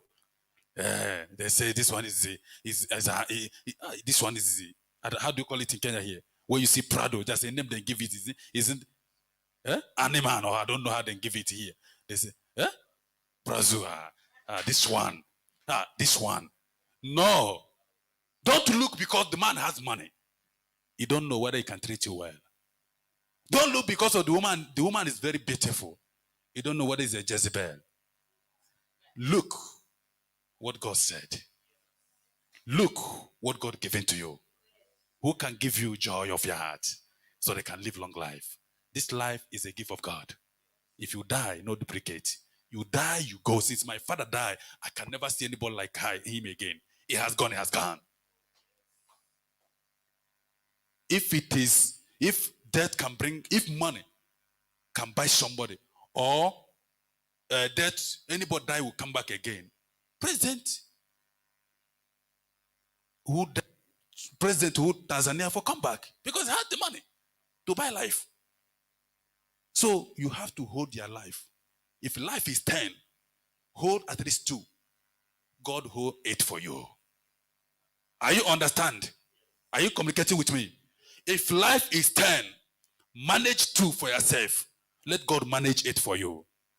Because you can't tell me that this is tar road here. You see motor passing, you jump there because God is protecting you. He will finish you. This is poison here, acid. Oh, God will save me. Because, and you know, this is want to tempt you. You want to try God, you will die. God is not there for you. So, in anything you are doing, please think twice and sit down, pray for God, ask God to direct you, and Jehovah will direct you in the mighty name of Jesus Christ. Let us be in our faith. We pray.